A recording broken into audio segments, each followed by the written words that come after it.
Welcome. Where's the roll 20 link saying? Hold on. You need the roll 20 links? Oh yeah, only Luna's in here. I'm coming. Gotta get into the roll 20, guys. Okay, I'm in. Hacker's voice. I'm There we in. go. I'm in. I'm in. I think I'm in. And then I get There we Twitch. go. That's what he said. Let me let me open my 20,000 Oh, tab. Welcome, adventurers. Pirates, newly abound. Back to the weathered storm. A one-shot become a two-shot. Where last we left off, which is always fun to say, our heroes had gotten an invitation to help against an old enemy and make sure there would be no other victims in its recourse. But also, a strange cube, golden, come into their possession, and a seeming story starting to develop between two sisters. One who is the pirate queen, who's developed a nation in of itself, and one who seems to yearn for freedom. Now newly aboard as a co-conspirator that they might hit the stash of where all the gold that built this nation lies. But before that happens, as they were walking about, they seem to have chanced an encounter across a certain helmeted individual who introduces himself as Rain and invites them to his shop, titled above in very crude, simple letters on a wooden board, an almost sea-logged, discarded plank that says, "The Usual Place." Now this is a special part of Ivraia. The Usual Place is whatever shop you need it to be. However, once that shop has been a locked-in place, it cannot change for this instance. So choose wisely of what you need. We have, and basically how that's going to work is you tell me what kind of shop you would like it to be. Hey, Wags, what's up? We have things like blacksmith / an armory, a Fletcher, a leather worker, the general store, an adventuring depot, etc. Think of, or even like a jeweler or a potion shop. Think of a general thing like that, and when the party is decided, they can tell me what kind of shop they would like Rain to make the Usual Place this time. Oh my god. That's a lot of responsibility. No. It is a lot of opportunity, but a lot of responsibility. With great power comes great responsibility. We all have to agree on it, right? Yes. Okay. It is not a different store for each, it is the same store for everyone. General store. Is that one vote for general store? Yes. What were the other options? Blacksmith, Those were leather. examples. You can tell me Okay. any general thing you would like, and I can make it work. But we have things like, oh, I want a lot of magic stuff, so I want an arcane shop. I want a lot of like black market stuff, so I want a black market. Or I want a jeweler for a bunch of gems and things.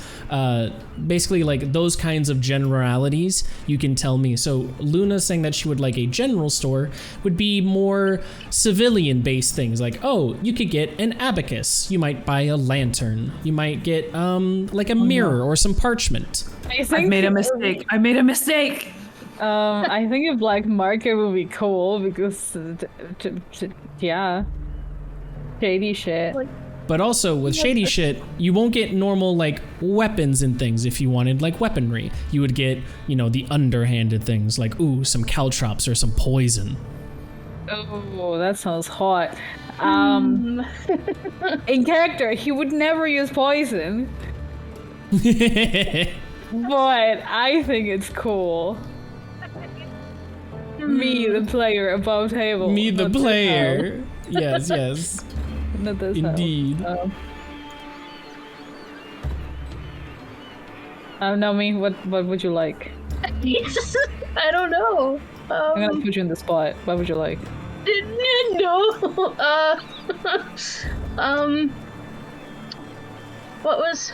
So it was black market, or what was the one that Luna was leaning towards? Luna was at first saying a general store. Yeah, I've changed my mind. Oh, I okay. I don't want a lantern. She did the joke and was like, yeah, I'll roll with it. And when she learned what's actually in it, she was like, oh god, no, please. Backpedal. Part of But me is like I said, like it doesn't have to be those options. You can think like, what does Calliope sort of want right now? She would like new weapons. Okay, a blacksmith. She would like a new bow. Okay, a fletcher. She wants new armor, then a leather worker or armorer. Things like that. Weaponized bees. My god. If you want more arcane shop. things, you could ask for an arcane shop. A bee shop. a bee shop. Calliope is the bee shop. She has many bees. The usual place turns into a farm. And that's exactly what would happen if Calliope wanted a farm. I mean, Asher's okay with it. He's a herder. Herd the Give him a bees. sheep. Give him a sheep. Me.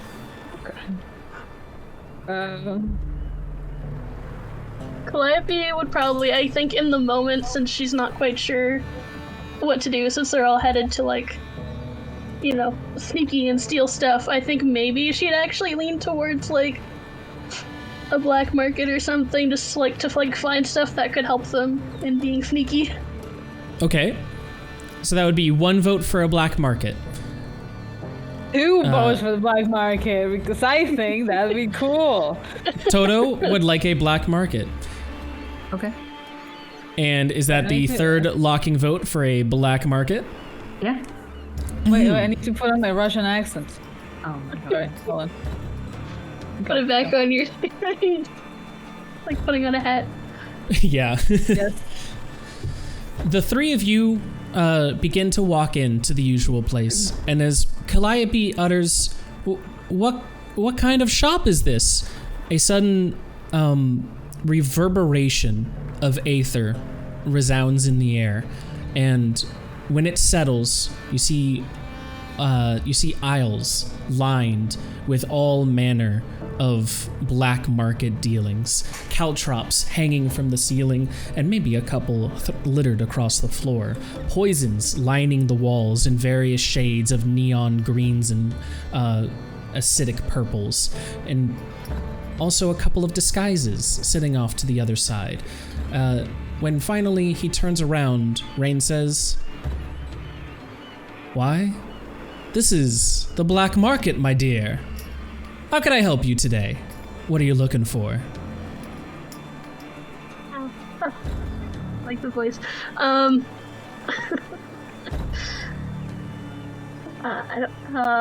don't know. We're looking to sneak around somewhere. Sneaking around somewhere? Well, we have disguises.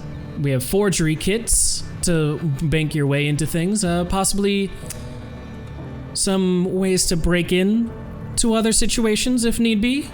We have lockpicking tools over on the other side, and he starts walking between the aisles, gently holding each item that he picks up and sort of gesturing you to come to the other side of the shop with him if you would like to explore disguises, etc., or pointing to the other side of the shop if it is forgery kits that you would like to see.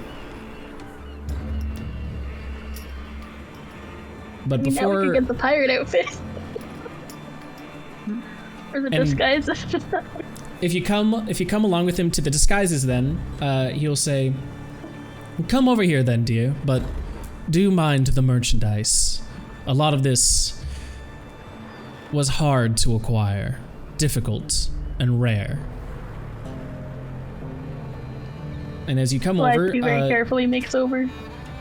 as you make your way, pushing past a curtain of clothes that stands at the entrance of the aisle, you find the costume disguise aisle absolutely filled with different clothings and disguises of various makes, every kind of position that there could be in the world, from kings to courts, jesters, to pirates themselves, or to the beggars underneath. Every one of their wardrobes finds a place and a home here in the aisle. Is there any in particular you'd Coming be to the looking black for? market to get the pirate outfit. You can also see, you can also see that there are kits of disguises. Instead of just single outfits, there are outfits that have been bundled together, or various parts of which that could mix and match to form those different facades that you may need.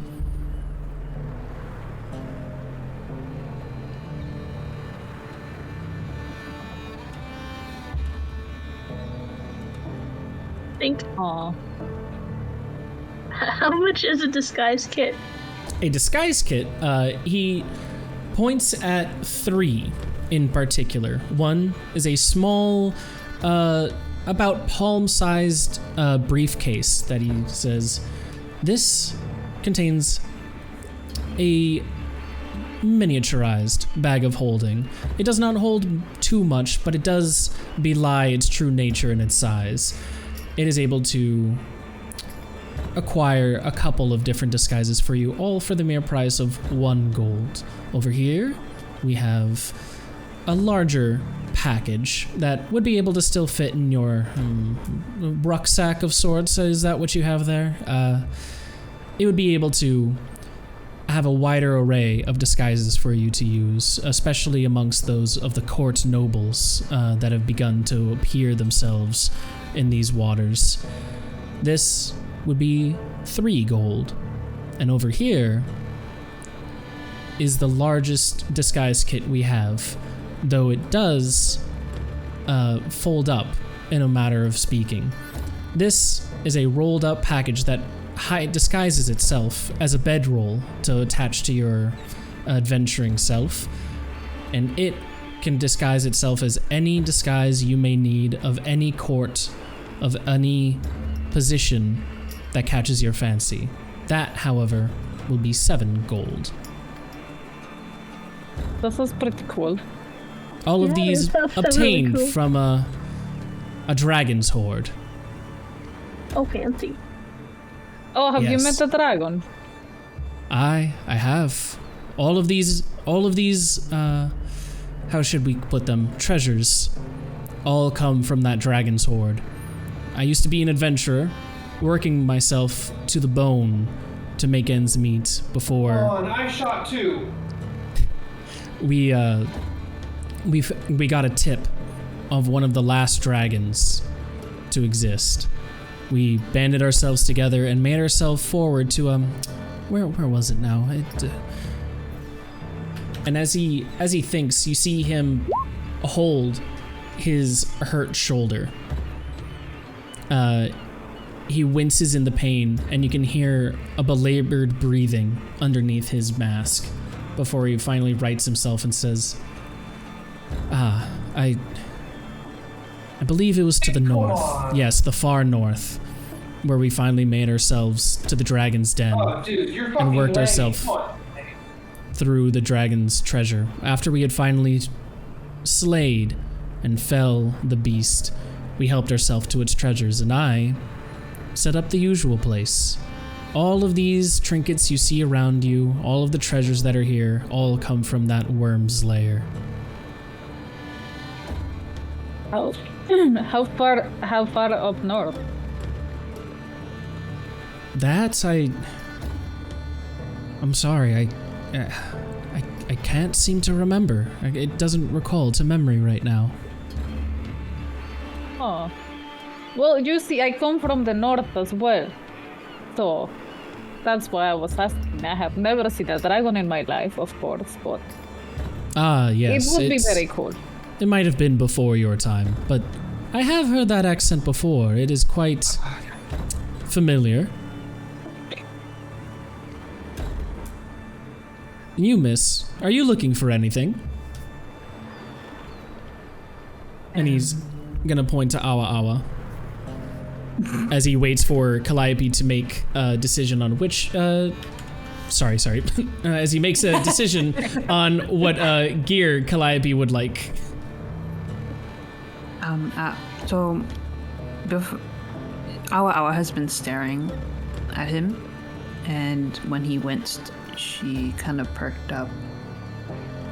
She goes, "Yeah, I was looking for something. But first, do Do you need any help there? You know, I can cure that. Sure. Wait. Damn it.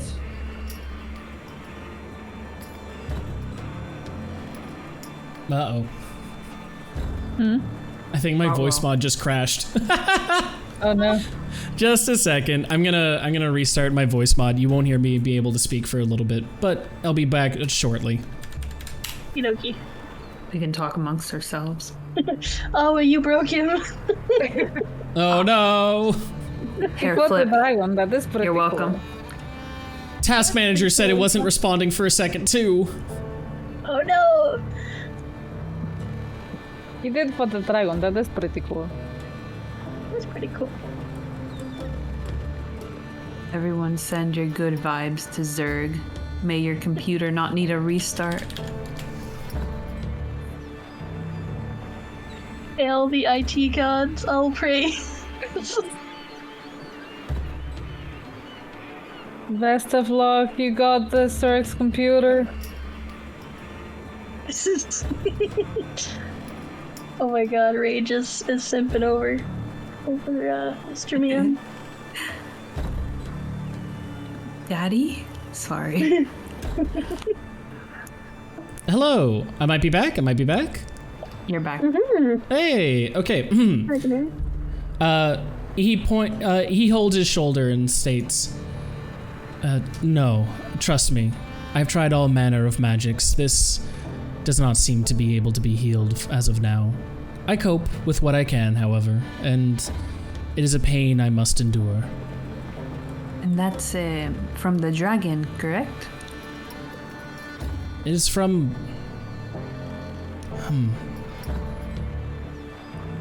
I don't seem to be able to recall. In fact, God. I Did you hit your don't head remember really much hard of how... when you were fighting the dragon? You I- seem to not be able to remember a lot of things. No, trust me, I remember much of my life. It's merely on the encounter of the dragon that, I don't recall exactly everything that happened in the fight. It just shattered memories, what it were. I remember small flashes and glints, but, I'm afraid to say a large majority of the fight has been lost to the ravages of my brain. Though, these treasures around me do serve as small mementos at least of the occasion. Well, I hope the pain relieves itself as time goes on. I thank you for your well wishes. Yeah. Miss, I'm sorry, I did not catch your name. The Furbolg there. Oh, I'm Calliope. Hello. Hello, Mistress Calliope. Did you require any more assistance with your disguise kits, of which one you would like? I think I'll take the small one. The small one, for 1 gold pence, please. Alrighty. If you want the and- bigger Any- one, I can give you some of my own gold. Oh no, it's okay. And he reaches out one hand, outstretched palm up. Calliope fishes through her pouch and pulls out a gold coin and flops it into his hand. With No, you're looking the a wrong way. smooth, How do you not know calculated it's right gesture, he closes his palm around the gold coin, turns it over between his hand, showing you the back of his palm, and then when he flips it back, the coin is gone. And in its place Ooh. is the small bag. And he points it out to you and says, "For you, Mistress Calliope." Oh, that is pretty cool. Magic tricks, I like it. And she takes the bag. It's just a small parlor trick. Don't worry anything about it. I like to give my customers an experience when they enter the usual place. Now you, Fucked it up. I do appreciate your concern about my arm, but were you looking for anything else here today? I am the proprietor here, after all, and you the customer. Hey, doesn't mean we can't be kind. So I was wondering, do you have any gems? Gems? Unfortunately, no. None at the usual place here, though I can assist you in some poisons or oils.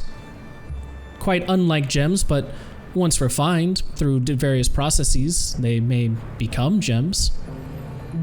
No, I'm not skilled in that area. Do you have any binding mechanisms then? Binding mechanisms. Oh yes, we have. We have all manners of. This is just Merrickson from is like kinky.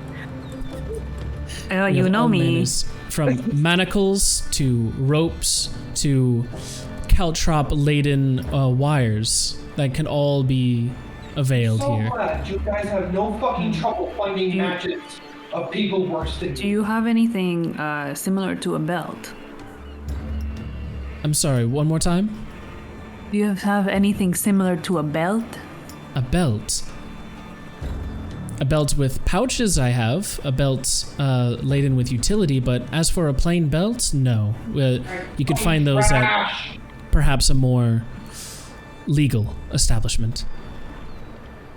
I can't hit shit. I Any- can't fucking- Do you have any belt that binds, even if it has pouches then? All belts could be used to bind, yes. You could take one of those utility belts and I suppose tighten it a little too closely to whoever you would like. Oh, no, I mean more magical, but if Magical, you don't have it, unfortunately. You can roll me let's see, what would it be here? Because this is a part in here. You are asking for a magical binding device. Roll me a history check. Okay. Or perception.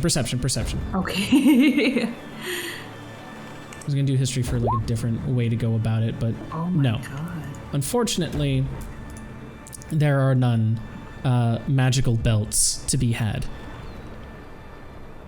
Yeah. I understand. I don't think there's anything here for me then. Apologies, mistress. I always hurt to see a customer not be able to get what they want out of the usual place, but come back some time and maybe we'll have a restock for you. And can she like reach out and touch his chin?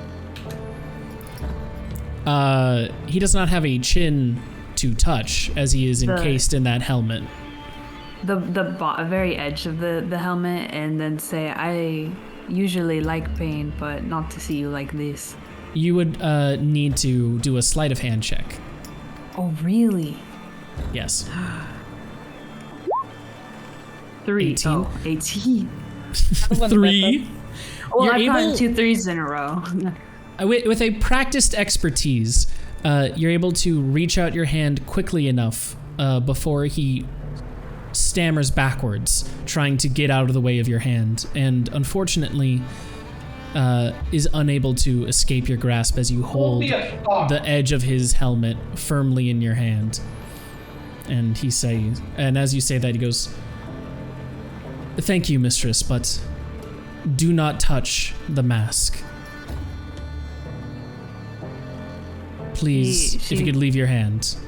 She withdraws her hands immediately. It's like, I understand. Consent is all. Consent is important. Yes.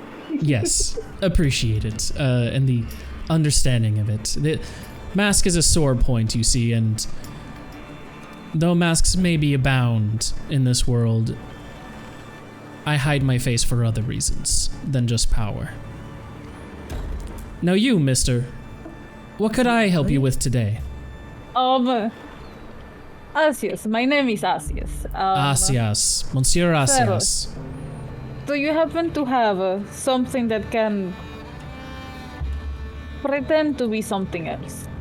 Come on, let me hit you. Something that can pretend to be something else. Are you, by chance, speaking of disguise kits? Or disguises like- themselves? Or No. do you want a certain thing to appear as something else, as a trick weapon of sorts? Yes. No.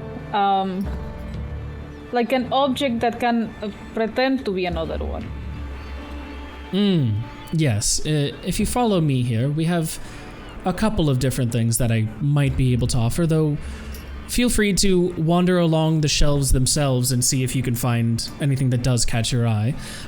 Here, over on this aisle, we have ourselves caltrops. These caltrops, however, when all pushed together, can be fit inside a small wooden cube that, once opened, will actually release the caltrops. So tightly packed are they that they will spring forth and be able to cover any area or with a mighty force that you might wish. Over here, on the other hand, we have what appears to be a normal rake, but this rake, if you twist the handle off, and he is going to twist the handle off and reveal a long, slender blade of about 12 inches. Before my voice mod crashes again. We'd love to see it. Well, as that happens, can you guys first off hear me? Yes. Yes. Okay. I'm just going to finish this off, and as you speak, I will then... Oh, I'm echoing? It sounds like you have like an echo modifier on. Okay, so it's stuck on the echo modifier. Just a second. Sorry. It's okay.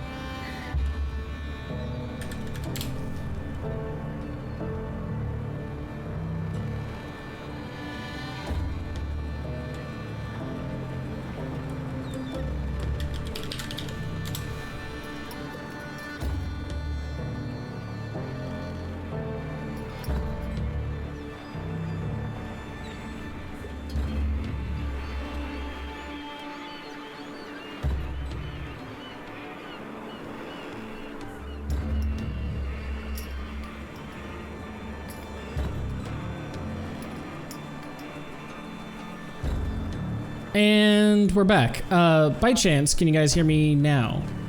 Yes. Yes. Okay.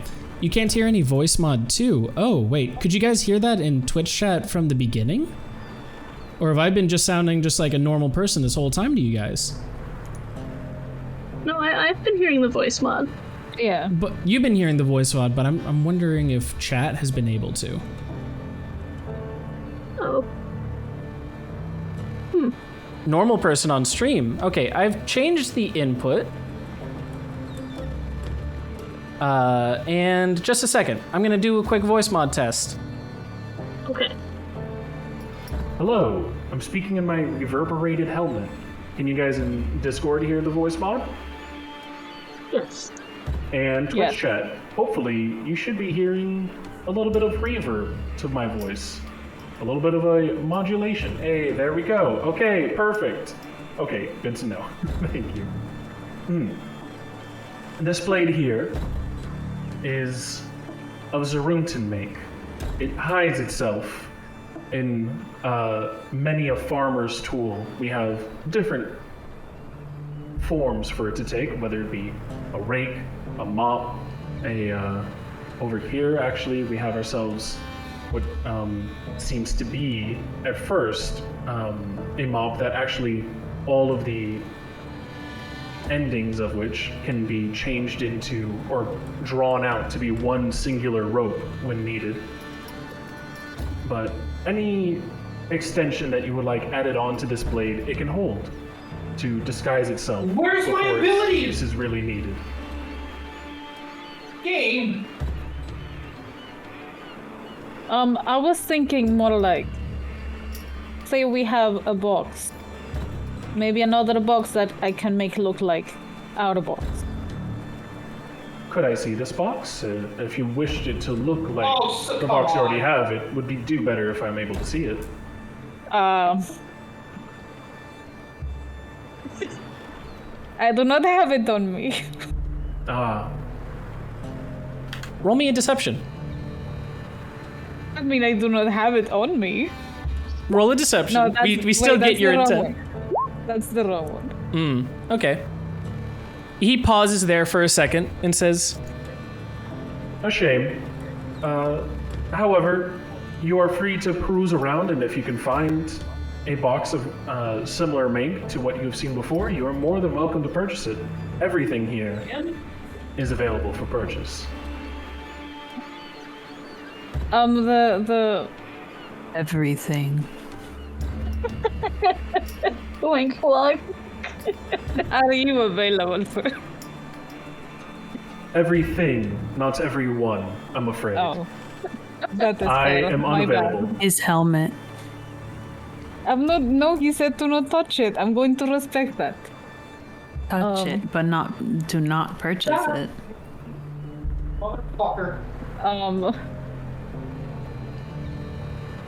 I'm gonna go look at the hidden rake blade. Okay. This is cool. But you also want to. Do you still want to look for some different cubes and I'm things? going to like wave at Calliope and ask her to help me look for like an item or a box that kind of looks like the one she has. Then, you can both roll a perception check for me. Okay. Can I roll one too?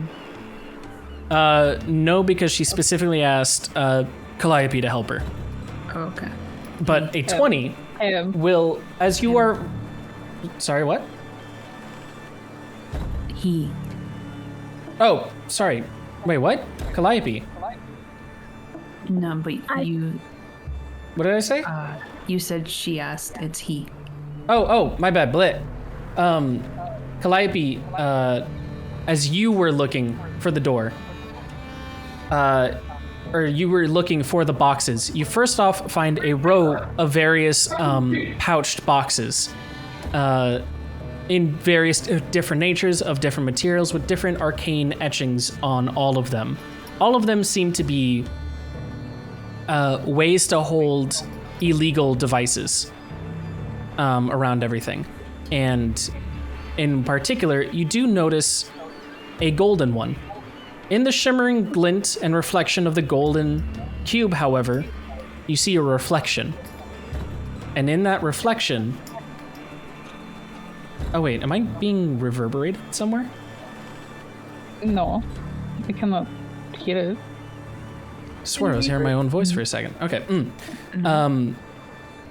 In the reflection of the golden cube, you notice on the side of the store is a door. A simple wooden make.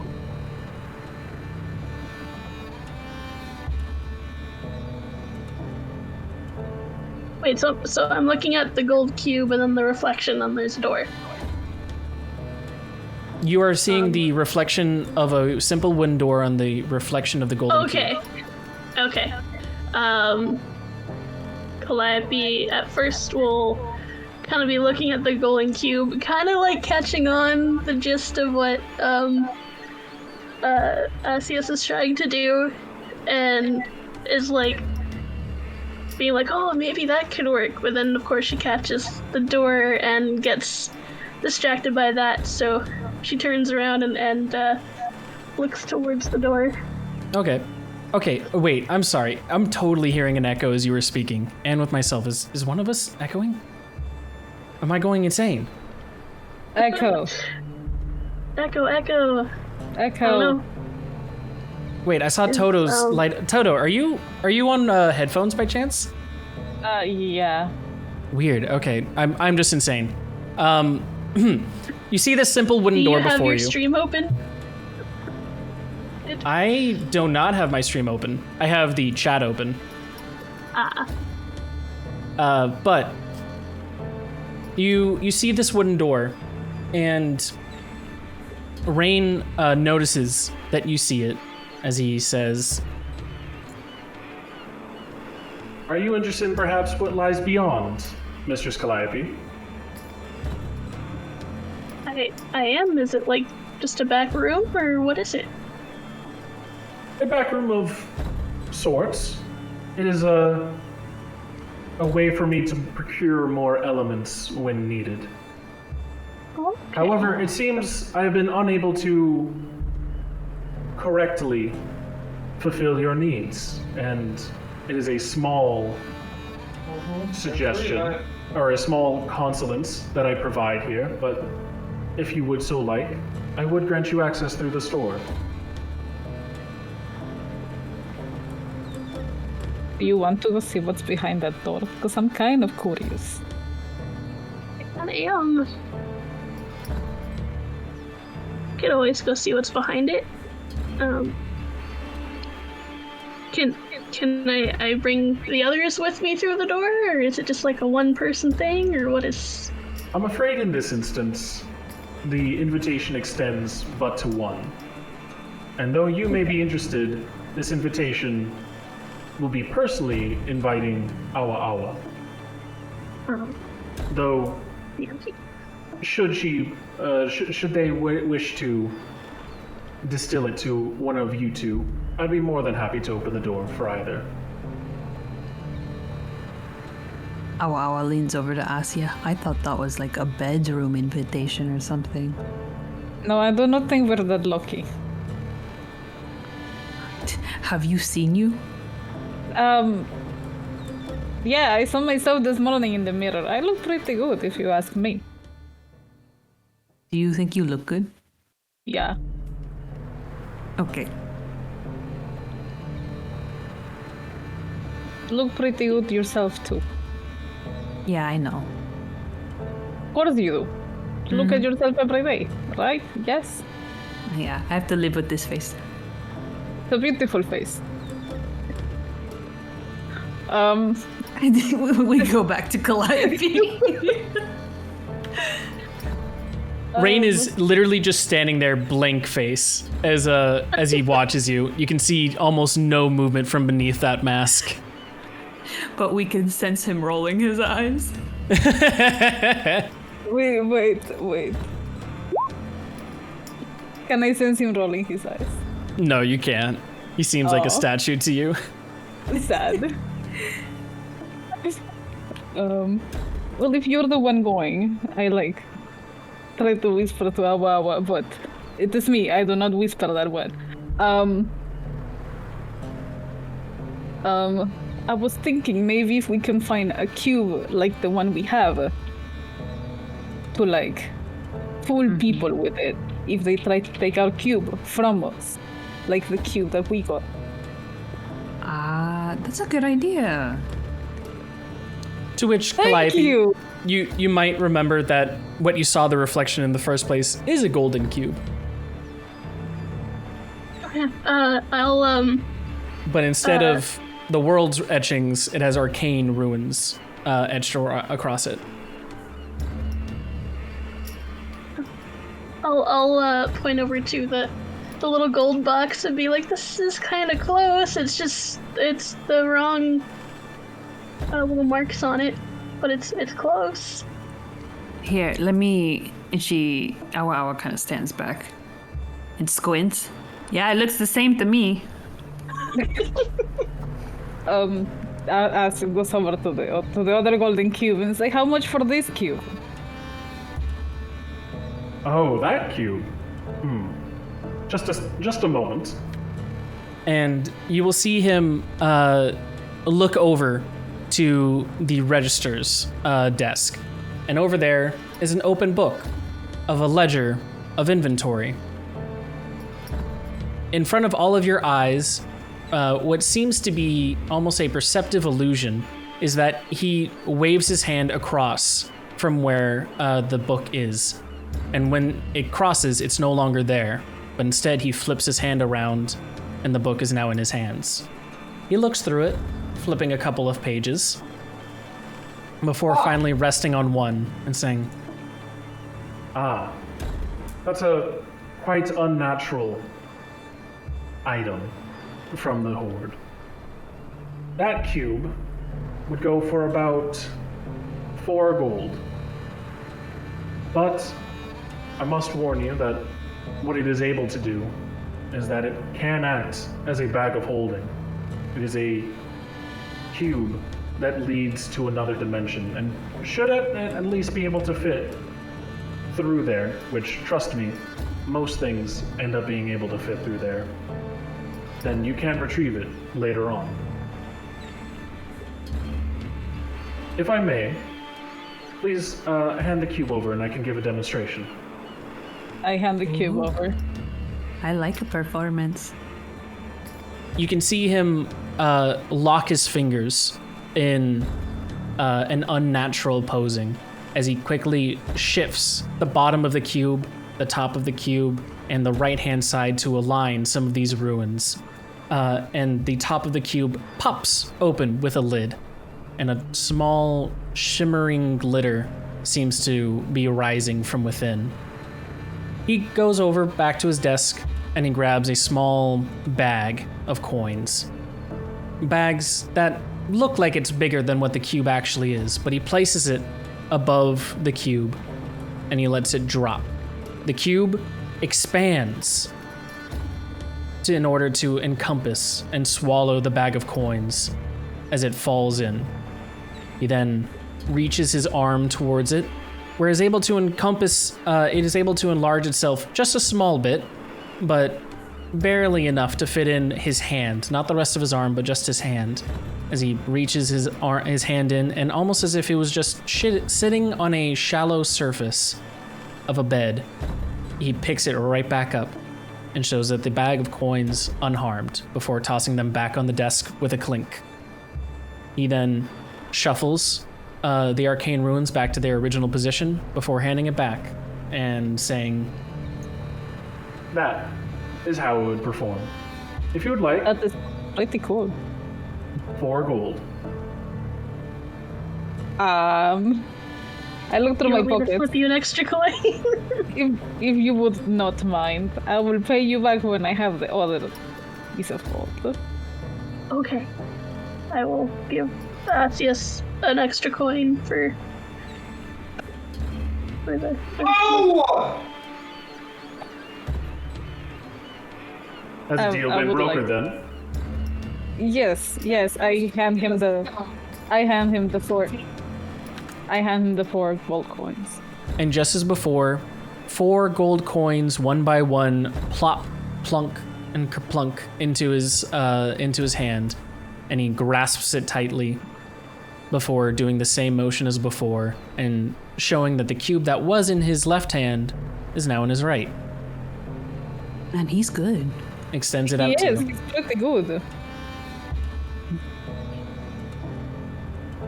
I take the cube. Thank you. Of course. Do you still want to go to the back room, Awawa? Sure, I'll go. Then, for you two, I'm afraid I must ask you to end your time at the usual place. She will meet you out front. Right. Stay Alrighty. safe. I love you. And Have he fun. We're just shopping. Jeez. well, you never know. Okay. But I love you too, I guess. Aww. Ah. And I just leave with a stupid smile on my face. I follow Asius out of the store. So what's your game, Rain? His game? My game? Yeah.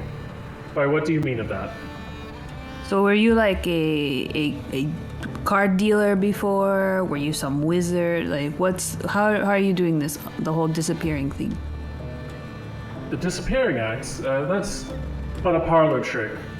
Nothing really indicative of the powers that I once held. I used to be a wizard, and I was able of much, much more. This is just to keep things lively and interesting as I while away my days at the usual place. No, I like it. It's much more fun than normal shops. Wonderful. I'm glad. If you could, leave us a review sometime. Let more people know they should come to the usual place. Sure, I'll leave it on the bulletin board. 5 cups of ale out of 5. Wonderful. Before, we've only gotten 3s and 4s. You'll be our first 5. Now, would you like to see what is in the back room as any consolation of you not being able to purchase or find what is truly needed? Here. Sure. I have nothing to lose. Let's go. He takes you over to the back room, or to the back door. It is a small wooden door of what appears to be just simple oak wood. It's not fully aligned with everything, and you can see cracks in between it and everything, though those cracks show no light coming from the other side. It is only when he opens the door that you see what actually lies behind it. And if you give me just a second here, I need to do a thing. Now this is happening.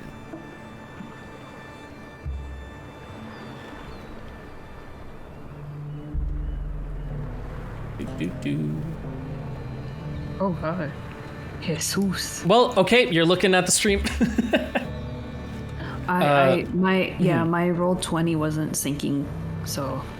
I get you. Now it is.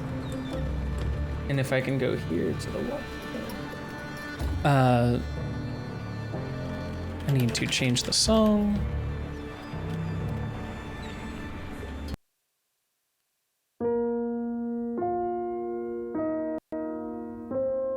A wide, vast expanse of space lies before you.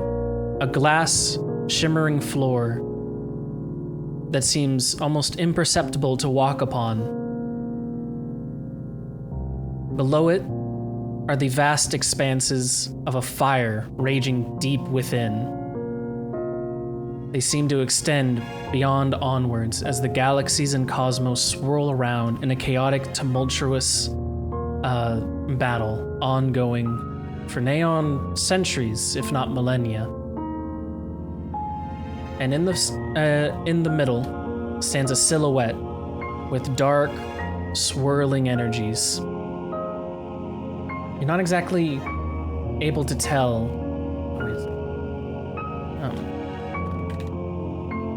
You're not exactly able to tell what this figure is. Its form constantly shifting, morphing, and turning betwixt everything. Before finally, Rain, standing next to you, says, This door leads back to the last place that the usual place has found itself. Or, in the rare occasion, when I need to restock. In this case, I needed to restock. The form starts walking towards you, the glass shimmering and glinting with each impact that its footsteps makes upon the surface, before finally it greets you. A large, standing silhouette of a man. Oh. His eyes encompassed by the hat that he wears, the buckle forming a single monocular eye that stares at you as his face, its award-winning smile, stretches, grinning towards you. And it looks to you and says,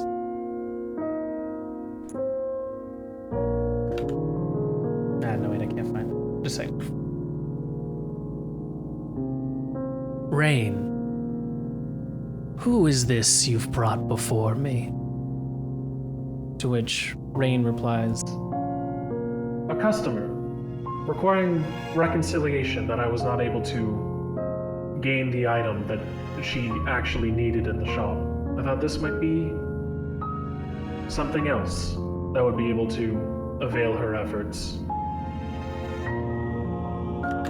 the figure goes from looking at him to looking back at you and says, "A pleasure to meet you, child. I am the one who watches and listens. Would you have a moment with me that I might hear your story?" Awawa hiccups for a moment, and she, I don't think it's evident, but she's like slightly shivering because this thing kind of reminds her of the false Hydra with its smile. But she still nods and says, "Okay, what do you want to know?" Oh wait, I think I found it. Tell me if this voice helps at all.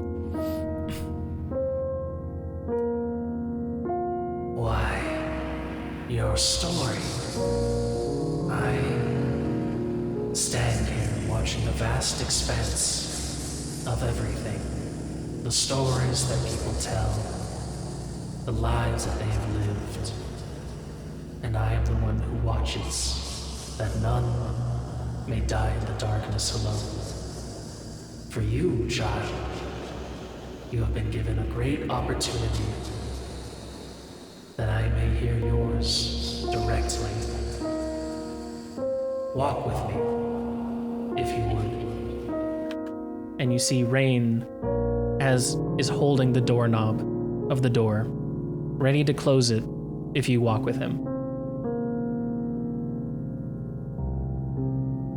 He's scared, but this is an opportunity that probably doesn't come by often. So she takes it and she starts very hesitantly, like, tapping against the floor before putting on her weight onto that glass and walks. The glass firmly holds your presence. In fact, if you were not looking at it, you might forget that it's even there.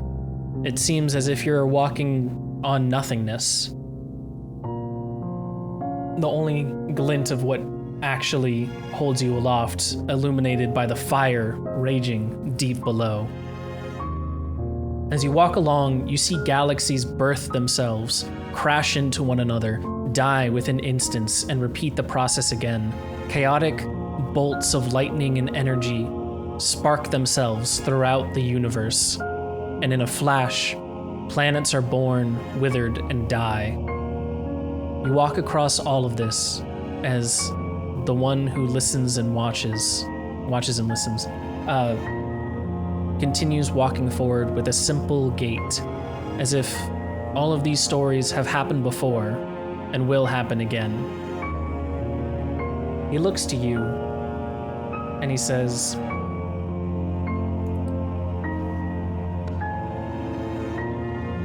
Then I would know your name, first of all. So beautiful, is what she comments upon seeing the galaxies born and die and reborn. But then she turns to him, like, awa. They do hold a certain luster to them, though even that shimmer dulls after centuries. Awa, where do you find your mark upon this world's story, the star that you find yourself living on? She tilts her head. It's like, I've never been asked that. She thinks for a moment. I think I'm like you. I'm just the one who watches on the side, and I let the others take action. And if they need help, I'll be there. A listener, a wallflower that sits upon the edge. I sympathize with your plights, and I have seen the trials and tribulations you have gone through. You and your friends have been through much, though you distance yourself through matters of protection, perhaps separating yourself that it might not happen again. If you were to do everything again, would you still hold those close that you do now? Or would you distance yourself further, knowing the pain that does come?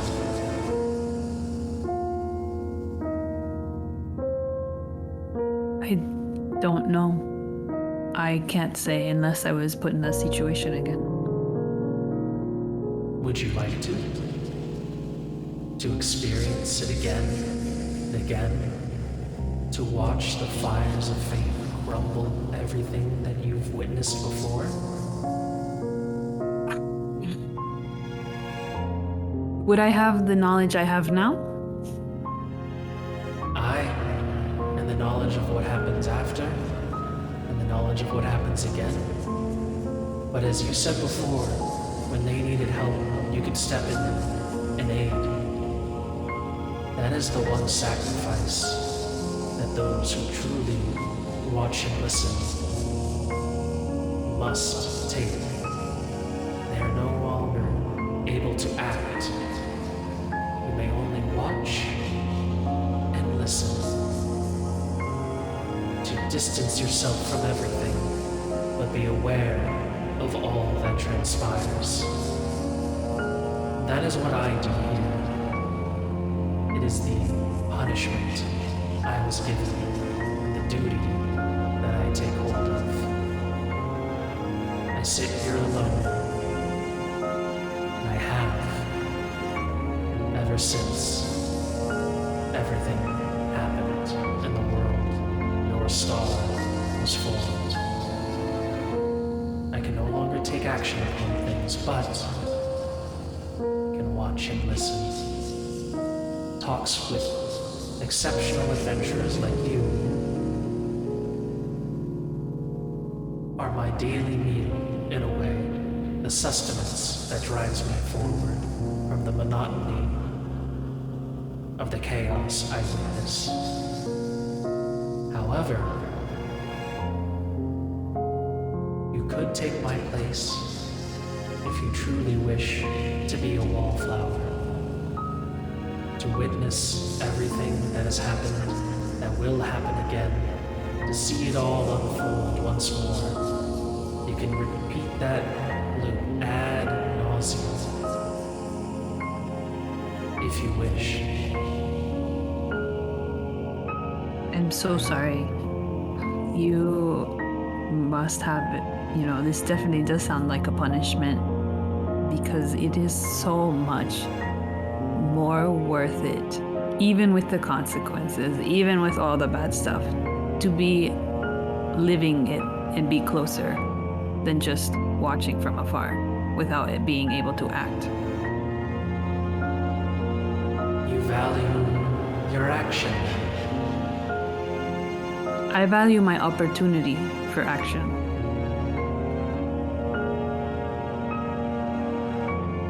Should the situations arise again, will you act to save your friends? Absolutely. Even if they don't know it's me, even if they forget me, I would. I think everyone deserves a chance to have a life and make their choices. And when those choices lead them to death, at least they will have lived a full thing instead of something cutting it off early. Those are wise words. Ones that I wish I had heard earlier in my youth from where I stand now. Do you see the stars that blink and flicker before us here? Each one of these is a story. Every time someone holds up the mantle to experience life, a star is born here. It shines brightest those that die the quickest. I notice them above those that ride gold, merely existing with the other stars. Though I regret that your star also has burned quite brightly for me, and that it may fizzle out sometime soon. I will be here to watch though, and know that no matter what does happen, as you act for your friends or their own stories fade away, I will be here, witnessing them all, listening and watching. You will not be alone in everything you do. Awa makes a fist and touches it to their chest very lightly. It's like, Thanks. At least I know that I'll be thinking about you as well. You can see the smile stretch a little bit, as if it's maintaining its own composure. His hands fold behind his back, and what can only be seen as a clenched way of holding in his own emotions. You can tell that there's something he would like to say, but that he cannot. He only listens and watches. After a moment of regaining himself, he says,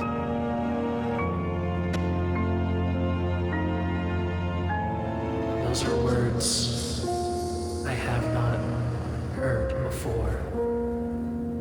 Thank you for letting me listen. Your story will be a bright one to witness. Thank you for speaking. At least I got to listen to you this time. Yes, so you did. Should you ever come in need of a place to recompense, my area of penance will be open to you. Take this. and he hands you a brass doorknob. Simple in stature, a build that seems irrelevant to almost anything. And he says, Should you ever need to knock on my door will be any that you require. For now, though, it seems my allotted time has been used, and I must return to my solitude. Thank you for everything, but know that what comes next will have failures and death. I already see some of the stars beginning to fade away. and he opens. Sorry. He me- turns around, and where after you had thought you had been walking this whole time for nigh on minutes on end, he turns immediately around, and the same door that Rain opened is standing right there, simple and wooden. And he opens it up, and right there is Rain with his arms behind his back before he winces his shoulder and then holds his arm to you, outstretched to take your hand. Catch you later, bud. And she takes Rain's hand.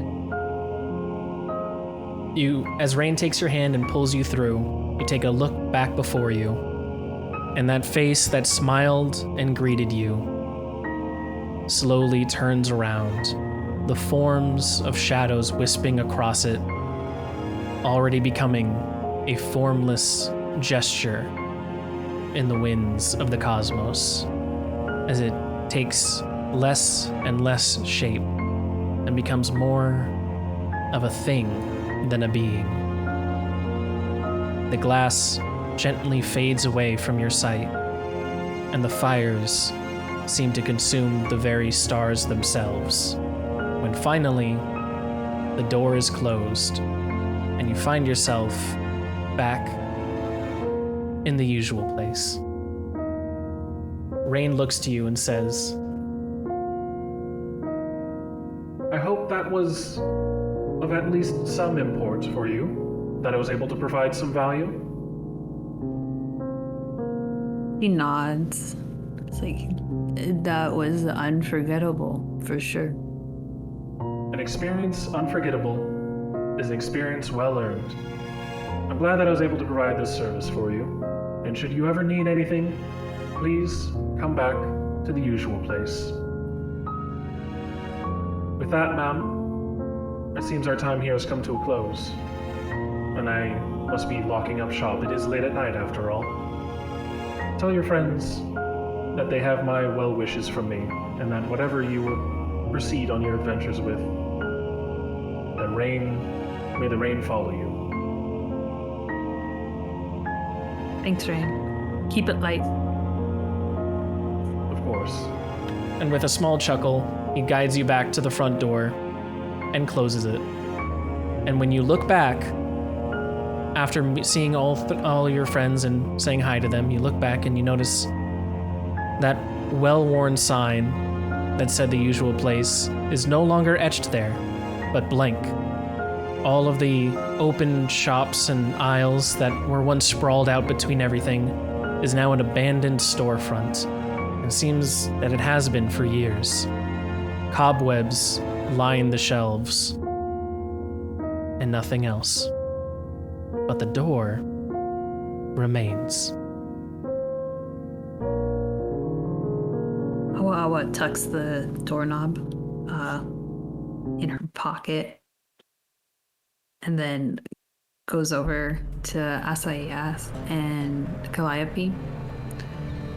And then she puts a hand on both of their shoulders and then takes a deep breath and goes, "Oh my god!" Are you okay? What happened? What happened in there? Oh my god! Sounds like you had a great time, or maybe I don't. Is that a good oh my god or a bad oh my god? I need to crawl over to the seawater and sniff some, get some air. Okay. Okay. Let's go smell some seawater.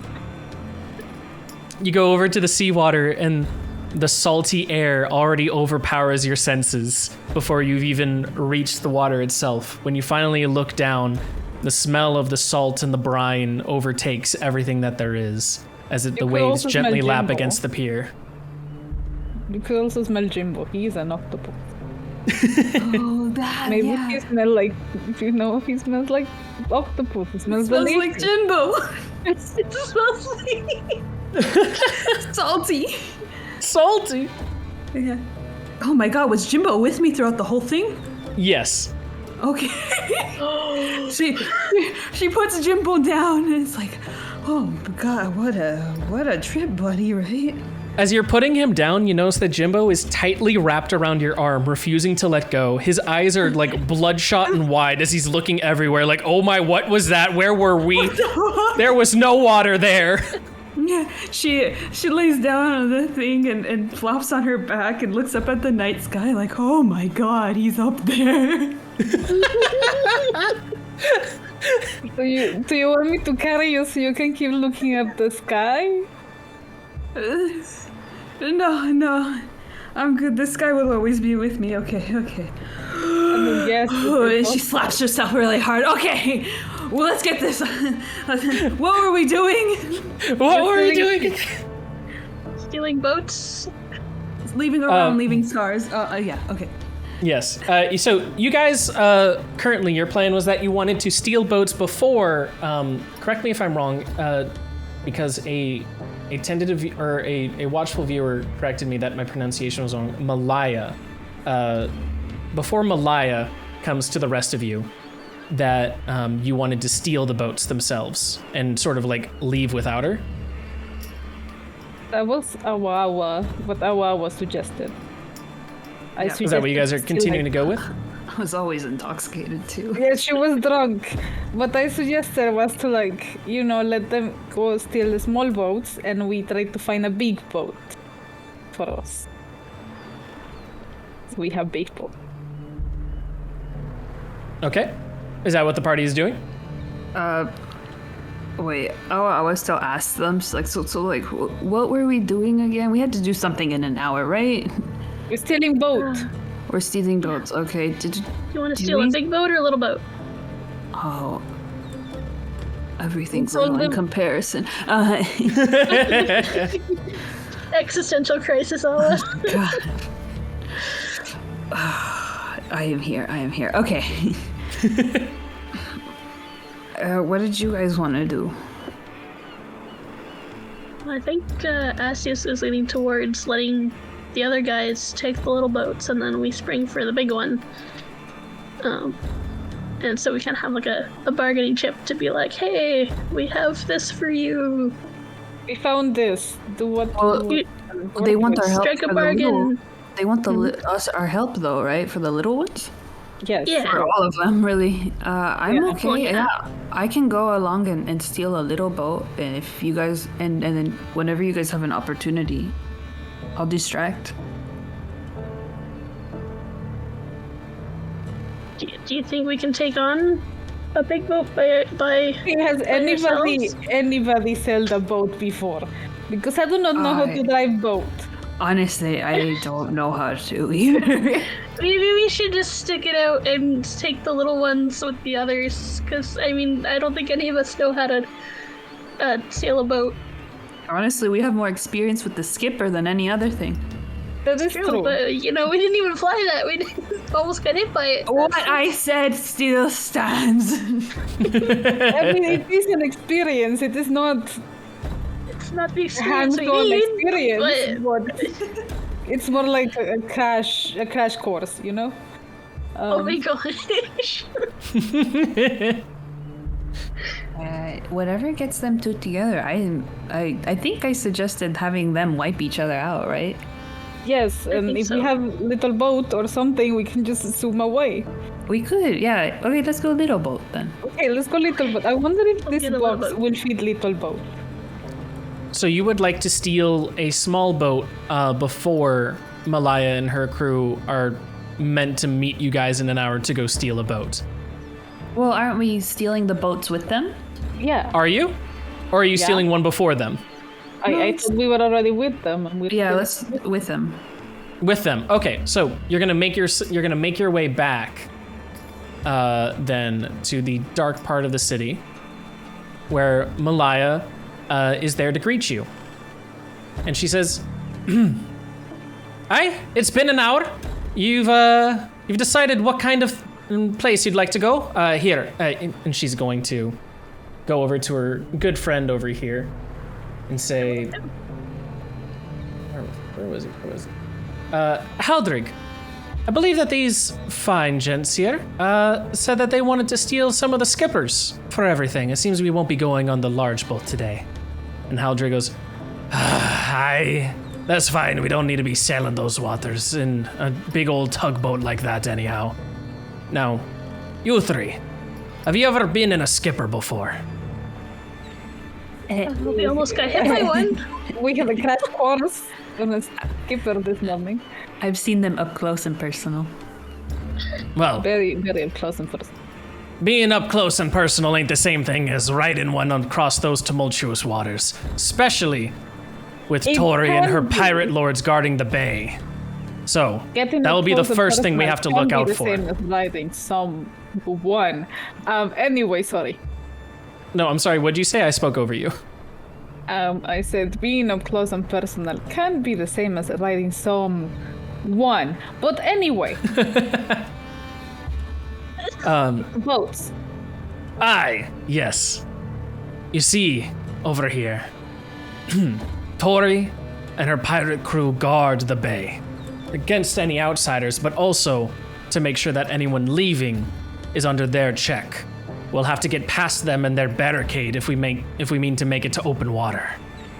So, once we steal the skippers, we'll have to maneuver our way around everything. If we're going for the skippers, it might be a little easier to draw her awry from everything, and they won't be able to make their way past it all. But it'll still be challenging, none to say the least. Our nudges Asias. Hey, we have to draw her away.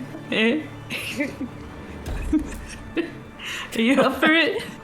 You can look her in or away. Oh my god. Jesus. Oh. Yeah? Yes, boat.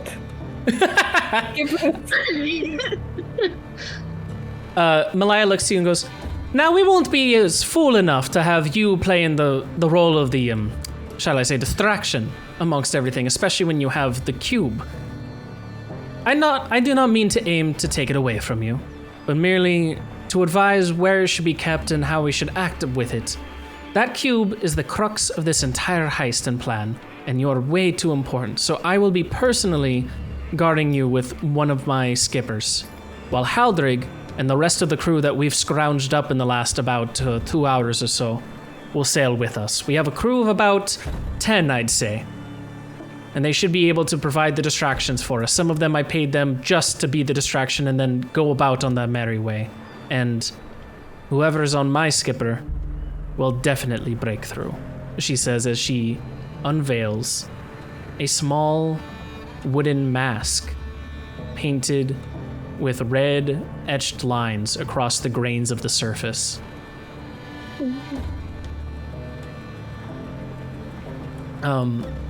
So with that, it comes to us deciding how we can pair across things. Skippers can hold 2 people at a time, max. So, and Malaya is willing to be the one operating one of the skippers, should you wish to go with her. How would the party like to split themselves? Haldrig as well can be chosen as a partner. We're splitting the party. Who wants to go with the party? We should huddle. Huddle. Huddle. Huddle.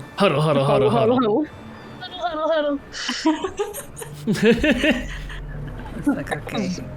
Calliope, can I have the cube? Calliope pulls the cube, or goes find the cube in a shirt and brings it to, or gives it to Awa Awa. Thanks, I just like having stuff. At least we know you will not give it away that easily. Yes, and yeah, Calliope, -1 boob. That's okay. I have 2 more where that came from. Okay, I think, as I ask, do you think you can take out that turtle? I can try. Because if we can do one with her, one with him, and then I could just like kick someone in the balls, take another one, we'd have 3 skippers for ourselves. That does not sound like a bad idea. I can try. I mean, you just called me smart. Recently, I'm feeling pretty confident. I mean, yeah. I'd hope these, as she slaps his biceps, like are still good. Oh, you bet they are. I flex, because obviously I do. That's so strong. Okay. Yes, I can go with Turtle Man. What was his name again? What was his Haldrig. name again? Haldrig. Haldrig, okay. Oh, Hagen. What? That's not even close. Hagen does. Okay. Haldrig. I forgot already. It'd be Hagen Doss, by the way. Hagen. Turtle Hagen. Man. Hagen. Hagen Michael K. Okay. So, what's the split? Calliope, do you think you can go with Malaya? She wanted to go with the cube, so wouldn't you go with her? Yeah, but she doesn't know I have the cube. That's I can true. give you the cube. Okay. So Yeah, you but can then what try. if she figures out once I don't have the real cube, then what do I do? Bees. Yeah, make the make the bees a box. All the A ones bustling, bumbling box buzzing about. like a honeycomb.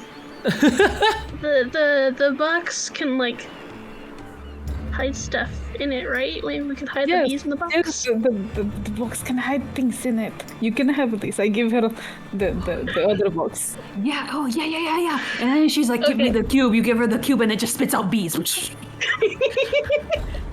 Oh my god. Wow, what a betrayal. What did we do to her? We beset her with a box of bees.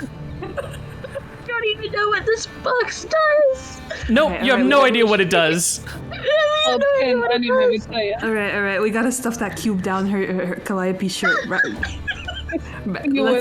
Does it look like the third boob again? Calliope +1 boob. +1 boob again. Yeah, it looks like the third boob again. Okay, we got this. So Calliope goes with Pretty Lady, I go with Turtle Man, and you go with somebody else, correct? Yeah. Okay. Okay, that's brilliant. Okay, and then we'll have to have some signal. I don't know what it could be, but when something starts to go wrong, someone shoot a signal. Do any of it? We should have asked the guy for flares or something. We don't have flares. I knew you were smart. I knew it.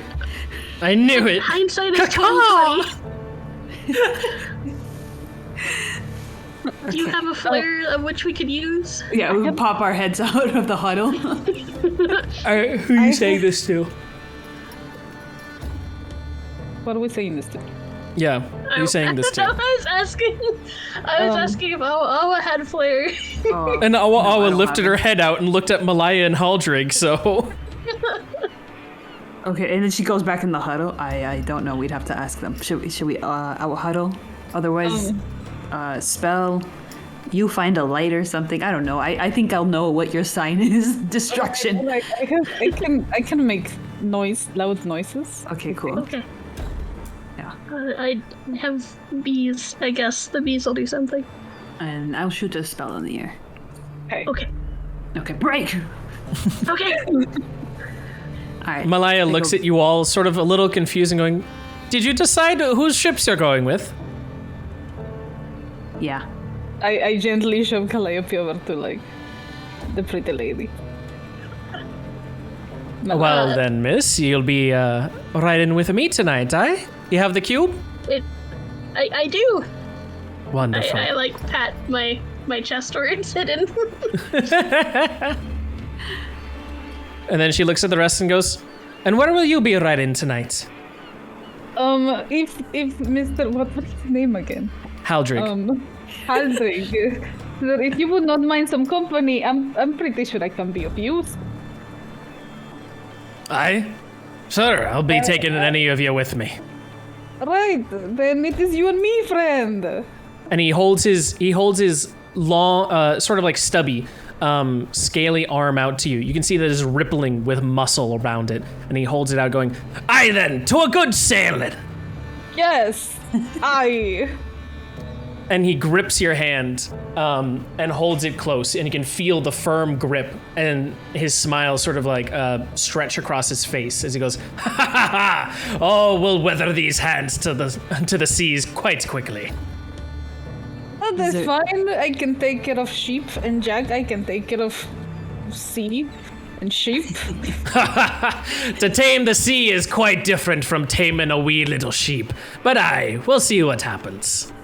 And he takes you along to his preparations of his skipper, and to Calliope with Malaya, and Awa, a other surly fellow that seems to be in it more or less for the coin. His name, he introduced himself as aye, they call me Crow's Nest. Are we getting on this skipper or not? Your voice is, not your voice, your name is so easy to remember. Okay, Crow, let's go. It's called Crow's Nest. You'll say the full thing or none at all. Oh, Jesus. Wasn't that your hand-hold friend's husband's name? I'm sorry, what? Wasn't that your hand-hold's friend? You know, the man you held hands with? He was married? Oh, yeah, truth. He is technically married. Oh, wait, no, I know that. Yeah. This is how I'll ask him. Oh, gotcha. Yeah. Yeah. What do you... Just go. Shoo. Go. What? Just go. Shoo. I go with Turtle. Goodbye. I go with Turtle. Goodbye. You're ready destroying. Shaking my head. And you see before you three small skippers sort of littered about with 4 other ones, all ready to go, being filled up with the various crew that Malaya seems to have passed some generous coin between to hire to her cause. And the 3 that lie before you, Haldrig gets in one, Malaya gets in the other, and Crow's Nest gets in the final. And they all stare expectantly at you 3 as you get in and sail off towards the moonlit ocean. And seemingly, what could only be said as like the near wee hours of the morning when the dead of night starts to gain the taste of the sun. As you finally get out to the waters ahead, Calliope, you'll notice that Malaya pulls out her mask. It is of simple wooden make, as said before, and the red lines go across the grains. And in the center of it are 2 roughly carved eye holes. She holds it sort of rubbing between her thumbs the grain of the wood as she goes, to be back out here again. This will be an adventure. And she puts it on, and you can see all of the skipper explode outwards. Its wood forming across itself, changing shape and design as it re-implodes back in on it. You 2 held perfectly safe and sound. The ship now has gray wood across all of its banners, a golden trimming lining the entirety of the ship, and the sails, they glimmer with a golden glint, as shiny as her eyes and the jewelry that she holds within her hair. She looks back to you and says, wait, need to... She says, you are the first passenger back aboard the Sapphire Sunset. Welcome, and may we have a good sail. Wow. Calliope is just like staring like wide-eyed and like in shock at everything that just happened.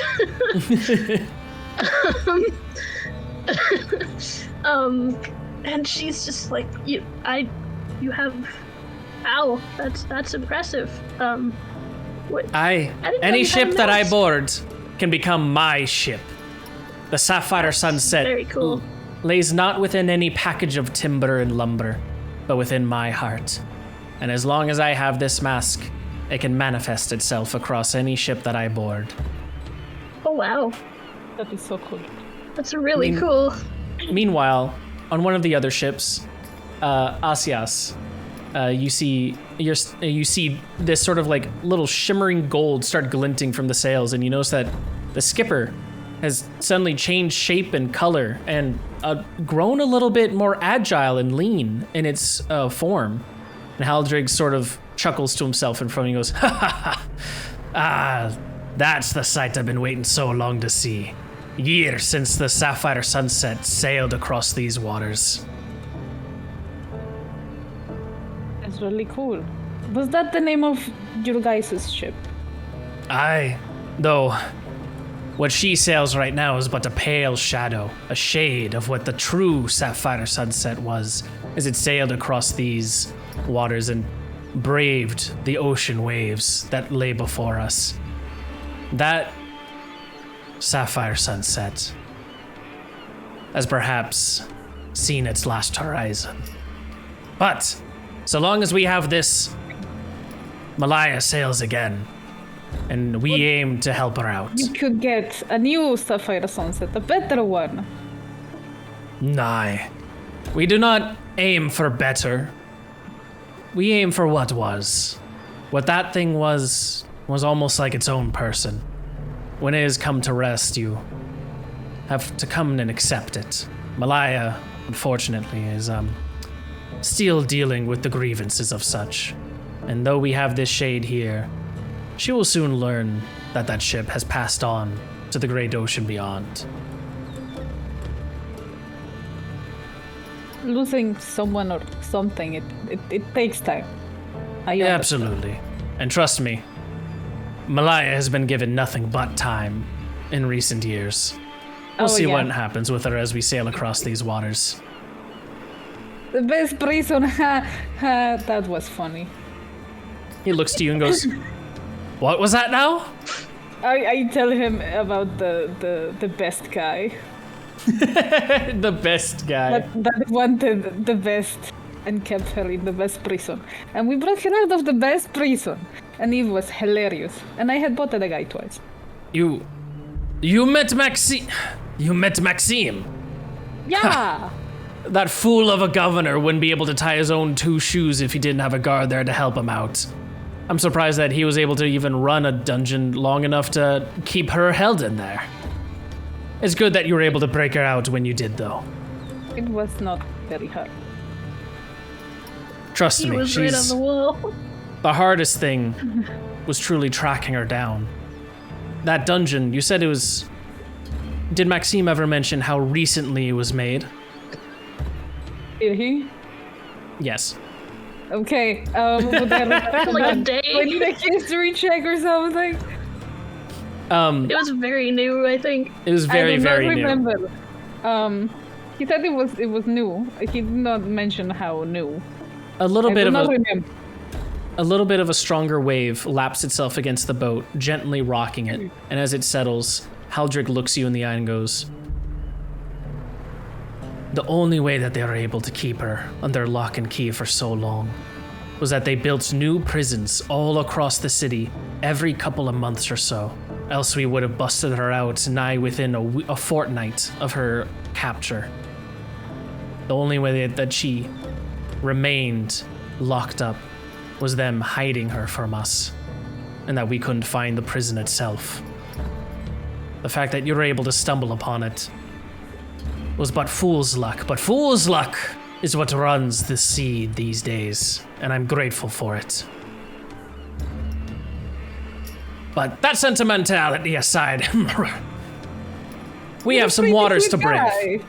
You're a pretty sweet guy. I pat him in the back. Let's go. You can feel the rough...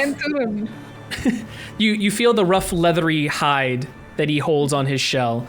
And as you sort of like pat with a little more force than necessary, you see him rock forward and go, "I'd die for her. For any one of our crew. Of blood covenants and a bond that we share is unlike any else." And over on the ship of Crow's Nest and Awa Awa, Crow's Nest has seen everything happen and go, so the legends are true. She really can transform any ship into the sapphire sunset. And he looks to you, Awa Awa, and says, "But that's nothing like what the legend said the real one was. What was the real one like?" Grand and mighty, tallest above all the other ships that we..." And he's saying this as you guys are sailing in the shade of the actual like ocean-worthy ships that there are across everywhere.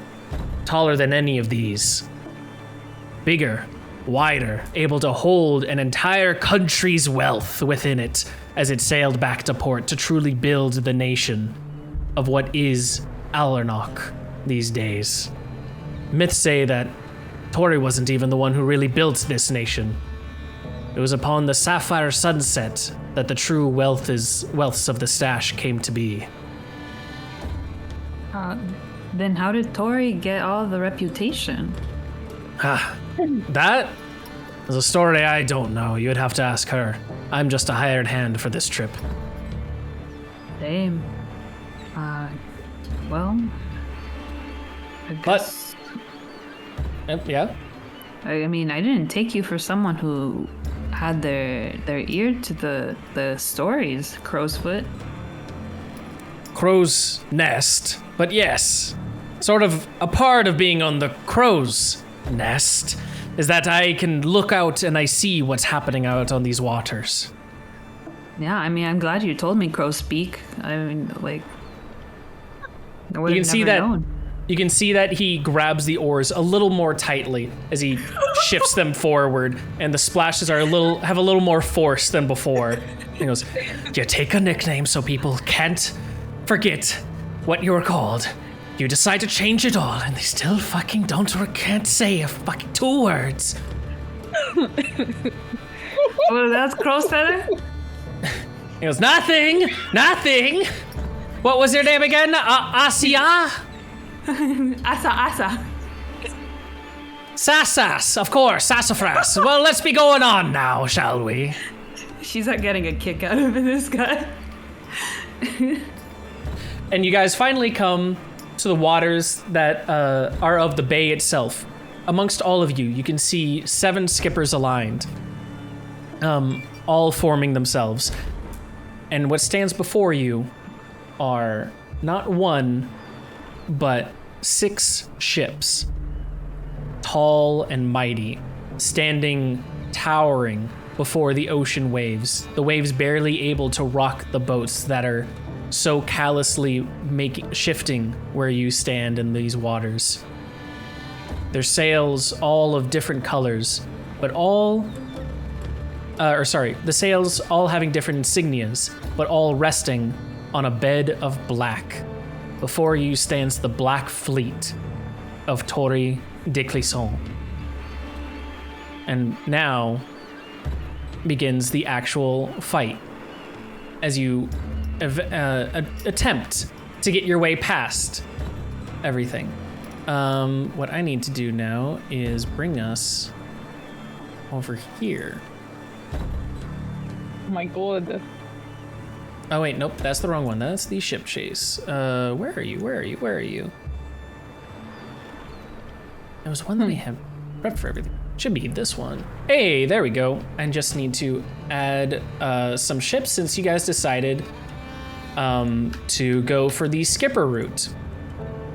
1, 2, 3, 4, 5, 6. And you guys, yes? I feel like there's too much water in this one. Too much water in this pirate story? And too much water. Too much water. Too much. You're right. I'm sorry about it. I can fix it if you like. Yeah. That's fine. I mean, we'll make do, I guess. We'll work with it. That's fine. We'll work with it. 1, 2, 3, 4, 5, 6, and 7. Now then, from here, can we cut it back on the water, bud? In this pirate story. So we have Asias, and we have Heldrig over on this ship over here. We then have Malaya. I was trying to redeem hydrate too. Oh yes, thank you for the hydrate. I should definitely do that. Yeah, too much water, man. And then, where are you? I need to find the new Calliope is with Malaya. Yay. And Awa is on her own ship.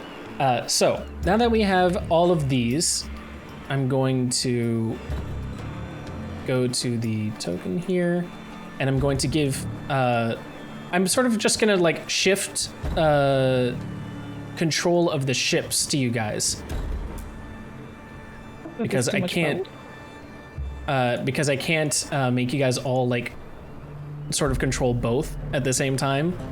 Or if you shift click both of them, you'll be able to control how they're going, but it'll be on you guys for how this is going to be going. And controlled by Nami. Sorry, this is a thing where I just had to set out because I didn't know what kind of ships you wanted to take originally. But you have all of this. This will be controlled by Toto. Aldrig will be controlled by Toto as well. And of course, Asias will be controlled by Toto. So now that you guys have all of this here, you'll be able to make your way across these waters.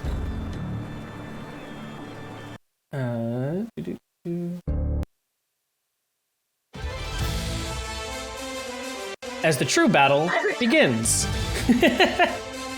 Oh my God. What stands before you are the 6 pirate captains, all lit up by the moonlight, the wee hours of the morning, as they try and defend against you.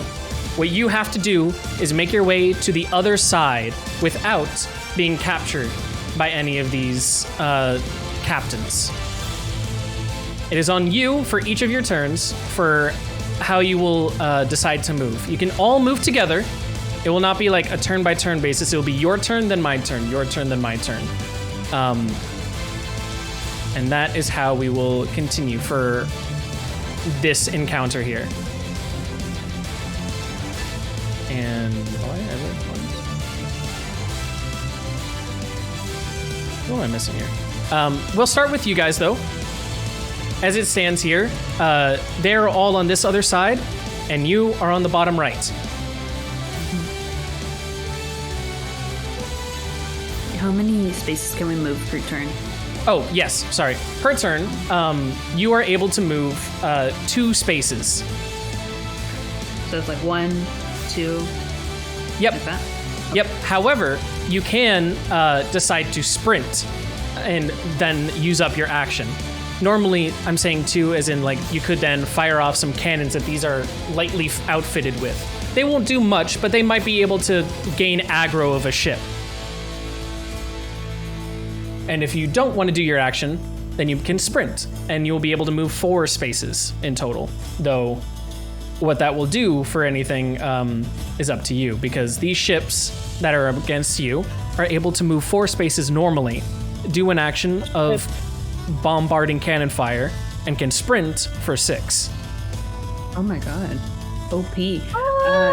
So it'd be like 1, 2, cannon, right? Yes. Versus 1, 2, 3, 4. I sprinted. Yes. Okay. Oh, that sprint is pathetic. However, that being said, when you guys do move, go ahead and shift click both the ship and your token, because then you'll see them both move together. Shift and click. Okay. Yeah. Just like how that Toto did. Good job. Yay! Oh, Nope. Just select I'll get it. I'll what get did I it. do? select all of them. As you guys decide that, sorry, really quickly, I haven't eaten today, partly from crying and everything, but my food just arrived. I'm gonna pick it up as you guys decide what your first game plan is going to be. You guys get the first move for everything. And rest of chat, I'm so sorry. I did turn them off for these one-shots because I really wanted us to get through the one-shot today, so no sounds. I'm so sorry. I can't shift and click. You can select all of it Oh, how? Should be by able dragging to... your mouse and selecting, and then you can select all of it. Oh, thank you. Okay. You're welcome. See, Be right back. I'm on a roll tonight. I'm so smart. Oh, I can move with the arrow keys too. Okay, thanks. Oh, amazing. Okay. What do you guys want to do? Do we want to sprint? Are we going to but I'm hide? nervous. All right, let's go. What do you guys want to do? I'm gonna move to. So I will go. Because there's not. We don't know our range of fire yet. That's true. So, what is our direction that we need to go? Are we just like going past them, or? Yeah, I think so. Okay. Because it's better to not, sink. Because that would be bad. Actually, I'm gonna sprint since we're far away. 3, 4. There. That's where I'll be. I want to see if I can I'm also gonna sprint, I think. far away. Oh, when Zurg comes back, I should ask him if we can like cast spells and stuff. Yeah. I think we should take this opportunity to go to the bathroom real quick. Good idea. I'm going to get more drink. Okay. Because you always need more alcohol. Yep. Indeed. It is a pirate campaign. So. I will be right back. Sorry about that wait. So, you guys, have you decided your first movements that you wanted to do? Yes. Yeah. We were gonna go take a quick toilet break. Oh, yeah, go take a quick toilet break. Okay. That is totally fine. 2 seconds. For everyone else, we're gonna do a quick BRB then. Alright. And then we'll start this. Who's talking about my hood that I'm wearing? Come on, guys. Ugh. I'm back. I almost lost my cider, but it's fine. I did not lose. What is a range of fire? Your range of fire is going to be, for you guys, you can do up to 20 spaces.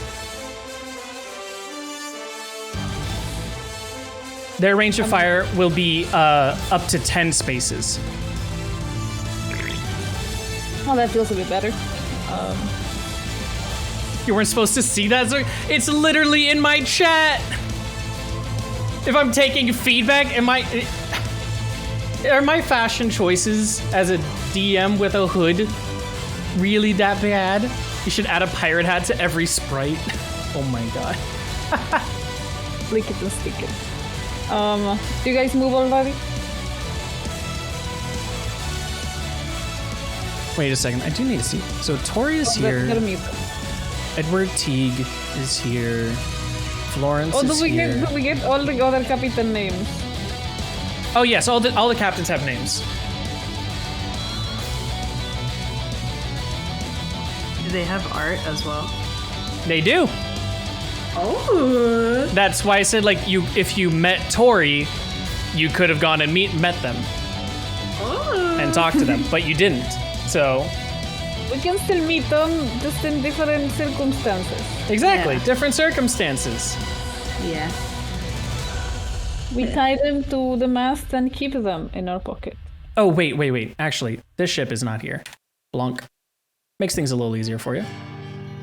Okay, I moved already. Okay. You've Did moved Anami already? move? No, Like- I think the- did not moved. Yeah, I think the only one that needs to move is Asias. He needs to go where he wants.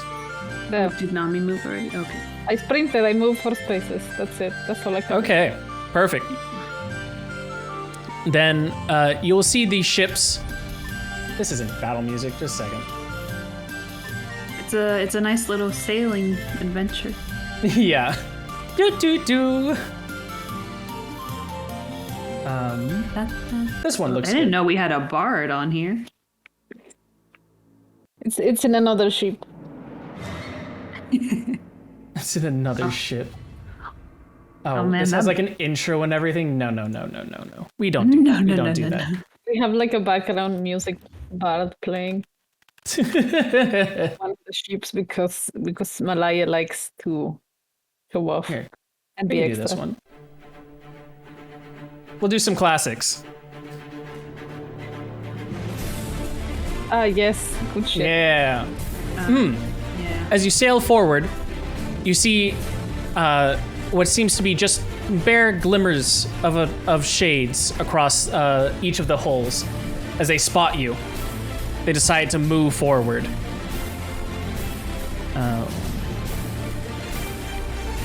1, 2, 3, 4. 1, 2, 3. 1, 2, 3, 4, 5, 6. 1, 2, 3, 4, 5, 6. And 1, 2, 3, 4, 5. And then it comes to you guys. Where would you like your other ships to go as well? You can tell me these ships are sort of like under your control. These 4 other ones to run distractions. Whichever one is closest to me, like head it over around here, this area. Okay, 1, 2, and then 3, 4. So it'll sprint. Sweet. The one that is below me. Below you. Yes. This one. Also move forward 4 spaces. I'm sorry. One more time. Move forward, following the other one. If you Got click you. on the map, it does the little circle thing, like a ping. Yep. Click and hold. And move forward, Oh my and God, then it worked. we'll sprint this way to go to the other side of it. Calliope, where would you like these other 2 ships to go? That's a good question. Let me look. This is also the sad part because originally, I just want you guys to know, this water that you're sailing on, it was all animated on a full loop and everything. But Roll20 can't handle it. We were going to pretend it is animated. Yeah, but like Oh my God, it's legitimately, Animated in my heart. it's animated in my heart. Wait, it looks fantastic. I'm surprised. You animated yourself. Whoa. It's like I'm on the water. Wow. I could show you guys like later on what it looks like, but like this whole thing like on a full loop and stuff, it just looked really cool. And I was like, oh. Yeah, that's post campaign. Yeah, post campaign. Yeah. Fix it in post. PCC. PCC. Where would you like these ships to go though, Nami? Which 2 are the ones that are left? The ones that are to the right of Toto, where he is. Okay. It's very excited. Maybe a sprint forward for both of them. 1, 2, 3, 4, and a 1, 2, 3, 4. Yeah. Nami, we're on our second turn, so you can move again if you want. Yes, you guys can now move for your second turn. Okay. Yeah, we already Alright. moved. Wait, did Alright.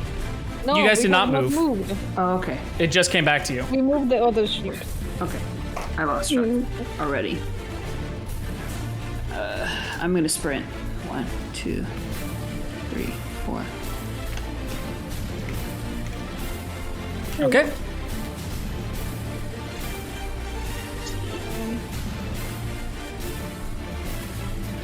Asias and Calliope. Calliope is go up taking here. her turn. And Toto, Wait. once his turn has been 1, taken. 2, 3, 4. Okay. Where would you like the ships to go?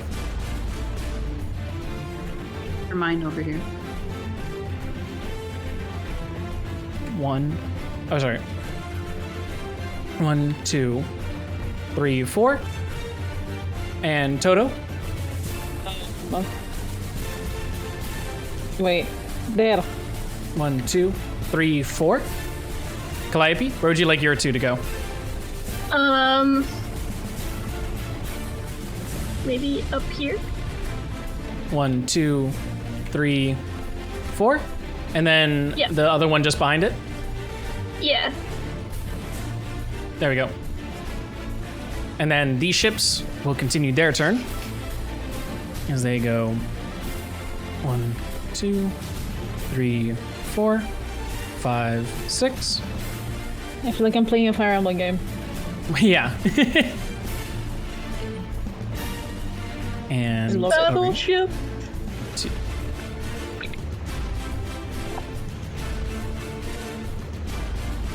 and 1, 2, 3, 4, 5. And 1, 2, 3, 4, 5, 6. If somebody can summon the Kraken, that would be a great time. But we had only 7 bees. Make them form a kraken. Oh my god. This one. If Jimbo can call upon his patron. Oh my That god, would I have be to. great. I shift Not for- in range. Okay. They end their turn, but you can see that all of these ships have their crews scrambling back and forth across everything as they prepare themselves for battle and they ready their cannons. Also, as a quick thing, sorry, because this is like a different system and stuff.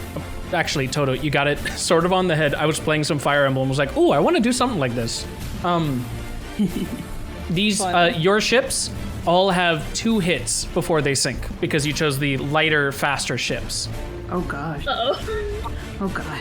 If you get hit twice, you will be, you will sink. But your AC is 16. Okay. It's harder to hit you because you are more nimble and fast. But this is what I see. Do we know? We get to find out. Okay, we'll find out. That's fine. You'll find out their AC if you try and attack them. Yes. But with that, Close. it does come back to your turn.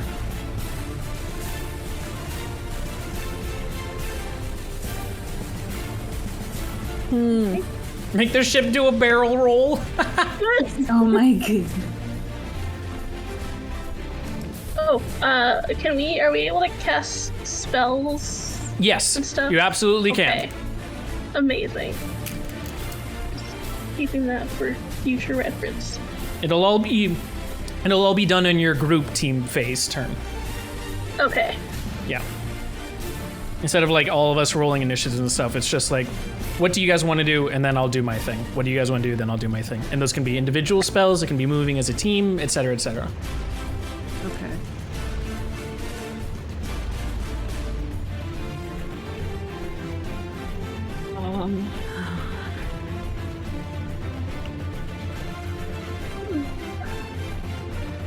I have an idea, but not right now. I have an idea, but not right now. Also, do remember your cannon range is 10 squares. But our spell. Or no, 20, range- 20. My bad. Blip. 20, yeah. the 20, big yeah. ones is 10. But our spell range. Your spell range is, yeah. So You can shoot some people.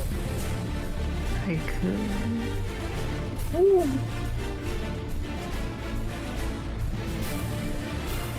This is up there.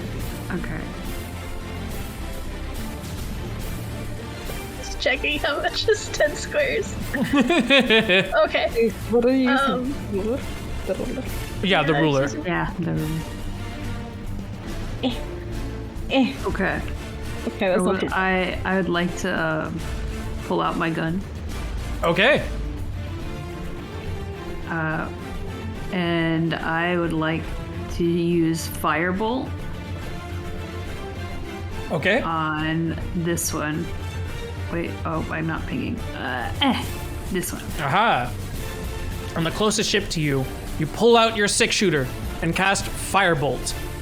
So, if you could remind us, as a homebrew class, what does it do? Okay. You hurl a mote of fire at a creature or object within range. Make a ranged spell attack against the target. On hit, the target takes 1d10 fire damage. A flammable object hit by the spell ignites if it isn't being worn or carried. The spell's damage increases by 1d10 with you. Never mind. That's higher level stuff. So, go ahead and roll your hit DC of that revolver or 6-shooter plus 2 I gave you. I totally remember. It's 1d6 plus 2, right? No. So, you see where on your character sheet, there should be a thing that says you have a weapon? Yeah. And then that revolver, like, you're going to swing with that. Or no, because yours said spell. Yeah. If yours is spell, as a gunslinger, your spell casting modifier should be your dexterity. Do I... So you would add your roll? dexterity bonus to a d20 roll. Because you're doing the spell, not just shooting with it. So just roll the dexterity, pretty much. Sure, yeah.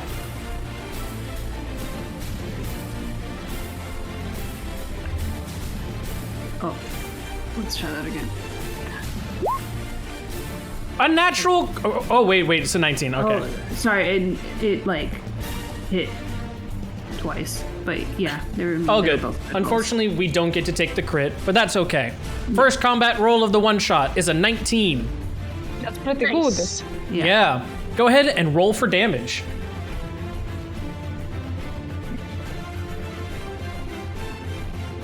$11. Perfect. rolls. And then do I hit effect as well? Yeah, you can hit the effect if you like.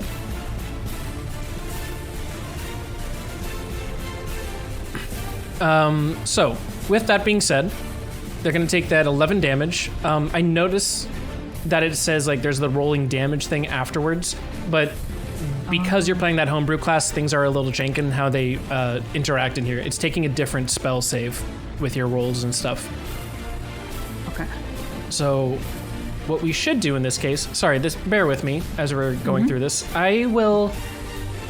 What we'll do is you're gonna keep rolling that dexterity plus 3 if you're ever casting something from your gun, But when you just cast it normally through your gun, you're gonna do the effect, and then we'll take that damage that rolls after it. So instead of the 11, you did do a 12, which is crit damage, which is great. Oh my God. And you're gonna send 12 fire damage towards that ship. You notice that some of the ship starts burning aloft with the planks set on fire before they are quickly doused by everything. And you can hear from off in the distance, Ta! Get forward! We can't let them get past the bay!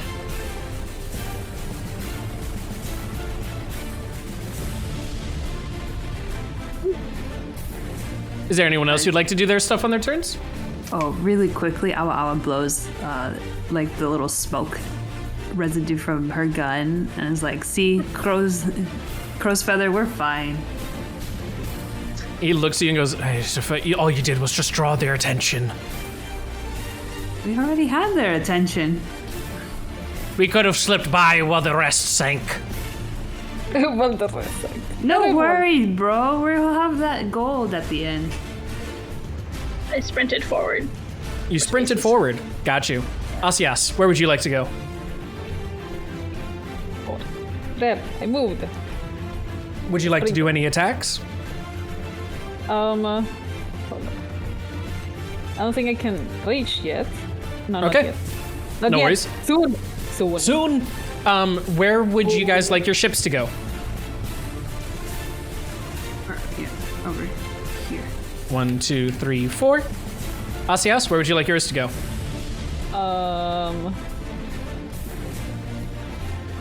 Somewhere over this way. Hold on.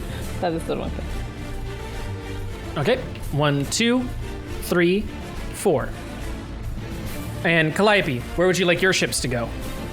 Let's see. Can I have... Can I have them go, like, over here? 1, 2, 3, 4. And Yeah. 1, 2, 3, 4. Yeah. I'll allow that. They can bump against each other a little bit. Okay. Cool. And that is the end of your guys' turn. So now we'll go over to them. They'll go 1, 2, 3, 4. 1, 2, 3, 4. 1, 2, 3, 4. And 1, 2, 3, 4. And 1, 2. And then from there. Oh, whoa. That music really did just die. Okay. Oh, I think someone brought it to the back. It's on loop, so it'll loop for it. That being said, you'll see them ready some front-loading cannons towards everything. In particular, Awa Awa, your ship is under attack as it rolls its first cannoneer at you, or cannon barrage. Does a 12 hit your AC of 16? It does not, but it's a barrage. And one more comes your way. Doesn't hit though.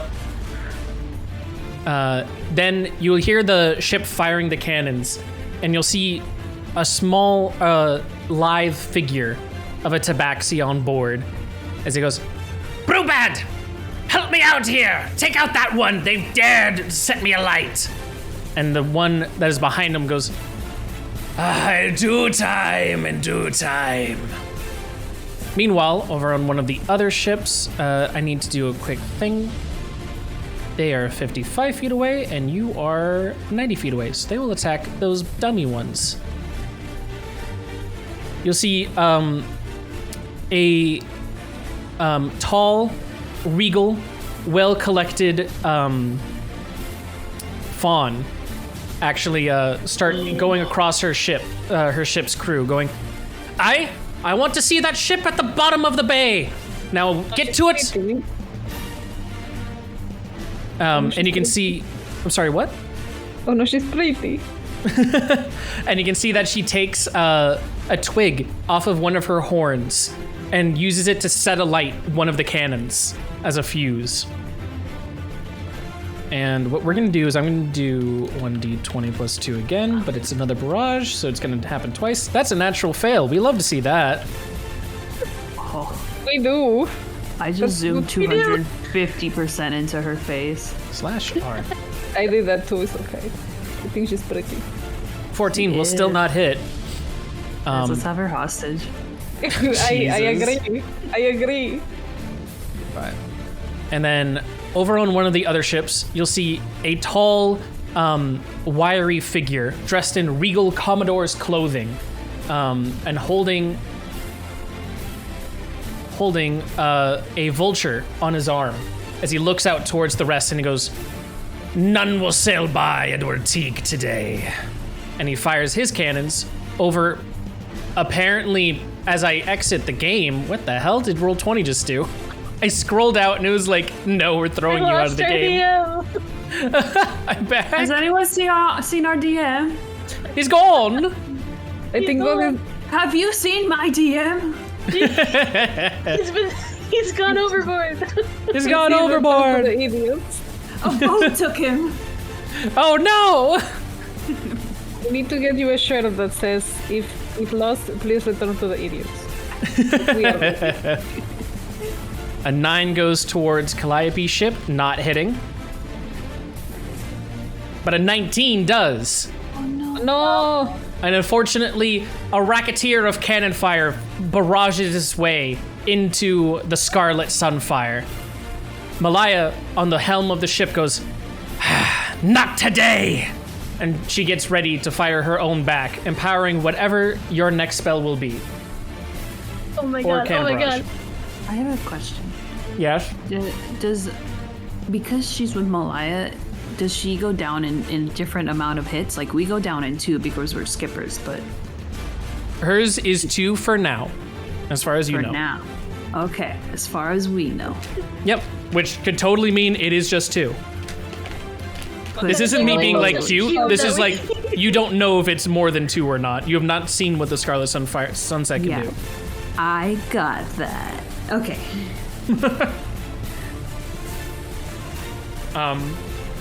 That being said, it is now your guys' turn. Okay. I'm gonna move to 1.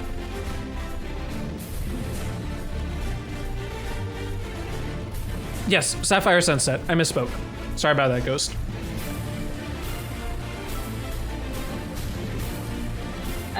What's the word? Dashed? Ran? I moved for spaces.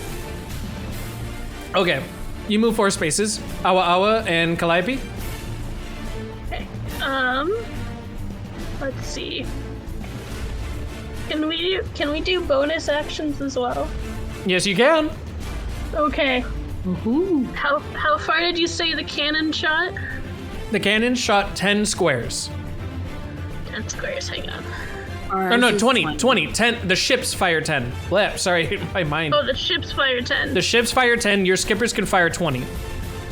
20, okay. 20 squares? Holy crap. You guys have been in range for a bit. Squares. Oh my god.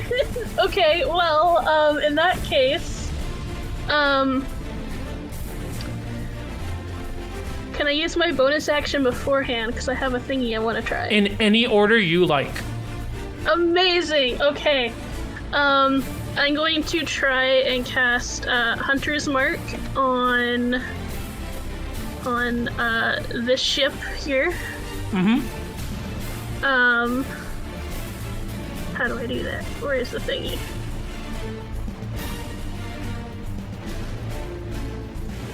Is there a saving throw? It doesn't tell me. Oh, for the Hunter's Mark? Yeah. Hunter's Mark does have a save throw DC, but let me quickly check. Because I believe it was an intelligence or wisdom. Okay. Where are you, Hunter's Mark? You want me to cast it so it pops up, or? Yeah, sure. Okay. Where is I?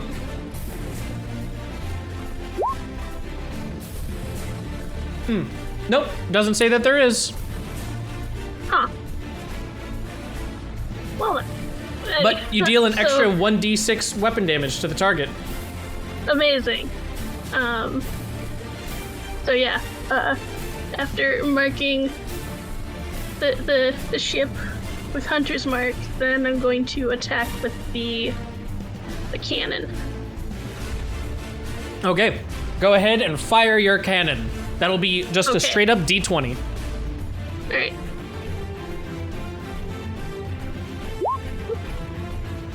A 12 will hit. Oh, really? Amazing. Okay. Now, how this works is it is more simplified for the ships. So, do you want to add your Hunter's Mark damage to this? Because what I will do instead is I will knock down an extra integer as opposed to you rolling damage. Or are you using your that one. Hunter's Mark to like attack the individuals on the ship? Oh,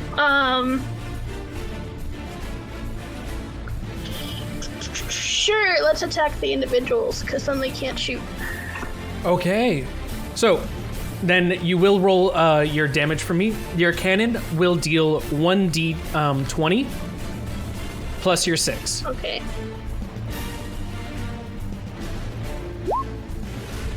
You were able to take out 18 people on the ship. Okay. Wow. The cannons bombard, blasting through the splintered wood as the ashen lumber that makes up that ship falls and crumbles apart as you see bodies falling into the bay, unable to swim and sinking to the depths below. Meanwhile, the man on the ship, wizened through his years, stands firm and strong through the cannon fire itself and goes, "Aye, you'll get one glancing blow for sure, but you'll be sinking down to the depths soon enough." Uh-oh. Oops. Would you like to do anything else? Well, I guess I still have my movement. I'll go this way too. Okay. Where would you like your ships to go?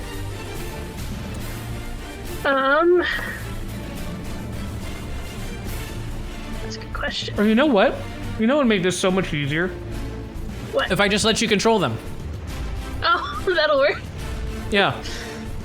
Instead of me being like, oh, what kind of direction do you want them to go to? Okay, Nami, feel free. You can move yours now. I'm gonna make it so Amazing. Toto can move his, and Luna can move hers. There you go.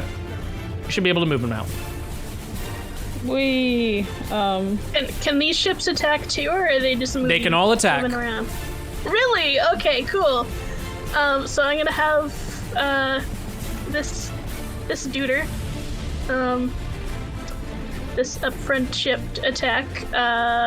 Okay. This one, the one that Ooh. I was already firing at. Okay. Sure thing. Roll a d20. All right. 5 seconds, go. An 8 will not hit. Ah, darn. Okay, then I'm gonna just boop boop move that guy to the side. And I'll move this guy up too. And I will also have it attack this duder. Okay. Roll a d20. A 19 will hit.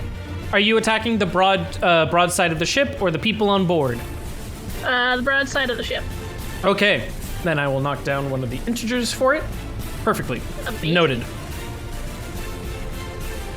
In that regard as well, what I need to do is I need you to roll me a 1d4.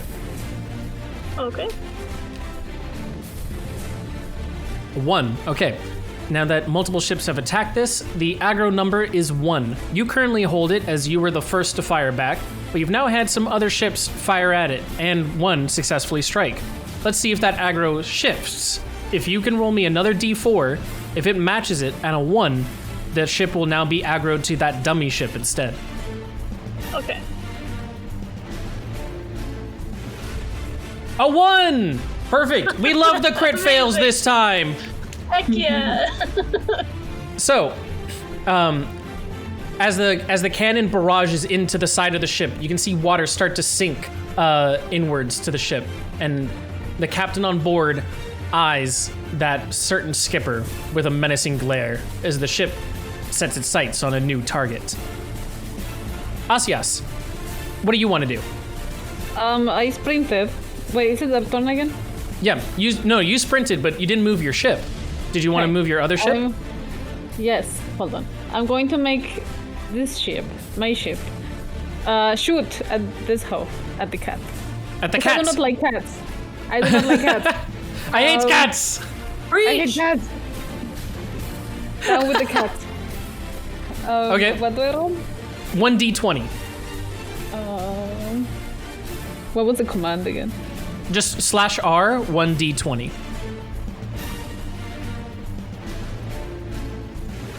Oh shit! It says under. Oh, never mind. I know what I'm doing. You're all good. 15 will hit. So, would you like to attack the people on board or the ship itself? I want to attack the stupid cat. I do not like cats. Okay, perfect. Then you will roll some damage for me. That'll be 1d20, please. 18. You take out 18 people on board his ship.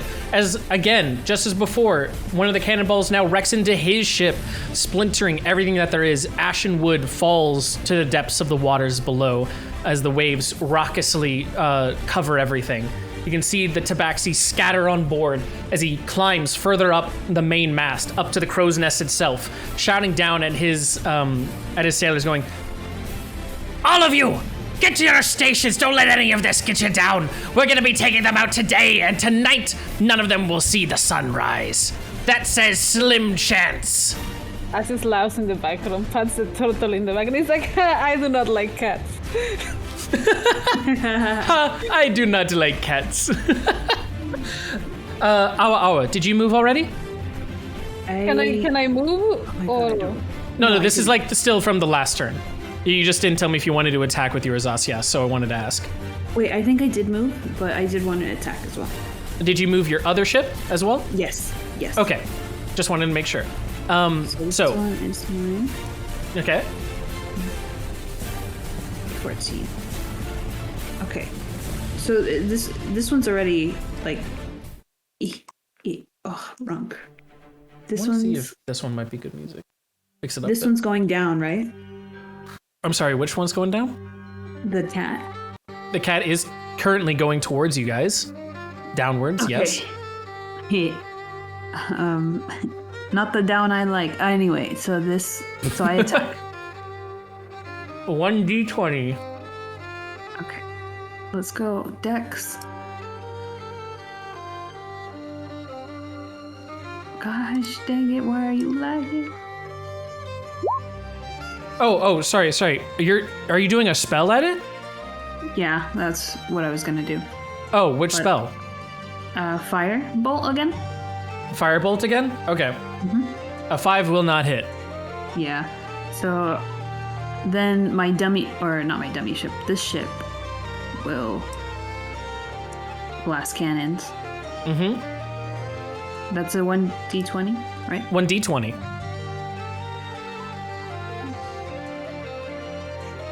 This isn't as combative as I thought it'd be. That's his funeral song. Seriously. A 13 will hit. Go ahead, and would you like to attack the ship directly or the people on board? The cat. The people yeah. on board. Okay. Go ahead and roll We do another not like d20 for cats. me.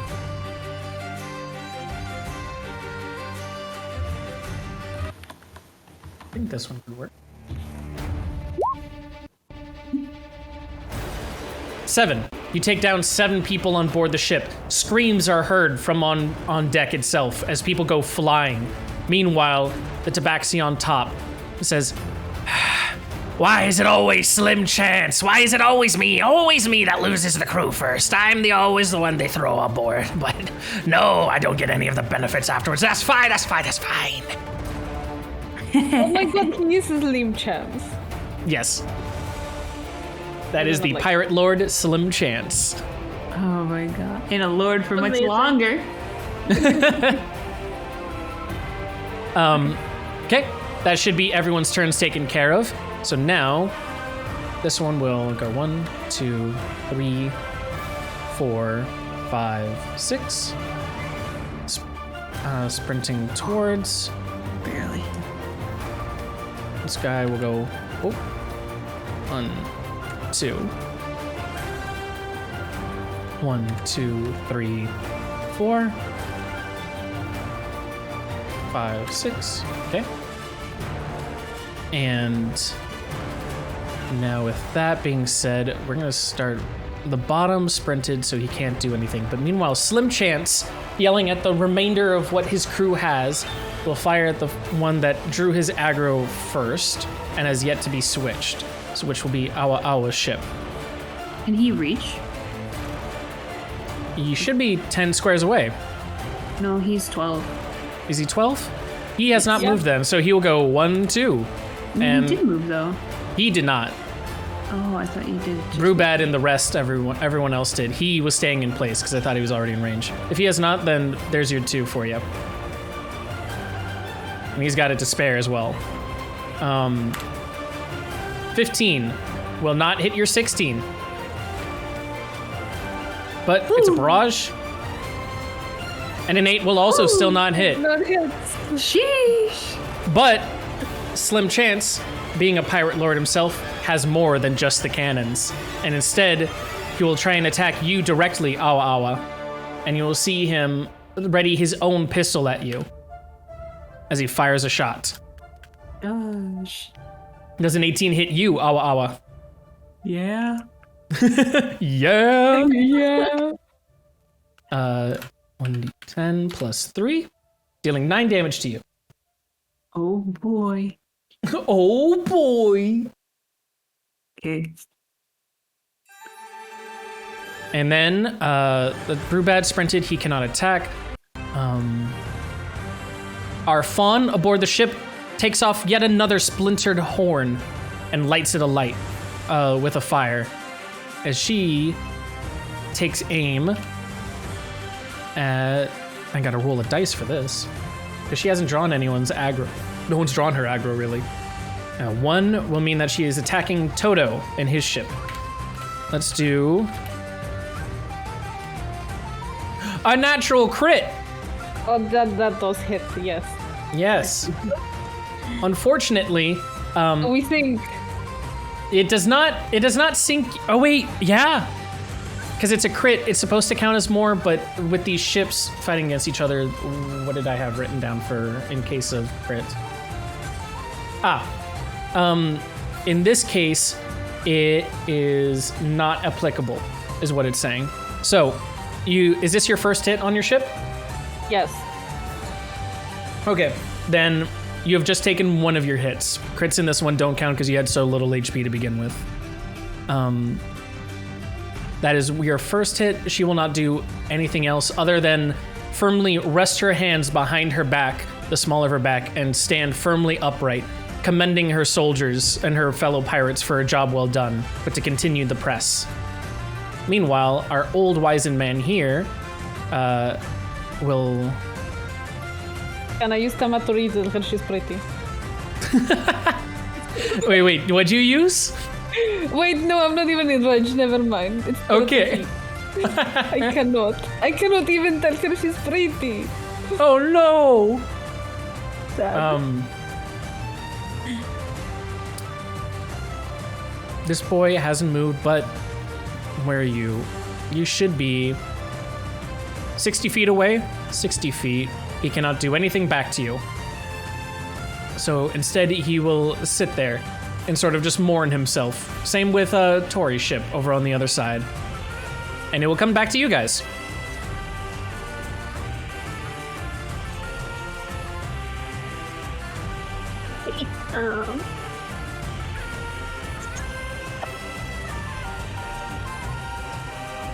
Think about this for a second.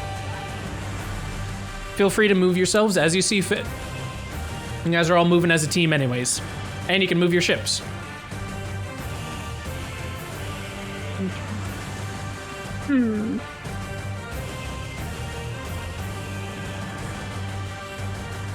We moved back. Or is this open? Yeah. Oh, okay.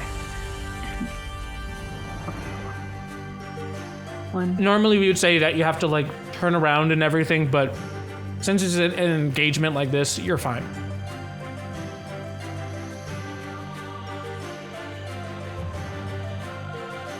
I'm gonna move this guy up 2. And can I have him attack the ship again? Go for it.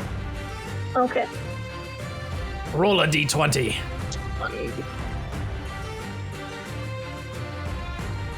An 11 will unfortunately not hit. Ah, darn. Alright. In that case,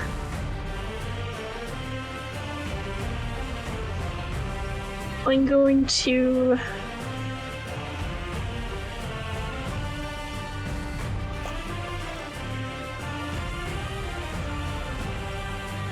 this guy up here. This sprint.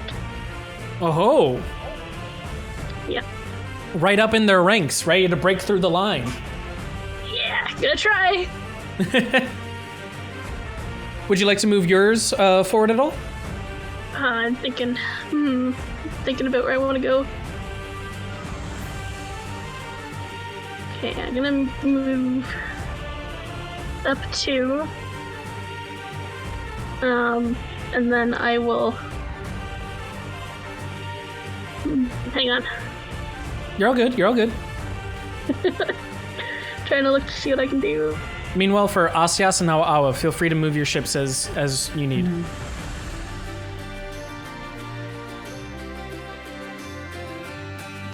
Okay, I will also attack with my cannons on that ship. The cannons set themselves forward as you fire off. Go ahead and roll me that d20. That's what it sounds. But you forgot Toto and another sound right after it. Splash! As they sink into the water.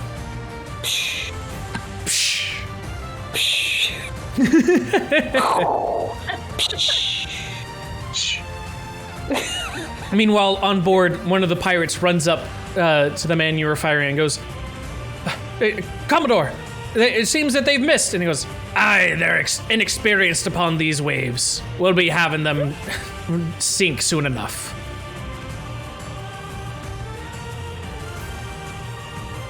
Meanwhile, the rest of you guys, did you have any attacks or that you wanted to do since you moved? I want to do Firebolt again. Okay. No. A 7 will not hit. Okay, then my... Wait a second. I'm so sorry. How much of your grit do you still have left? No, because that one's normal, isn't it? I'm so stupid. I'm so sorry. Yeah, your firebolt is just a cantrip. Okay, you're not doing dex from now on. You're doing your normal just hit DC for it. Do you want me to do that then? Do that one for me now. The other ones we're keeping as is, but that's on me. I thought you were using one of your grit things because you said you readied your pistol. Oh, I just imagined it like that. That's fine. No, that's totally fine. It made sense. Firebolt. Okay. There. 21. Cool. That will hit. Go ahead and roll for those damages. But you haven't used any of your grit yet, though it is at full. 17. You're dealing that at him because that is not a cannon fire. Okay. Writing down the 17. We do not like cats. Cats are terrible people. Well, your firebolt actually pierces Slim Chance himself, some of the hide burning off of his chest as he goes, ah! And finally, scrambling down the mast, going to the seawater below and grabbing a bucket and pouring it over himself as he goes, "Hurr, hurr. No, this isn't where we end today. I will be the star that shines tonight. Or you will be the star that burns out today. Your star is burning out." Would you like to do anything else with your other ships? I moved back I wanted mine to attack.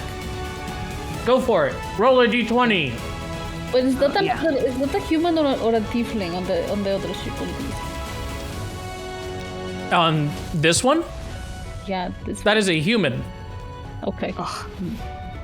I got excited.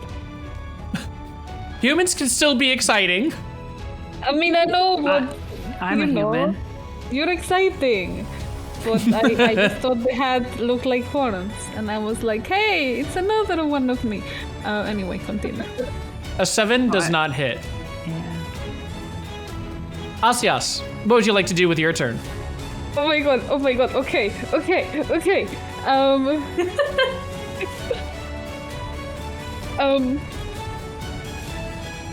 Can I use speak with animals to Aquaman this shit? You have to. So, speak with animals requires you to see an animal first. Hold on.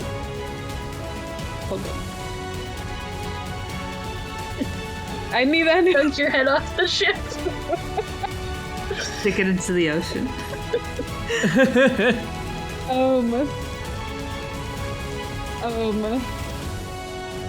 If you can see an animal, though, yes, you can cast speak with animals. I mean, you can still cast it. There's no one to really speak to. Throws Jimbo to the other boat.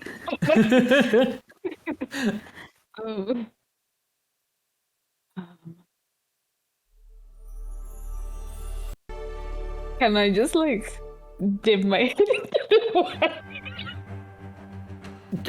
Yeah, you can. The skipper is like pouring itself into the water as it skips along anyway, so you could definitely put your head into the water during one of its skips. I'm going to do something stupid. Is there a rope anywhere in the ship? Is there a what? Rope.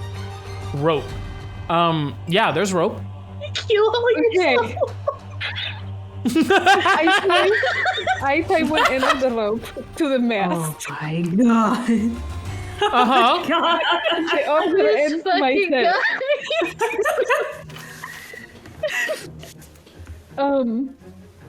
And I use it point at the turtle and go, wait here. And Haldrig looks at you with concern in his eyes and goes, "Aye, Mister, don't be heel-hauling yourself over just this battle. We'll make it through."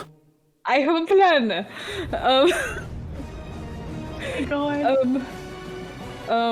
I give him part of the rope. Like, when I tell you, just pull me up. You're strong. You can do it. How are you going to tell me when you're under the water?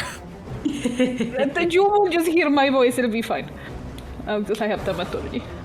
Cannons land near you in the water, making a large splash, and as the salt water careens over you and eventually settles, all you see is his shocked expression going, "Here you! Over all this?" It'll be fine. Just trust me. I've done worst. He grips the rope tightly and goes, "Aye, lad, I'm here for ya." I jump off the ship. Uh-huh. Do I see any animals around? Okay. We're doing this then. We're doing this. I need to roll a couple of things. I want to add that this was Luna's idea. Oh my god, calling me out. Why was this Luna's idea? Luna, when did you tell her this? Him. Sorry. Yeah. When did you tell him this? On this side, we're being excited. And I'm like, you should do a cast speak with animals on a shore. I am so flabbergasted, shocked, dumbed, and appalled. But you know what? Let him go for it. I need to roll one other thing here. /R1D. Okay, so a 2 and an 8 and a 1. Okay. Asias dives beneath the waters. This is so silly. This is so... okay, I need to change the music for this. I jumped on a Hydra's face. Do you not think I would do something stupid this time? I thought you knew me. I said it as a joke. Too late. I don't know better than to do that. Okay. Is this the... Okay. As Asias dives beneath the waters below, he sees not just various ocean critters, small things that are scurrying about in the depths of the chaos that have beset them below, but he sees also a whole army and array of skeletons sunk beneath the waves, shipwrecks that litter and create their own coral reef at the bottom of Aldernach Bay. Everything that lies below that can be seen is almost bigger than the town itself that you came from. The skulls of former enemies, allies alike, greet you in your perception. New homes for octopi lie beneath, and as they make their homes in the rib cages of some of the other skeletons and other humans that have lost themselves to the waves. But yes, there are, in fact, sea critters down here. Though they are all of smaller stature. This will have to do. Can I cast Speak with Animals? You cast Speak with Animals. I do not know how I'm speaking, but I'm speaking to them. You just hear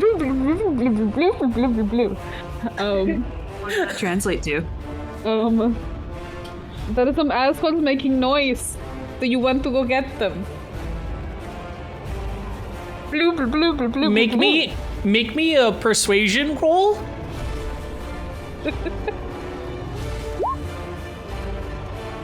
A 22. Baby.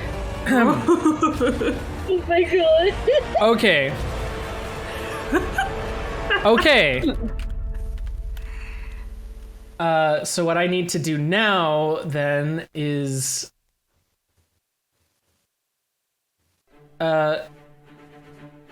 okay.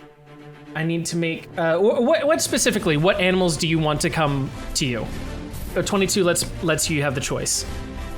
What animals are there? Anything that you would consider a small sea creature, no medium or large sizes. Is that octopi? There are octopi. Because we have Jimbo, so Jimbo's friend, octopi are friends.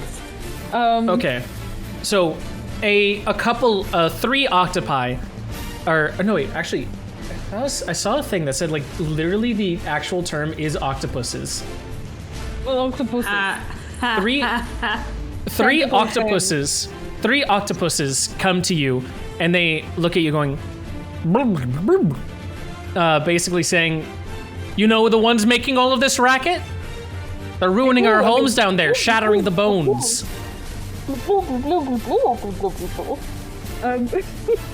I do. We're trying to stop them. Can you help me? How? You're small. Can you climb on the ship and cause trouble? Yes.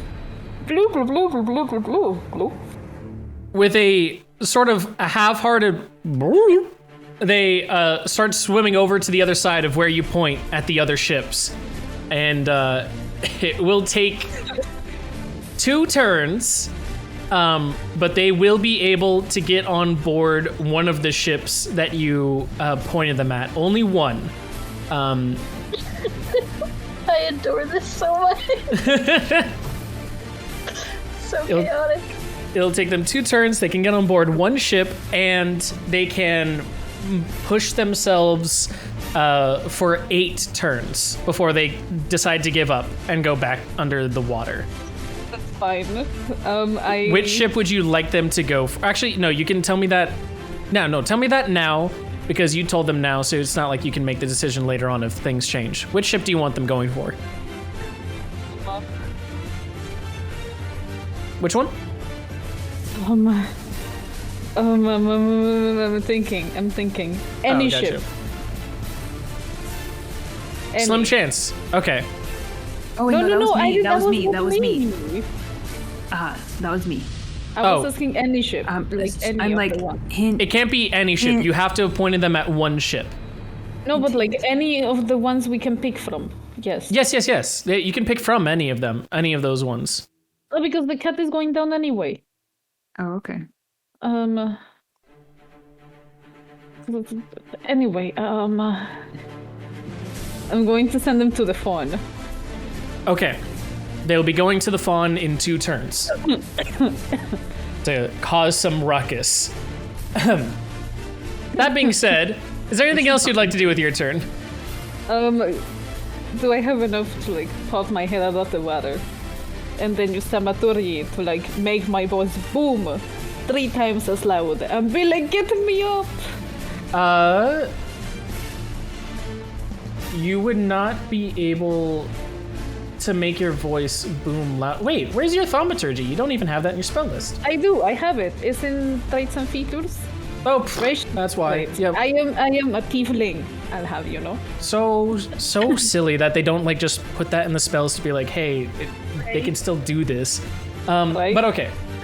Yes, you make your voice boom saying, get me up, and you hear Haldrig from overboard going, really? Okay. And he starts pulling on the rope towards you, and you can slowly feel yourself being inch by inch going, as you're pulled up back overboard, and you land face first onto the deck itself, smashed and watered with the salt water of the ocean. And he goes, what was all that for? You were down there for maybe like 30 seconds. You will see soon, friend. You will see soon. I will, but you know what I'd rather see is that horizon on the other side, and maybe the sun to rise to boot. Can I still move? Just make 2 spaces?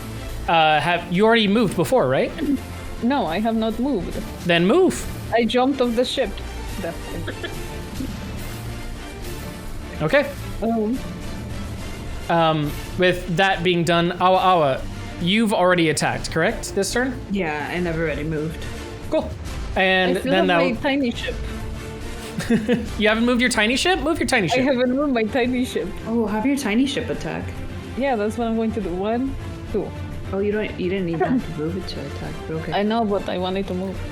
Remember that you can move diagonals as one space. If you did like the up and the right at the same time, it does that, which is just like one unit to move. Oh, okay. Oh, that is genius. Okay, what was Learning it? magic tricks. There. 1, 2. There we go. Okay. I'm going to attack the stupid cat because I do not like cats. Okay. Do a 1d20 with your cannon. Oh, that is so sad. A critical fail. Oh. The ship, the ship's cannon actually explodes on itself with a horrible misfire, and you can see that the ship itself has taken damage. It's okay, all the cool shit happened in my actual turtle, not in the tiny ships too. That's one of the good shit though.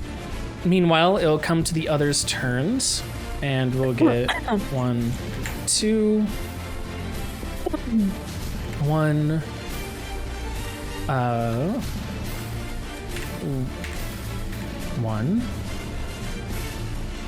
1, 2, 3, 4, and 1, 2, 3, 4. 4. There we go. We'll start with over on the bottom left side, a pirate. Right over here, where I'm pinging. You'll see a pirate that is dirty, wiry, his beard mangled, and also let a light on the tips of the ends. Take a swig of a bottle and hide it back in his deep breast pocket as he states, "Aye, now the real party starts. Lads, get to the cannons." and he loads the cannons out front, a whole barrage of 4 on each side as he fires out at the one directly in front of him. This one in particular. He's gonna roll 20. He's gonna roll 1d20. The 19 will hit. And then he's Oh no. 1d20. Whoa. /R 1d20. If I can /R 1d20, thank you. An 18 will also hit, and he also gets one more on there with his full 4 cannon barrage. Isn't he dead already? Yes, he overkilled it. You'll see just a whole barrage of cannons meet the timber of the wood, an unstoppable force against, unfortunately, a very movable object. And the wood splinters, shatters, and you see those on the ship try to make way for the ocean and its tumultuous depths underneath, and in a desperate plea to save their very own lives. They, for now, are sunk. I salute them. Thank you for your noble sacrifice. Meanwhile, the sailors on board go up to him going, "Ha! Look at that, Brewbad! Look what we've done!" And Brewbad goes, "Ha! Yes, yes, it's only the beginning." Meanwhile, Slim Chance, sort of in his panicked frenzy of everything coming along, is currently focused on Awa Awa, I believe. He's moved his 2, but he should be out of range of you. Ooh. Yes, he is by 1 square, but he still has 1 to move. So he'll go up, which puts you right at 10 for him. And he'll go, "Fire, fire, fire, fire! Get them down! I want them down! I want them sunk now!" And he will fire is at you. A 14 will not hit your 16. Loser!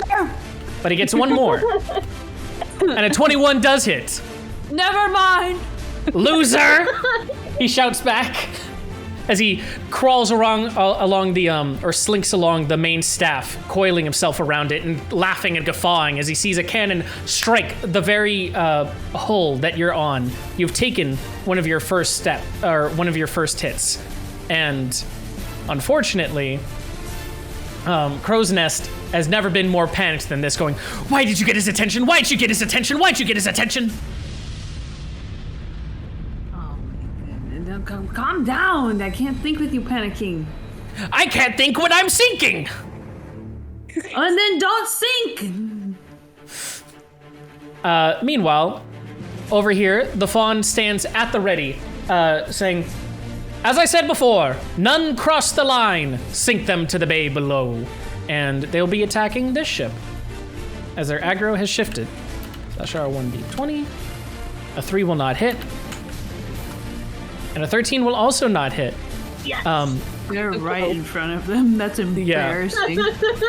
They're too close. It's hard to aim. They miss the broadside cannons as the sailors go, "Apologies, miss. We haven't been able to catch them. They're moving too fast. They're skipping along." And she goes, she sort of like, you can see she puts her hand to her temples and quickly exhales through her nose, going, "Fine, I'll be taking care of this myself." And she readies herself a large bow and arrow made of large willow wood, aiming a arrow lighted on fire, and will go for the attack. Uh-oh. A 20 will hit, and she sets the ship ablaze. It has taken one of its hits, one of its 2 for her. Meanwhile, Edward Teague is still on the other ship, not on you guys. He is on this one. So he will get ready his broadside cannons. A 3 will miss. And a 2 will also miss. He's not doing too hot. Amazing. He is not doing too hot. Dude, I always roll badly. I'm convinced I'm just cursed. It's the curse of the DM. 45 Yep. is within range of the 50 feet. So he will still, though, say that he needs to... What's his thing that he can do here? Anything of these that can help? He will send his vulture out from his arm, going, "Onwards! Get rid of them! and he'll send his vulture that will actually peck at and tear apart some of the sails that are extended to the side. If you remember, the skippers sort of like skip along the water, and those golden sails, the vulture will actually like attack at, trying to remove its movement speed. And if it hits the usual DC, it does not. It is unable to reduce its movement speed. So the vulture flies back to his master's arm as he scowls. Meanwhile, Tori spots her beleaguered sister. Aboard a ship of black ashen wood and red crimson sails stands Tori de Clisson, leader of the Black Fleet. He or she looks over and sees Malaya and goes, "Oh, you've been sprung then, I see." And Malaya goes, "Aye, not that you can ever hold me. I aim to sail these waters, and I won't be held back by the likes of you. Not anymore." And Tori readies her cannons and goes, "We'll see about that as we drag you back to the dungeons again." Unfortunately, we'll miss. And we'll miss. And then comes to you guys, and your turn. What would you like to do? I is alive out of pure spite. I can't respect how they play that. I appreciate being alive out of pure spite.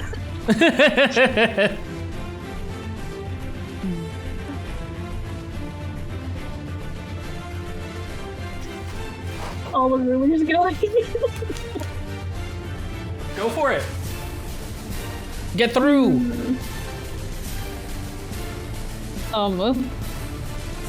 Anybody else wants to go? I have an idea. Oh my god. Okay. Awa is like literally doing the opposite of the current objective and like trying to side skirt as much as possible. No, there's a plan, I swear. I will restate though that combat ends when all three of you have gotten to the other side. Oh my god. Okay, thanks. This is a song that never ends. Okay. Yeah, I need to like get we need more pirate like battle music. I know. Hans Zimmer? Hans Zimmer, get to it. Okay. What is this thing? Throw it up. Let's see if this works. That is not, it literally says epic pirate battle music. This is not epic. Oh, it's building. It's building. We'll let it build a little bit. Have you guys all done your movements? No, I'm working on mine. I'm working on mine too.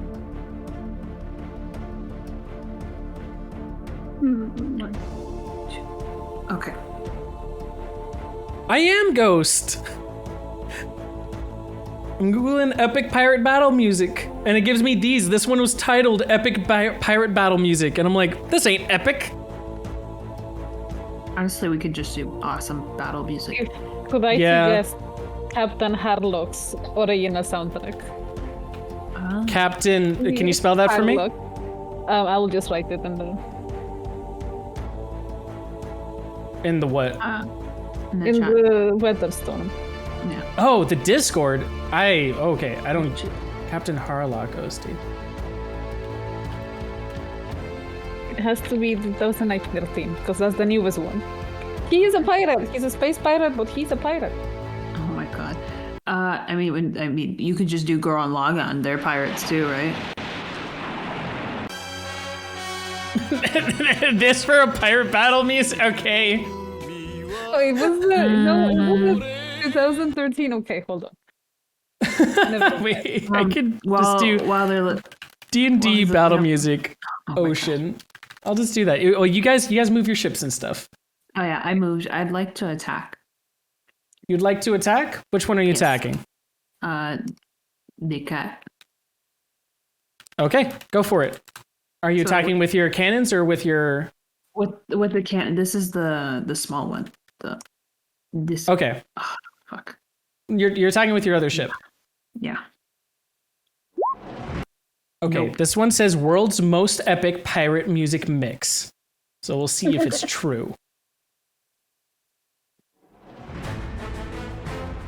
Okay. That It's sounds going. Okay. Your 1d20 unfortunately will not hit. Yeah, so then I'll shoot a firebolt at him. And then I'll also have Ghost's suggestion queued up in case this one turns out to be a bummer. Oh wait, that's the one they linked. Okay, yeah. I'm gonna have this boat attack this boat thing. Yeah. Go for it. I'll roll damage for your firebolts. 18? Okay. 18 is dealt to Slim Chance. And you are firing at Edward Teague's ship, so feel free to roll your d20. 13 will hit. Roll for damage. Amazing. Can I add my Yes. hunter's mark on there as well? Yep. If you're attacking him and you're not attacking the broadside of the ship. Yes. So Okay. it's 1d20 plus 6 then? Mm-hmm. Okay. 17 people are knocked aboard or knocked off of the ship as they go careening and flying. He goes, I said you were granted 1 glancing blow, not 2. And then you'll have to roll me an aggro check because he was aggroed on the other one, but now you've hit him. Roll me a 1d4. If it's a 1, he changes aggro. It is not a 1, so he keeps aggro on the other ship. Amazing. And Asias, are you doing anything with yours? Yes. My ship is dead, but Yep. I am exactly 60 feet away from Captain Story ship. Mm-hmm. So I would like to cast darkness on her ship. Darkness. Oh. Okay. It's magical darkness that is spreads in a 15-foot radius. Darkness spreads in a 15-foot radius. Got you. 15 And feet you of know darkness what? spreads across the ship. Exactly 15 foot. So it covers the entire ship. Okay. Perfect then. So, darkness spreads across the ship, a blanket of void. I first I go towards the turtle man and I'm like, watch this, and then like I extend my arms forward and like my eyes go a little bit red, Okay. bright red, as the darkness like comes and engulfs the other ship. Ooh. Okay. As your eyes glow, they're dark red, and you extend your hands forward. I would say like you can see your palms grow slightly darker as the darkness you cast descends across the ship, like a blanketed fog appearing out of nowhere and materializing into this plane of existence. And soon her ship is shrouded in the darkness, and you can hear her sailors worried about panicking across as Tori goes, keep the path, keep it forward. We shan't let this go past us. I should add a creature with dark vision cannot see through this. Yep. And non-magical light cannot illuminate. Yep. Tori does have dark vision though, so she can still see, but her ship cannot. A creature with dark vision can't see through. Oh, can't see. Okay, that's fine then. She can't see. She can't. Sorry. Yep. Oh, anyway, that's all I want. What are my Okay. octopi? What are my octopuses? It has been 2 turns. They would be coming up on this ship as you want them Yes. to now. Yes. And they would be climbing aboard. You're going to see sort of like long tentacles sort of reach up out of the water, slap themselves to the wood itself as you hear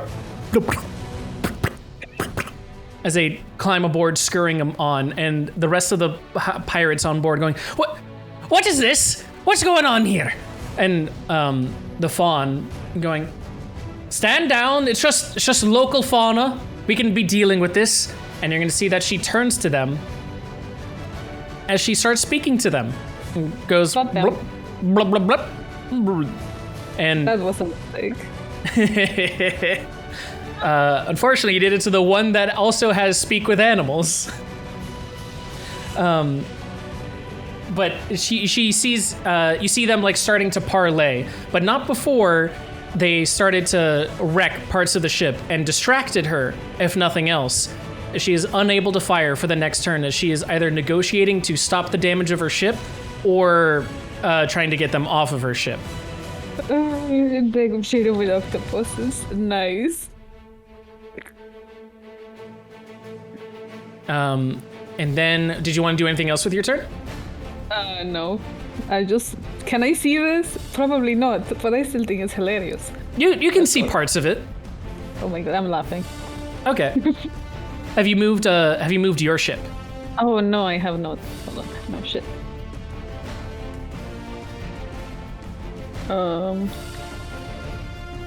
There. Okay. And then Awa. I think I had already tried to shoot them. Yeah, but I was wondering if you moved your other ship. Oh yes, I did. Okay. Can I do a bonus action right now? Yeah, you still have your bonus action. Okay, can I do insight?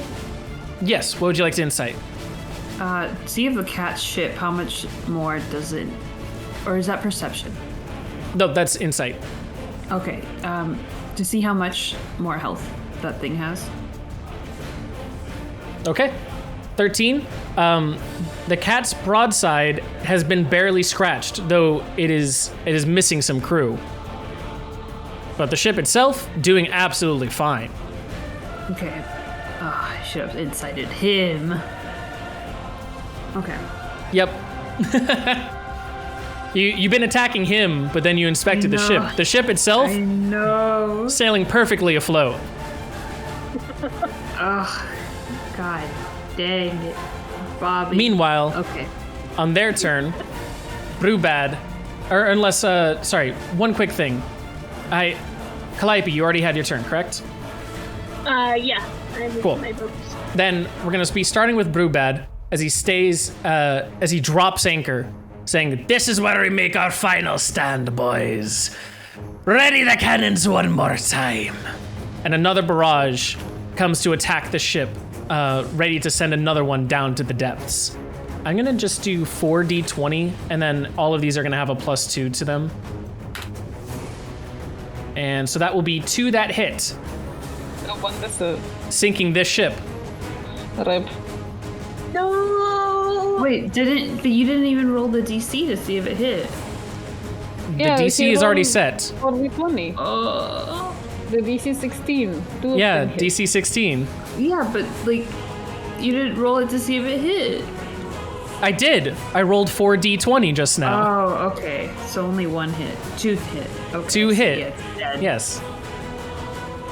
By my- As a barrage of lead and cannon fire meets the ship's timber, it slowly starts to sink. You can see the golden foils ripped apart from everywhere it is, a skipping rock that has been laid low, pressed into the ocean beneath it. As Brewbad chuckles and laughs to himself, taking out another bottle, downing it all, inverting the bottle as he downs the entire thing, and drops it to the water beneath him. A scant offering for those now lost souls. Slim Chance will... he is currently aggroed onto Awa still. Into 3, 4, 5, 6. And he will not be able to take an action as he sprinted to get in range of you. The one on the other ship, the Fawn, is stun-locked for a turn. And Edward Teague will try and block you off by going one space over here and readying his cannons to this ship. Oh. Dealing a 3. Dealing a 3. Wow, 2 nat ones in a row. We hate to see that. Okay. He does nothing again. And Tori, how long does that cast darkness last, Asias? Hold on. 10 minutes. 10 minutes? And does it stay in the same space, or technically can Tori just move out of it?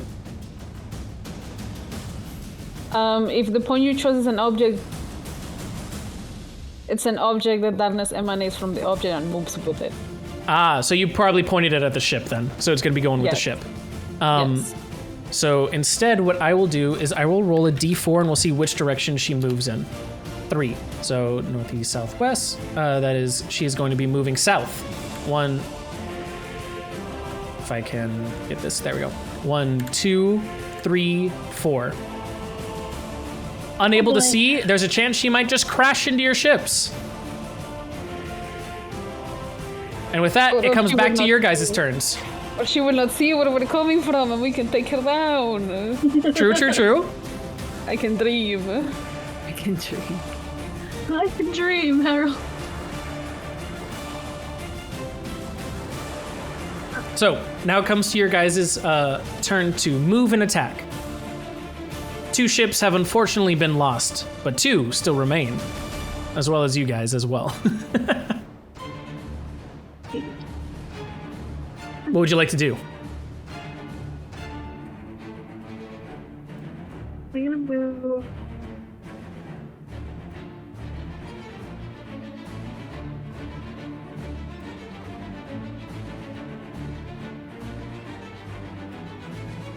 This ship up 2. And I'm going to have this ship attack the one that it's right across from. Ooh, okay. As it broadsides here, I'll give you an advantage on your roll. As they have a wider chance to hit everything. 2d20. Oh, perfect then. That 16 will hit. Go ahead and roll your damage. Awesome. Okay. Are you hitting the ship itself or the people on board? The ship itself. The ship itself, gotcha. Yeah. Then instead of rolling a d20, I need you to roll me a d2. Okay.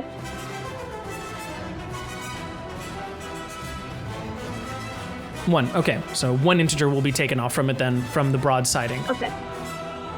You're gonna see more wood and splinter fall over, and the octopi get angry and flustered as they start going and shaking their tentacles all around, gesturing to like all the mess that is being made. Look at that. That's a prime example of it. Meanwhile, the fawn staring back, going and pointing to the rest, going, "It's them that are causing it. We're just defending the bay. They're the ones that are destroying everything. You should be attacking them, if anything." And you can see that she's still in negotiations. It worked. It's Love an this. distraction. I will then move I'm like this baby boat Aquaman. up as well. I'm gonna have this boat attack this guy up here. Okay. Go for it. We're not in broadside status, so you'll just be doing the 1d20. Okay. 6. Unfortunately, will not hit. That's okay. However, you still have your movement. I do. We go up. I'm gonna do the full sprint. Try and get a little bit of clearance. Gotcha. As you sail past, Malaya goes, you can see her just pulling the middle finger to her sister's ship, going, "I know you can't see this, but fuck off, you prick!" I love her. I love her so much. What a lovely lady. You can also see that after she's done speaking, she's like biting her lower lip, but like in that like pure full energy kind of way, just like, "Fuck you, little shit." Like her eyes are ablaze with fuck you energy right now. I love that. Calliope, if there ever, a time to make a move. Calliope is not going to make a move at the moment. She kind of gives Malaya a thumbs up, like, yeah! Swept up into it. Calliope's just off to the side, both thumbs up, like, yeah. We win these. We win these. Asias and Awa, where would you guys like to move? Do you want to go first? Yeah. You guys can both move at the same time and then just tell me what your attacks are. I have a question, so I'm going to wait. Oh, gotcha. Yeah, okay. I want to shoot him. With your cannons? Again. With my firebolt. Firebolt. Okay. Let's go. An 8 will not hit. Okay, help! Help! You literally are cornering yourself. I want you to know this. No, I know. It seems your stars burn bright, but it might be burning fast. God, please. Okay. So I have a quick question. Yes. If they shoot at me, are these like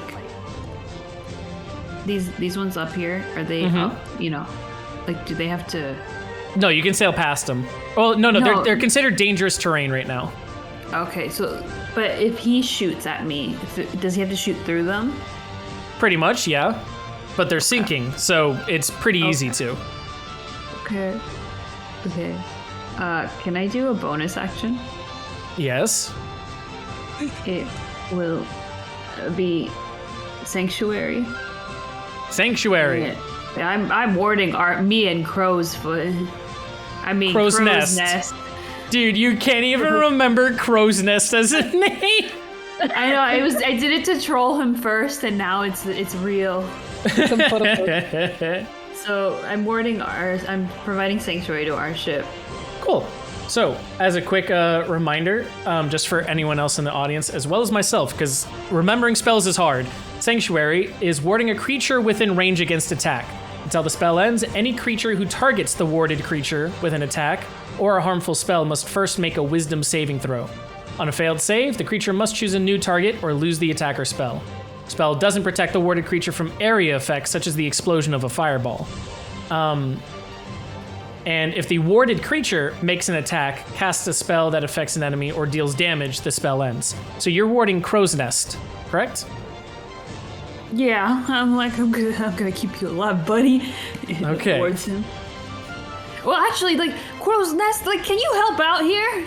Crow's Nest is saying, "I'm moving the ship." Oh God, this fucking guy. Okay. Do you want to stay? And he lets go of the oars. He lets go of the oars and goes, "Fine, sail it yourself. Come on, go and move." You find yourself unable to move the ship. Terrible. All right, Crows, whatever. You move. I'll just give you sanctuary. Okay, you gave him sanctuary, and you have not moved yet. You can still move. Right, yeah. I'm gonna wait till Asia's turn. Help! Okay. Okay. What is your question, Asias? Okay, so I have a hand axe. And range says 20 feet / 60 feet. Yes. Say, in this scenario, what range am I taking for the hand axe? In this one, imagine you're doing 4 squares for 20 and you're doing 8 squares for your 60. Also, so I can 4 squares for 60? If you're trying to do so when you're doing at that 60, you're throwing at disadvantage. So you're going to roll and take the lesser, but you can go up to 8 squares. So this is 11 squares here. 12 squares, actually. Okay. Oh, wait, hold on, that's the wrong thing. But you can throw at normal within 4 squares.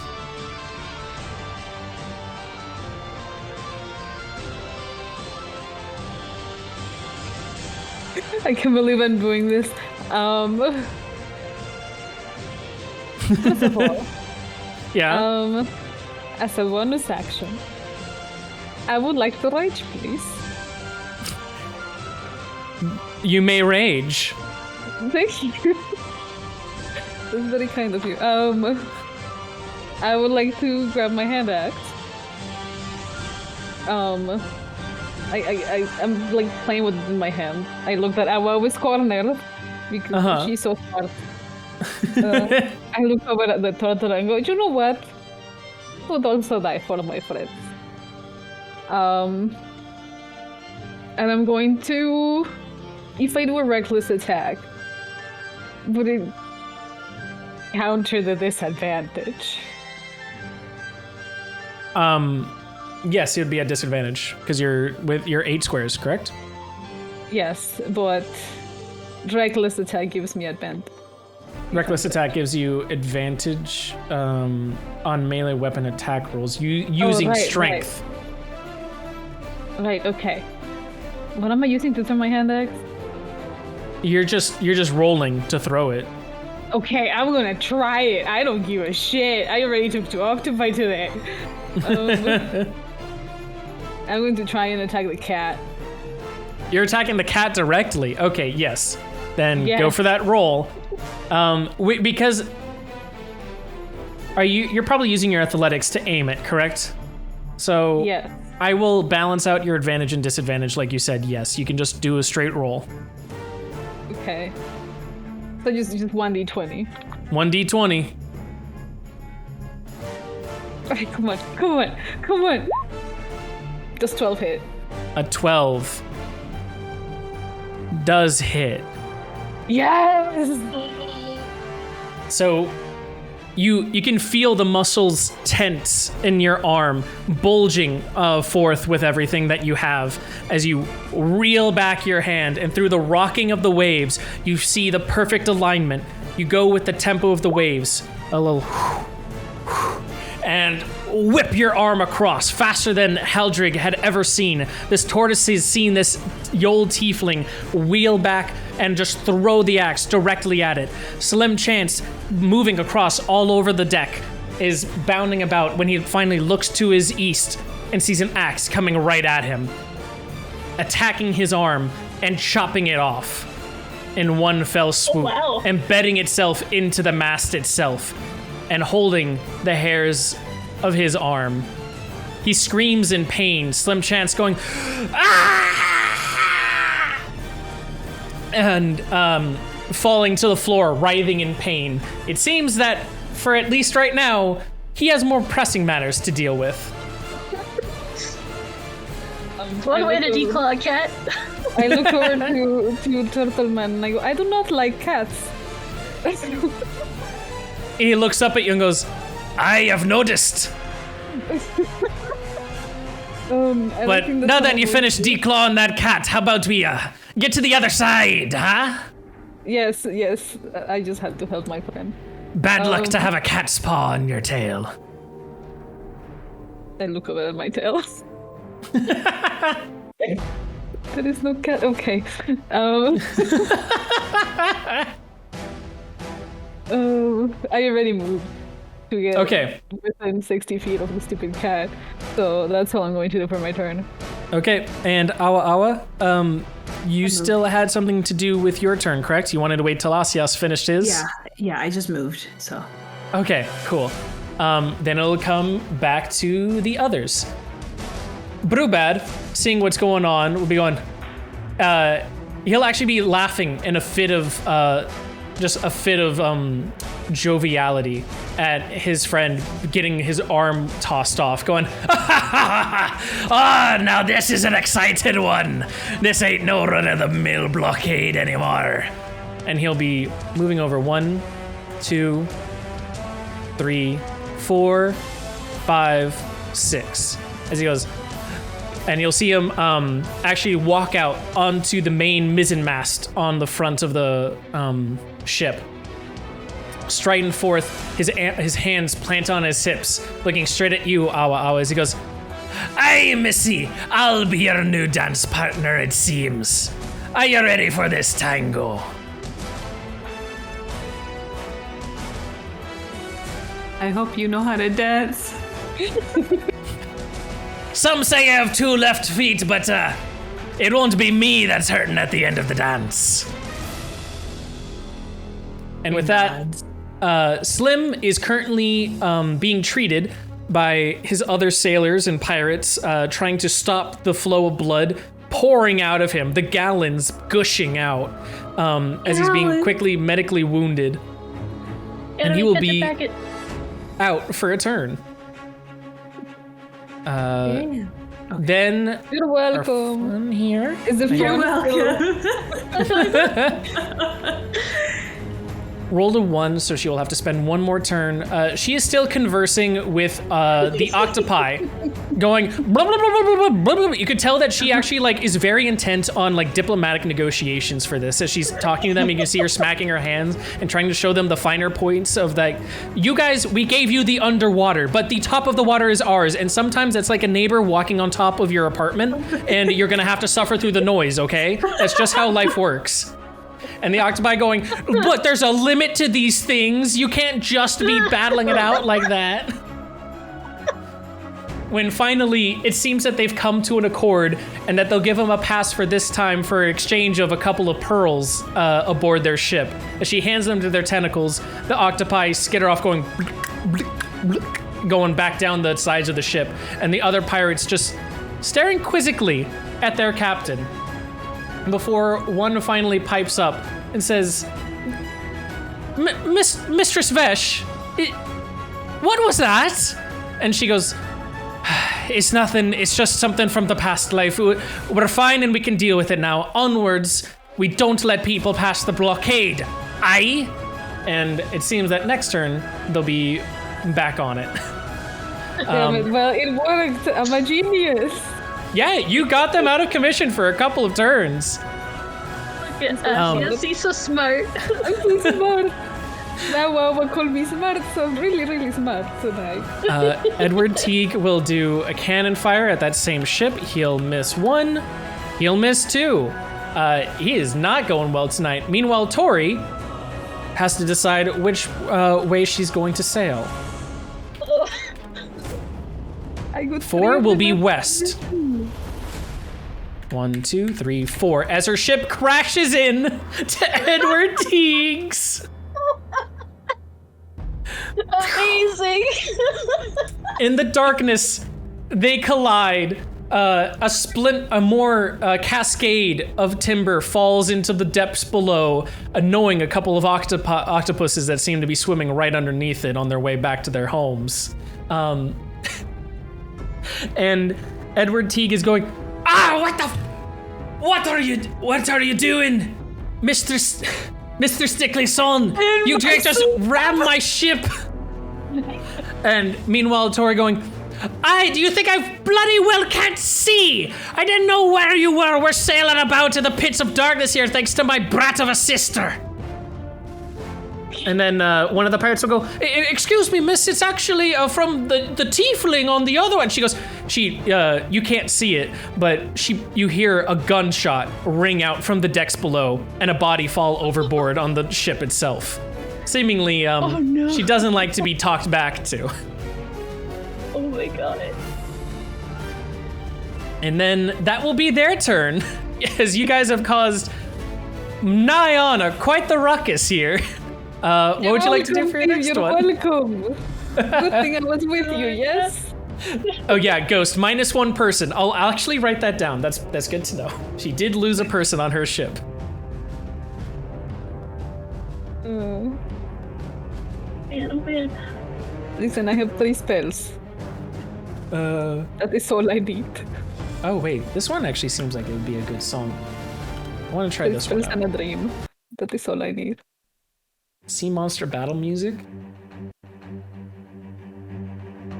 Okay. Go ahead and do your movements, unless you want to do an action before your movement, and let me know when you're ready. Is Oldman worried, preoccupied with Captain crashing on his ship? Is who crashing on his ship? Is the old man preoccupied with Queen right now? They're busy dealing with their crash ships at the moment, yes. Good.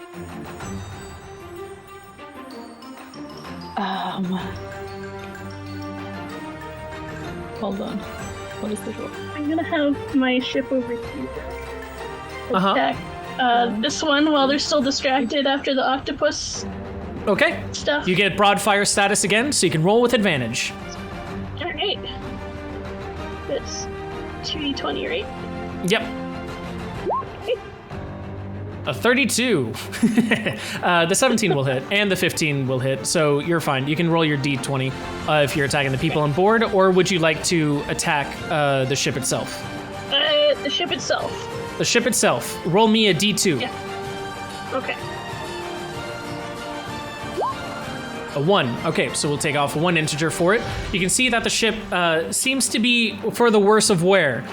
That it's starting to halt itself. And on board, Vesh is saying to the rest, "Are we really going to be broadsided by a skipper today, lads?"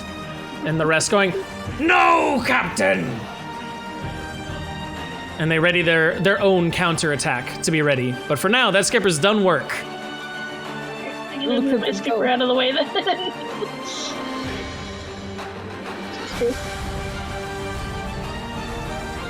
And would you like to move your vessel, Calliope? Yes. I'm going to up and then up here. And I'm going to try and attack, what's her face's ship? Tory ship. Oh, you're attacking. Ship, that's, yeah. You are, this would count as a broadside. Okay. Yeah, I would like to attack the ship directly. Do it. For broadside, alright. So is it advantage again? Yep. Okay. Yep, so I would help if I typed that out right. There we go. The 14 will hit. Would you like to attack the ship directly Amazing. or the people on board? The ship directly.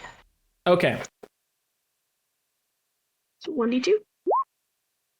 That's a 1. Cool. So 1 integer will go off. And you will see Malaya, her foot on the edge of the ship, firmly planted as she's leaning over, teeth bared as she smiles a dark grimace, going, "Ha ha ha ha! Take that, Tory! Oh, you'll be fucking dying today! The ship, the seas have a new queen!" And you can see, now that you're at the side of this ship, written in gold paint on the side of Tory's ship reads, "The Eye of the Storm."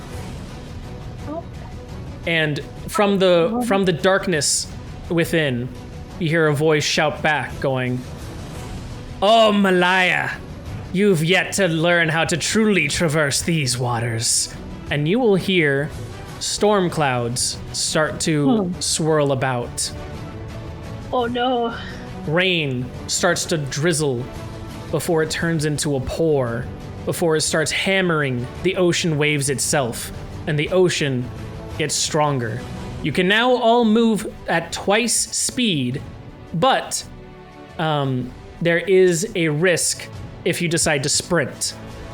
If you decide to sprint, you will have to flip a coin, a D2. If it lands on a 1, you will have to go the opposite way of your intended path. If we don't sprint, we just move normally. If you don't, yep. So right now you can move 4 base speed, but if you want to try and move 8 now, you will have to flip a coin and see if you're able to tame the ocean waves. Calliope, is there anything else you'd like to do with your turn? There is still one ship you have that you have not used. That is true. This one yet. Okay. Then I will go ahead and attack Tori's ship with that one as well. Okay. Roll a d20 with advantage. That's a broadside. Yes. Neither of them hit, I don't think.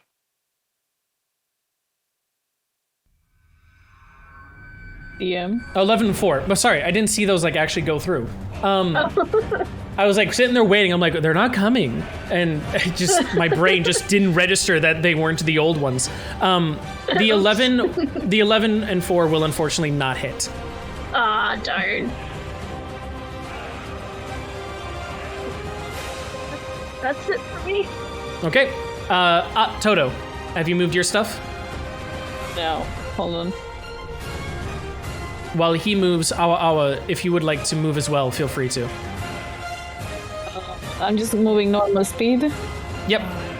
Last one, this guy was out, right? Yes. So he'd be back. Okay. Well, I didn't say he'd be back, but he was Yeah, out last turn. He's out for a turn. Okay. and I already moved 2, so 3, You can move another 2. 4. Yeah. Yep. Here. And then I'd like to cast Blind and Deafen on him. Ooh, blind and deafen. Yeah, blind is Armless, blind, and deafened. He's armless, he's blind, he's deaf. My god, he's been ruined. Yeah. We do not like cats. Why do I What is have it to like roll? when you cast a blind and deafen on him? Let me think. So, it looks like a spark shoots from her finger, and if Okay. you blink, you miss it. And it kind of just shoots out at. Because this is what she does. Now all her spells are fucking gunslinger type ones. She shoots it at him, and it would just. You know how like in movies when someone's been hit by a blast and they hear that sharp pitch. Mm-hmm. So that would start to happen until they don't hear anything. Okay. Then, amongst the raging storm that is about you, the gray clouds glistening over the newly morning sky, you hold your feet planted firmly on the deck itself and point your gun forward. Just as a flash of lightning comes down from the clouds, so too does a flash of lightning erupt from your gun. And both of them, a flash and it's gone.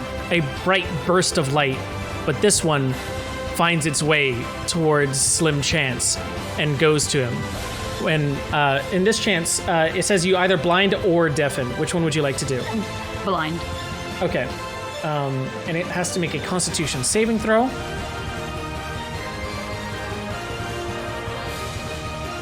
On a success, if it... Fuck this guy.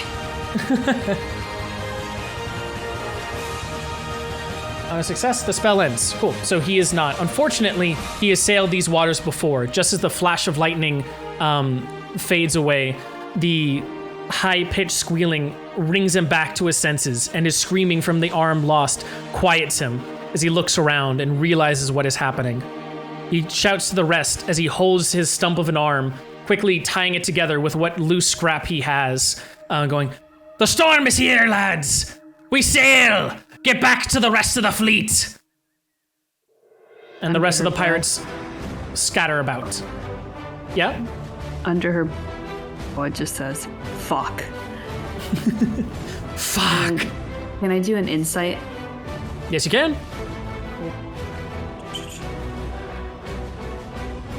A 22. What would you like to know? Slim Chance's health. Slim Chance's health is in the 30th percentile. Oh god. Okay. Wait, single digits? 30th No. percentile. 30th percentile. He's at so 30% of his max health. Yeah, so Oh, he's okay. he's less than half. Yes. Probably have like 3 hits. Hopefully. Hopefully. I don't think I can throw axe that far, but... Asias, you're not doing any attacks with your turn, are you? No, I am. I was just Oh, waiting my bad. Gotcha. I am a gentleman. I feel you. I'm going to attack Tori. I'm going to try and attack Tori's ship with Okay. the cannon. Sounds good. 1d20. Mm-hmm. Come on! An 11 will not hit. Unfortunate. Damn it. That's fine. The water barely just hits the broadside of the waters below, and you can see it sort of like glaze between a couple of planks that it takes with it, but no lasting Like, damage. I throw axes. I do not shoot cannons. I'm sorry. Heldrig, meanwhile, is trying to steer the ship amongst the raucous waves as he goes, "We need to get out of here. The storm is developing, and our skippers will not be able to handle it. Their ships were made for this weather. Ours were not. Soon, if we're not able to escape, it'll overtake us." Let's go. Meanwhile, it comes to their turn. And we're going to start from the top and work our way to the bottom. Tori is busy listing into the crash, so they will be there now. Meanwhile, he is also going this way and crashed into there. But he will say, "Don't let this crash take you away, lads. We be still aiming to fire here. And he will get his cannoneers onto their cannons, and they will attempt to fire at the one. No, we have to do an aggro check because of things that have happened here. Because you hit Tori's ship. You never hit his. He's just been missing. Yeah. So he's still aggroed on that ship. Okay. So he's still aiming at that ship, dealing a 14 and dealing a 13. He has +2s on them, so the 14 +2 will hit a 16, which ties, but defenders win in ties, so none will hit. Instead, he will send out his vulture to try and clip their movement again. Definitely not dealing it. Wow, poor Edward Teague. He's too old, he needs to retire. He's looking about like, I can't see through this storm, Tori! Why did you summon it? And Tori, meanwhile, Tori, meanwhile, going, if I can't see, no one else does. And Tori's ship will do nothing. It is out of combat through that darkness. Then the Fawn will be out and able to broadside that other ship now, so it will attack with advantage. These are 2d20s, but they have a +2 modifier. Neither will hit. But then she'll roll her next one, because she has 2 attacks. And 1 will hit. This one has not been hit before. It is its first hit, if I'm remembering correctly, if my notes serve. Yeah. So it will be taking its first hit. Then she'll be going, Aye, now keep up the press. We mean to hold the line, even if, and she looks about, the rest seem to be breaking it themselves. Slim Chance, meanwhile, has turned tail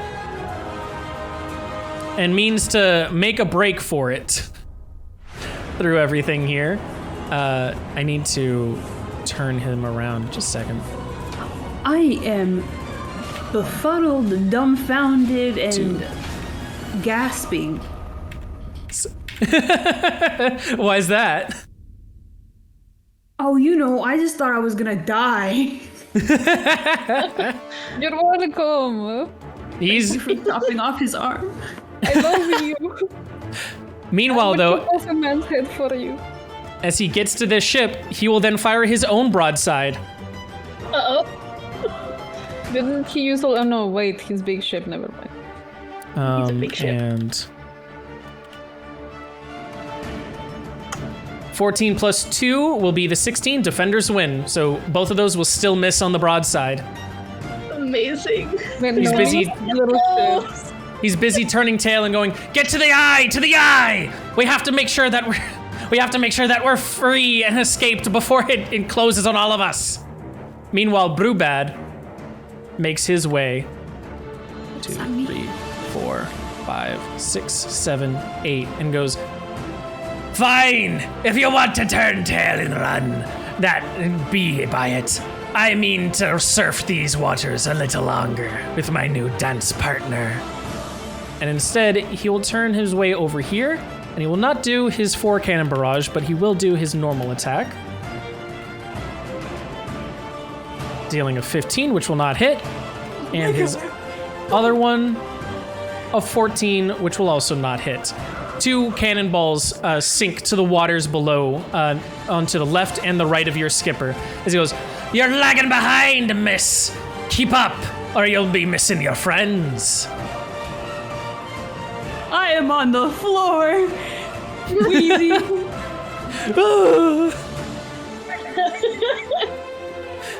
And that'll be the end of their turn.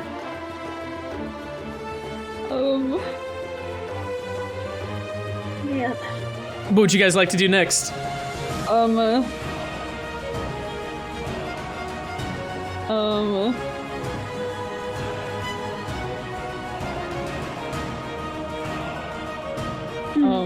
I will be right back. I need to use the bathroom. No worries. I'd like to cast Zone of Truth. No. No.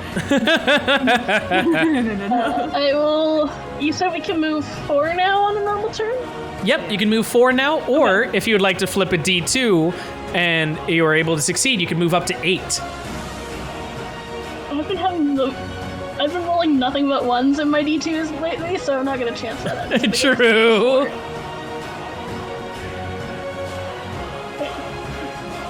I'm gonna. Does rotating a little count as a movement, or? No, rotating is free. Rotating is free. Okay. Whoops. Not what I wanted to do. There we go.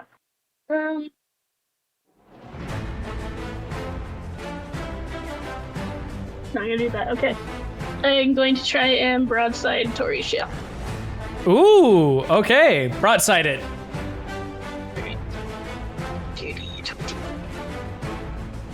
I love the clusterfuck of ships that are now on screen, as opposed to like Right? the clean formations that were at the start of this. Not anymore. Unfortunately, I don't think neither of them hit. Neither of those hit, unfortunately. Ah, darn. I'm gonna take this ship then. And I'm gonna go 1, 2, 3, 4.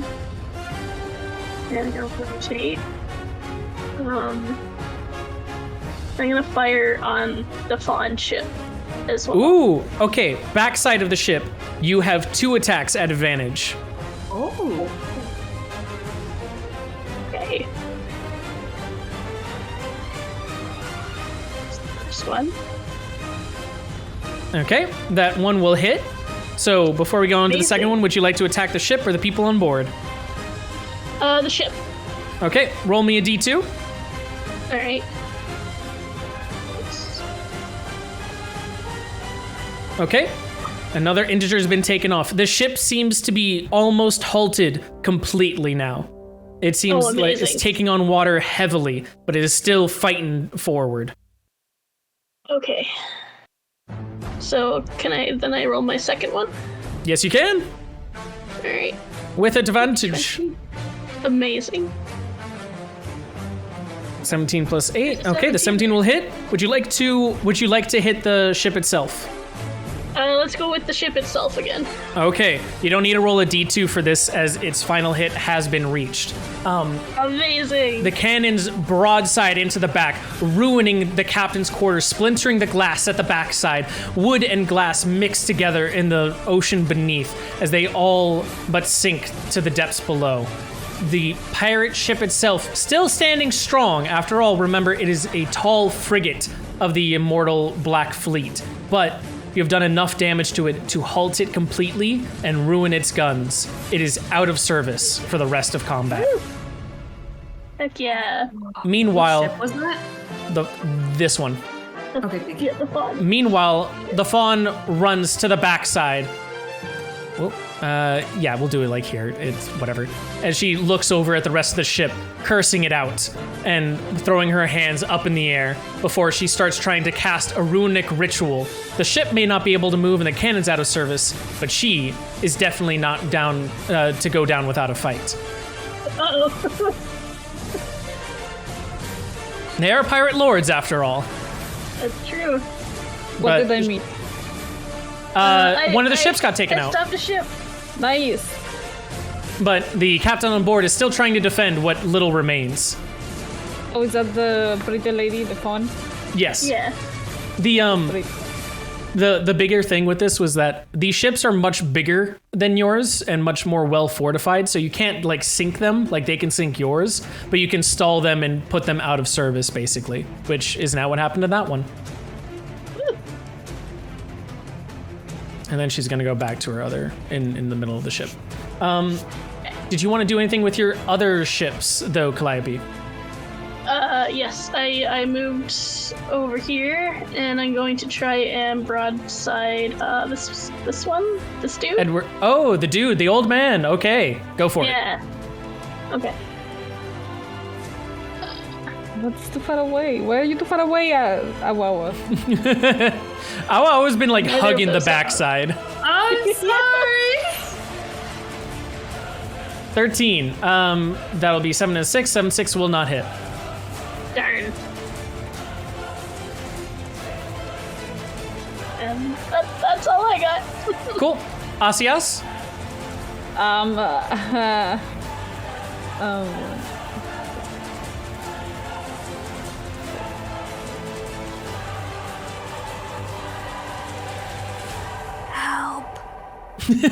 Can you help? Hold on. Can Quite the somebody turn.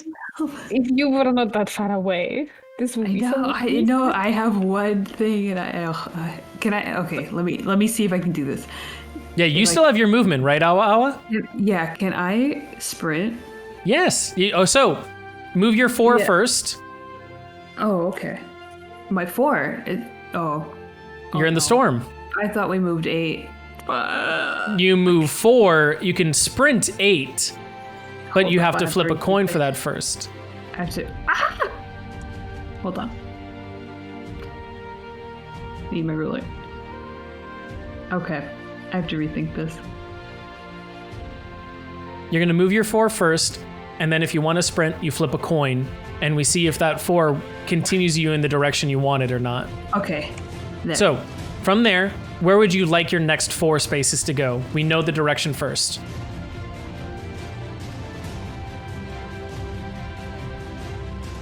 Here, Okay, this direction. you're gonna roll a d2. On a 1, you have to go south now. On a 2, you're allowed to continue no. north. South it is! The waves push the boat back, forcing it back to the south. Oh no! The storm encircles and entraps you. Guys, I'm not made for this.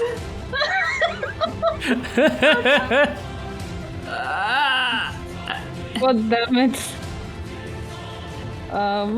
Asias, the turn is still yours. We can move for squares, right?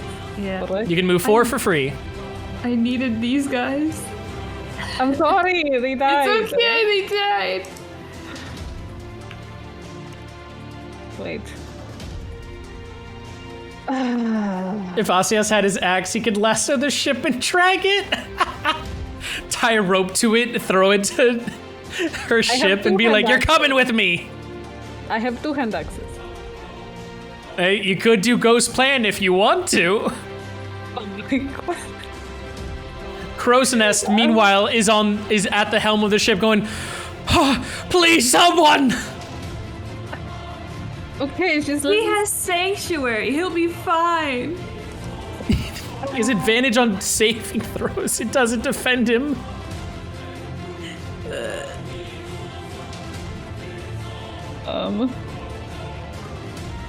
Do you know what?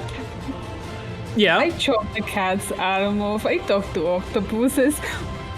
What's the worst that can happen? Oh, that's never a question you ask in my presence. No, I know what is the worst that can happen. I played with you before.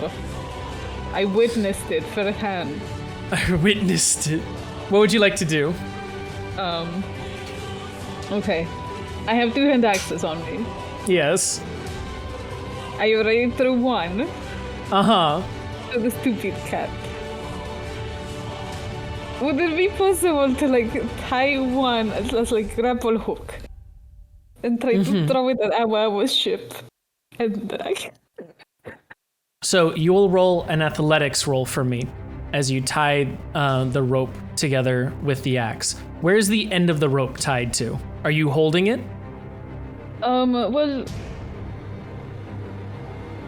I'm going to tie the other end to the mast of our ship, and I'm Okay. going to hold it. You tie one end of the rope to the end of the ship. And in fact, you realize that the skipper didn't have enough rope for that length, so you actually had to tie together multiple lengths of rope to securely fasten it and still have enough length for everything here. You tie one I end. went to Boy Scouts. I know how to tie knots.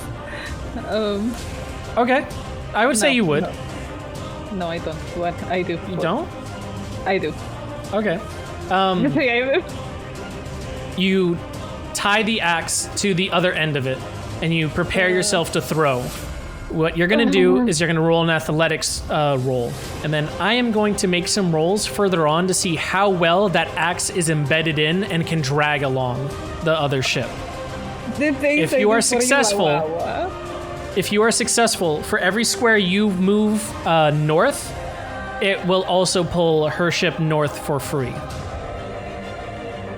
The things I do for you, Awawa. Athletics, right? Yes, athletics. DC here will be... fuck your D2. Athletics here will be rolling a 15.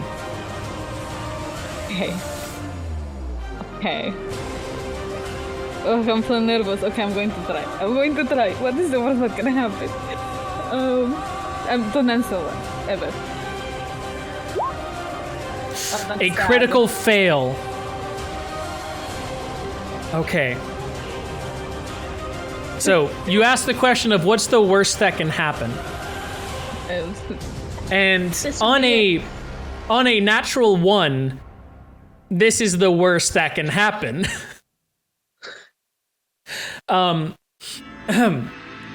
As you prepare the axe, and once more you let loose the whipping motion of your strengthened muscles, the winds of the storm catch the axe mid-flight and have it fly back right to your own ship. It loops around the ship, and the chaos of the winds that surround you and the ocean spray battles against your opened, ripped shirt. The axe, after chaotically flying around in the storms of the wind, is unable to find a resting place, save but your own sails. Your movement speed is now no longer able to sprint, and you have a base movement speed of 3. Not too bad. Not too bad.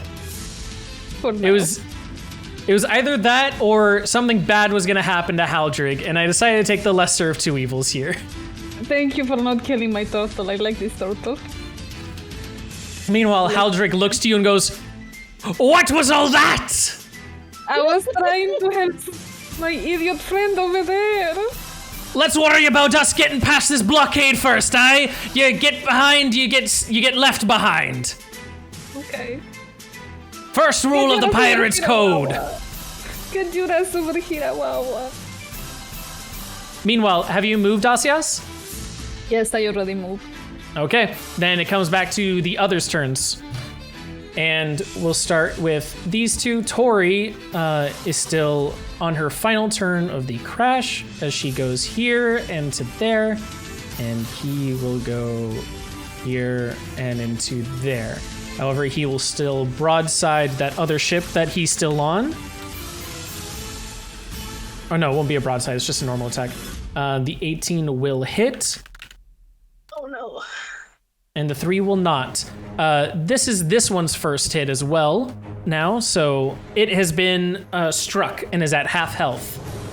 He looks to the rest of his crew and goes, "Finally you did something right. Now finish off the job."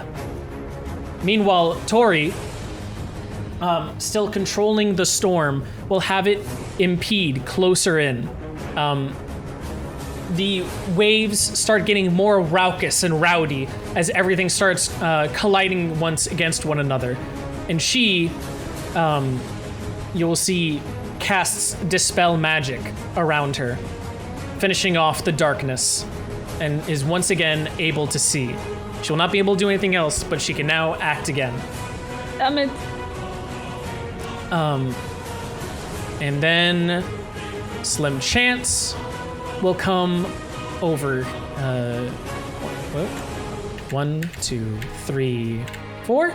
And he will broadside with advantage those 2 attacks to the back of that other ship. Dealing 2 nat 1s. We love that. He lost an arm, to be fair. Oh my god. Literally 1, 2s, and 3s. Nami, you are so fucking lucky. No, me Calliope's like the queen of the sea. She is sailing with one of the pirate queens. Yeah. but Makes sense that she could be herself. Yeah, she also has all her fucking boats. Yeah. Not for much longer. They all have damage. Calliope went up against 3. We went up against like 2 and lost our 2 ships. Captain Vesh will walk to the front of her boat, or no, to the back of her boat in this case, and will ready a lightning strike to be descended upon the back ship, which will not hit. Lightning shatters from down below, or from up above, hitting the surface down below. The waves crashing into the lightning itself as they meet in a tumultuous battle. Unfortunately, missing the ship. Or fortunate in your breath, you regards. can probably smell sushi. You can smell coke octopi. Meanwhile, the final ship still has to make its movement. I don't like these turns. 1, 2, 3, 4, 5, and turn. Brubad looks at you, and he bellows a joyous guffaw as he goes, "Strain from the herd now, eh? Let's see if you can handle the barrage." Oh, and he God. and he will go to attack.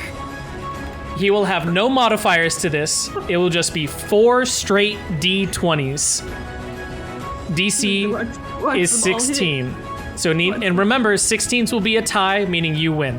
So he needs a 17 or higher. But still, how many hits have you taken, Awa Awa? 1. So I have 1 left. If one of these hits, your ship will sink to the waters below. No. A large barrage of cannons fire from the front of his ship, one after another, before a couple splash in the water around you, but one, unfortunately, finds purchase in the very hull of the ship. And I need to check one thing here really quick. Is you cast Sanctuary On Crow's Nest. on Crow's Nest. An attacker must first. Who targets the warded must do a wisdom save throw. What I'm gonna do is this gonna be a little bullshitted because he's not aiming at Crow's Nest, but he's aiming at the ship Crow's Nest is on. This will see if a thing that I will let you know in just a second. I need to make his wisdom saving throw though. He is not. He is wise, but not as intelligent. So he's got that. A 10 will be a failed save that. here. He did not pass that. The cannons are able to find purchase in the ship, though due to the sanctuary cast upon Crow's Nest was able to deflect some of the force as it bounded into him and pinballs back off into the sea itself. The ship, splintering and shattering apart, split in twain, is beginning to sink, but has not sunk. The sanctuary, it seems, was able to take a brute force attack and able to deflect some of the force itself. You are sinking, though, and should nothing happen, within the next 2 turns, you will go to the watery depths below. Crow's Nest, meanwhile, has lost his sanctuary and will not be able to survive another brute force attack. The ship, meanwhile, since you are sinking, are unable to move your 4 spaces. Instead, you may move 1 space per turn. No dashing. Okay. And with that, it's your turn. God, never put this dog in water.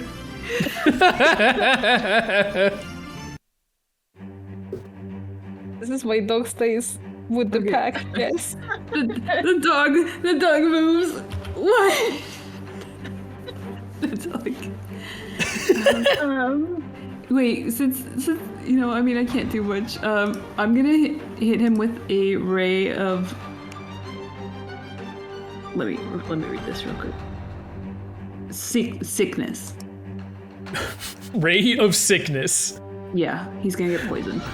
Okay, go for it. A 22 will hit. He needs to make a Constitution saving throw. He will pass my that God, Constitution saving throw. He doesn't get poisoned then. But he still does take 2d8 poison damage. Yeah. And that'll be 15 damage. Okay. He will take his 15 damage. As you cast Ray of Sickness, what does that look like as your ship sinks? She just fucking shoots it out with her finger gun. And then she kind of goes up to Crow's Nest. She's like, oh my goodness, if we don't make it, I am so sorry, but also thank you, you beautiful bastard. And like gives him a kiss. It's like, okay, here we go. Crow's Nest is sobbing and crying. He's going, how am I supposed to collect my payment if I'm at the bottom of the ocean? How much are you getting paid? She said 10 gold. No. I died for rent. Oh no. And he looks back and he's like, at least I'm dying in someone's arms and not alone like my family said I would. Oh my god. And he hugs you tighter and refuses to let go, sobbing into your chest. Oh my gosh.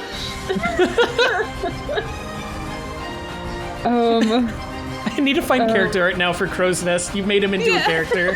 Yeah, he's a character now. We're keeping him. If he survives his combat, that is. What would you guys like to do meanwhile? Oh my god.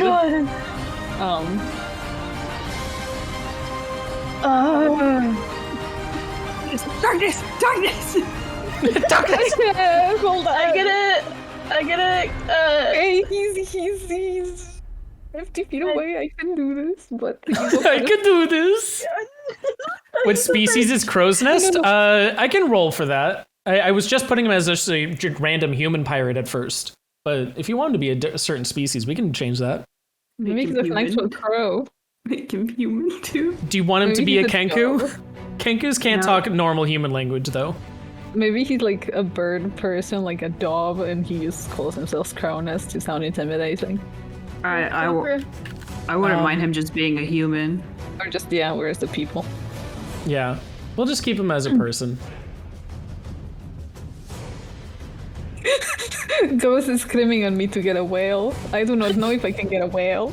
Get a whale! There is unfortunately only small creatures down below, is what we've surmised. Well, do I look like Aquaman to you? Don't answer that. Is there a passing eagle or anything? There is not. Oh wait, can I do an insight check really quick? Oh my god. Yeah, you can do an insight check. What you want insight? I want to insight what his next move will be. Oh, 17 will be enough. You want to know what Brewbad's next move will be? Yeah. He means to finish off the dance. Oh good, the music's gonna stop. Okay.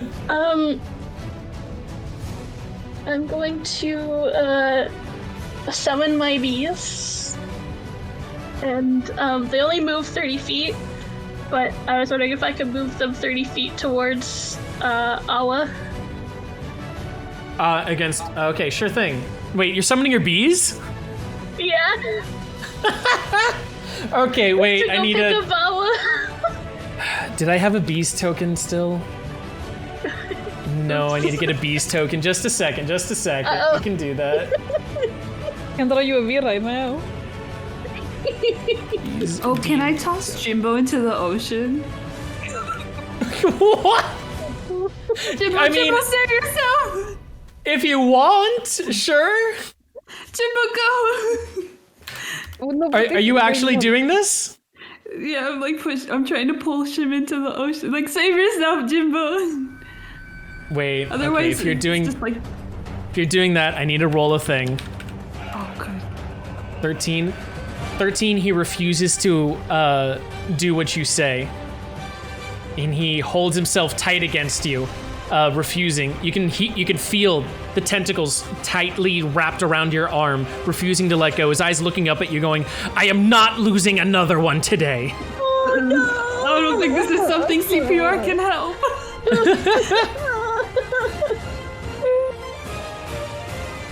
And then here's a good token. Screams.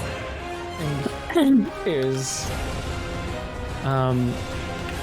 Crow's Nest, PNG, and Bee Swarm. Perfect. Okay. I have to upload 2 files really quickly, guys. Sorry, It's real okay. quick. Ooh, love this music. Hell yeah. Now that we have this in here. So here is Crow's Nest for you. And here are your bees. Bees! Controlled by Nami. Amazing. And this one, Crow's Nest, will be controlled by Luna. He is now on your ship. So, where would you like to... Feel free to move your bees. They're controllable by you now. Leave it. Hang on. You summon the bees and they start swarming forth against all odds, going against the tumultuous, storm-ridden sea water lapping all around them. Hardy little buggers. Like, go get her! Go get her! It's going to take the beast. Okay. I'm thinking.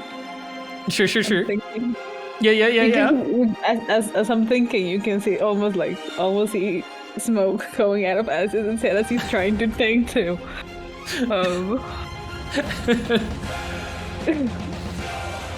This is the most brain power he has used. But Awawa called him smart, so he's trying. He's trying. He's like, I can think. Awa believes in me. Wait. Get closer.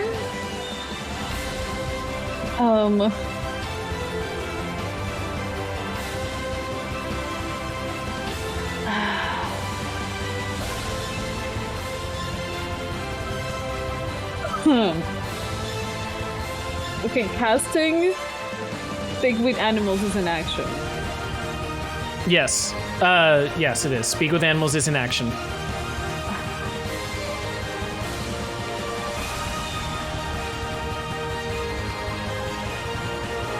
How long will it take for the beast to get to Awa? Wait, can't you move at all? She already moved her 1 space. She is sinking. Yeah, I moved closer to you. As a quick above table thing that might help some people out, his aggro is currently on Awa because no one else has attacked him. But I already got 1 hit. As Calliope did before, there might be a chance that aggro gets changed and juggled. Still have other boats!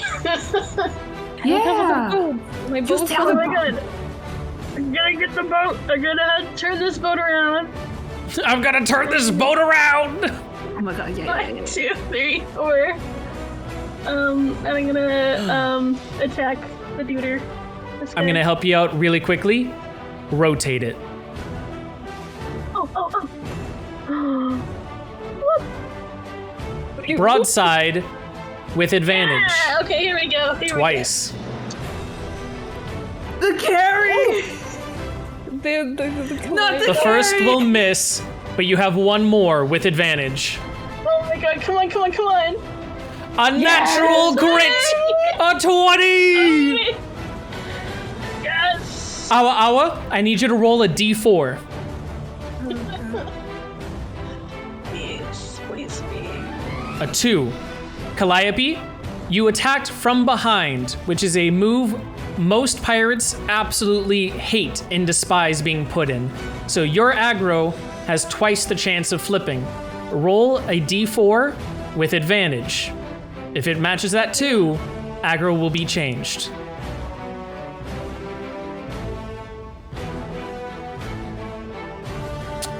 Unfortunate. Oh, Unfortunate. However, are you attacking the ship or are you attacking the people on board? I was gonna attack the ship. Okay, roll me a D2. Oh my god. Come on. A 1. One integer it's a of one. damage has been brought to his ship. Brewbad laughs and goes, "Ha ha! Oh, someone finally steps in tune with me. I'll be with you in just a second." I have another boat. Yes, you do. Wait. Remember, There we yeah. Both arrows at the same time, and it can still count as like one movement. Okay. Ooh. Okay, you're moving it that much, and you're going for the attack. That will be That won't be a broadside. Okay. From the back, but you'll still get your 2 attacks because you're attacking the back of a ship. So can I roll? Okay. So it'll just be basically 2 d20s. 20 will hit. The first hits. Amazing. Are you attacking the ship Okay. or the people? The ship. Okay, D2 for me. Well, maybe. Come on. That'll Finally, be it's 3. Okay. More holes start okay. making cavernous gaps in the ship's hull as it takes on water. Meanwhile, it seems the sailors are just collecting some of the water and adding it to their ale, mixing themselves a new brew before bringing it back to Brewbad as he takes a swig and throws it back into the ocean, going, "Ha ha! The sea tastes nice tonight." Oh my god. Disgusting. I still have an attack. It doesn't A 12 hit. also hit. No, 12 hits. 12 hits. 12 there's hits. a hit. Yep. Oh, I will let you know this. He has 2 more integers on his ship. If you roll this D2, God.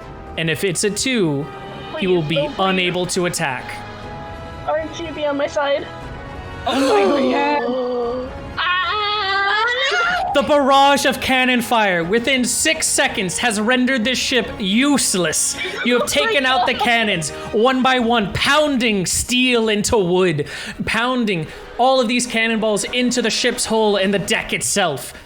Brewbad looks around. Finally, a sober moment on his face before a grin widens, and he looks to you, Calliope, and ordering the ships around, takes off his hat and bows to you, going, "A wonderful dance. We'll be seeing much more of each other in the future, methinks." Uh-oh.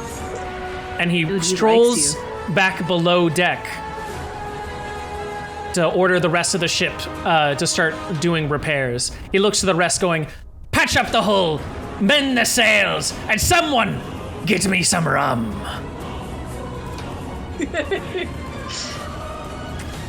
And Asias, have you done anything yet?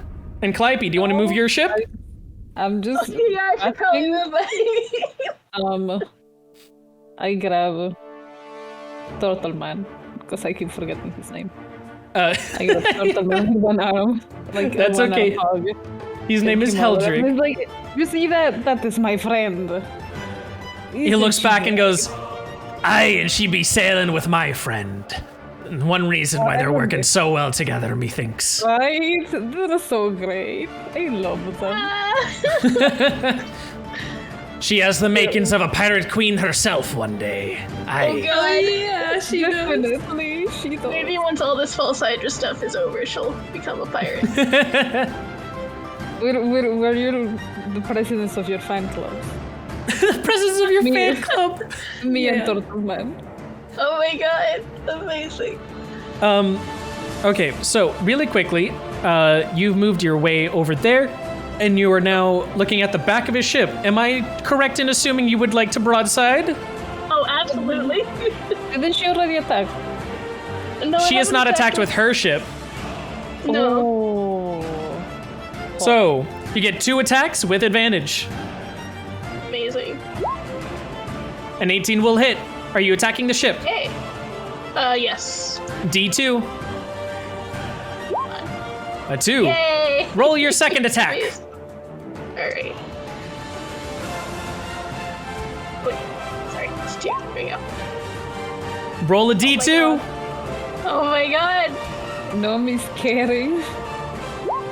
Whoa! And it's been, and you've attacked the ship before that, so that is its 5 integers, all taken out. Another ship, derelict, unable to move any forward from the crash. Meanwhile, Edward Teague walks to the back of your ship. You can see a scowl written across his face as he looks to you and says, "You there! I already know you sail with Malaya, and I already have her number.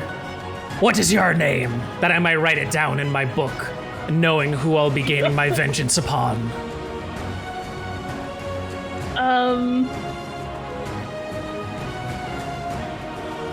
Calliope's gonna yell out, It's Nanya! Nanya, then! Nanya, you've been written down in my book of business. Nanya, your business. And you can see him take out a scrawled journal, write it down, and then he sends his vulture off to you, and it drops a piece of paper that floats down, even amongst the tumultuous winds, right into your hand. And it seems that he's given you a death note, a promissory that he will be coming for you. You've made an enemy today, and he means to make good on his promises. Light? Oh my god. Is that Meanwhile, yeah. Meanwhile, to Malaya, and also, if I am saying it wrong, just let me know. But I did try and fix it. I do believe it's Malaya. He looks to Malaya and looks at her, going, "Whatever you're doing, whatever you're aiming for, it's not going to work. The future that you were trying to build is long gone." And Malaya looks at him and goes, "I can sail for whatever horizons I wish. And if you're in the way, I'll sink you 1,000 times over." Her teeth bared, grinning, she takes off her mask, and you can see the glint of her eye shine back with a fierce determination. Asias, where would you like to move your ship? Oh, holy shit. Yay, thank is you, my Ark. turn. I appreciate it.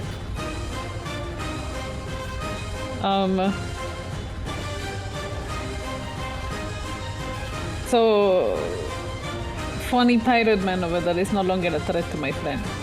So, Yes. Oh wait, but I was an idiot, and now I can only move 3 spaces, You can only move 3 spaces. Yes.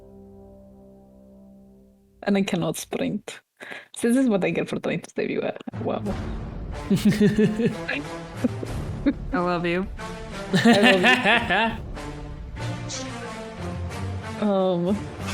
How long does she have until? She has 2 turns.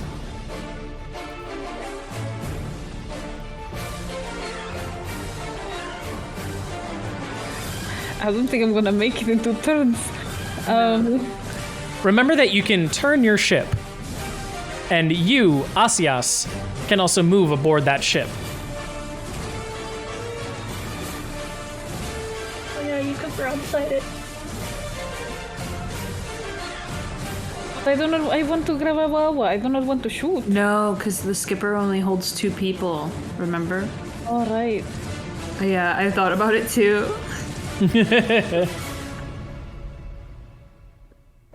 Unless you want to push Turtle Man. Unfortunately, you guys chose to He's a all turtle, he separate can into swim. multiple ships as opposed to 1 frigate. Well, it would have made us weaker. Would it have? Look at Well, yeah, because Calliope. if we went down in 2 hits, 2 of us would have been down. The bigger ships had more than 2 HP, just to let you know. Yeah. Oh, okay. I see. 1 ship versus Yeah, but it was one ship. Look at Calliope killing everybody will- with 2 ships. It can be noted, I'll give you guys this as a freebie, like a little retcon that could possibly get you guys since you seemed a little stuck. Those mini ships, we can say that they each have 1 person on them. Okay. The ones that Calliope controls. Oh, okay. Well, I know. Help. And they can still move 4 spaces or can dash up to 8, so.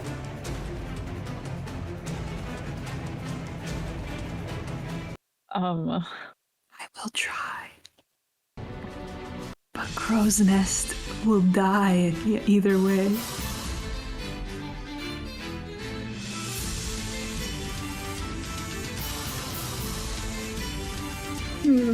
Well, I mean, I have my bees too. I think they'll make it to you in 2 turns. And then the closer boat. So then the bees can just carry you for a bit until one of the boats can go by. Can the bees carry her? Can they really carry her? Yeah, they can. Yeah. That's crazy. That was one of the features I got. I got a thing that lets me carry people with the sword. That is insane. That's actually insane. I summon bees and you're just going over this tumultuous ocean with like rain pouring down and there's bees carrying this dog person across. Yep. The dog and the bees. Okay, but what about Crow's Nest? Yeah, we gotta save him. Can you send the ship? I can send the ship. Did I move this one already? I moved this one already. You moved those ships. so they had to take care of Brewbed. Yeah. It's so the only one still left to move is Asias for this turn. Yeah. Terrible. Next I mean, turn, I can move the ship closer. Unless Asias wants to do his speaking idea. Oh my god. I suppose it's worth a try. Okay, I undo the mess of ropes I made. Try and, grapple hooks. Ow. And do the same thing, one on the mast, one on me. I hand the rope over to Turtle Man. And he goes, again? Yes. Okay. Get down there then. And he lets go of the rope just enough for you to like go under the water before catching it again. Okay, I'm going to try. Speak with animals again. Sure. Which animals are you speaking to? Fish. Any fish down there. Preferably like a small group of fish. Roll me a perception check. 9. Amongst the storm residing above and the tumultuous, chaotic battle, very few fish are still down here and not hiding away in whatever small little caverns they've been able to find to wait this out. But you are able to see a small school of salmon swimming by that swim up to you.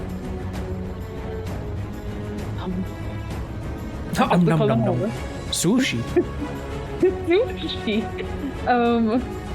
No, I said to call them over. And I'm going to try and persuade them to help me get one of my friends from the sinking boat. Okay, persuasion roll?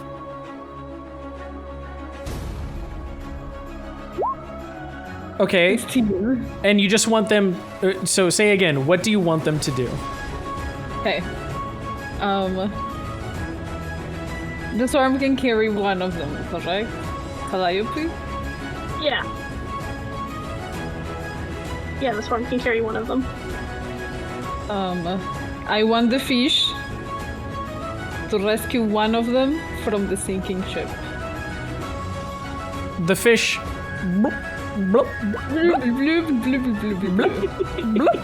back at you, saying, "We are but small salmon. We cannot carry people. How do you expect us to help?" God damn it.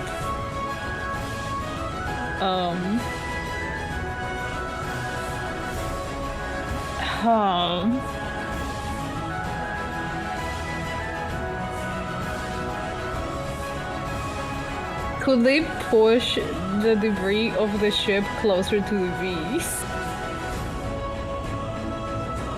They say that they can try and push the ship along, but that is probably the most that they could do. And they do not have much strength in these rough waters. I believe in you, Salmon. I believe in you. I will be able to roll a D2 every time that Awa Awa wants to move. for the next 2 turns. If it is a 1, she moves 1 space as normal. If it's 2, she can move 2 spaces. As the fish help push her along.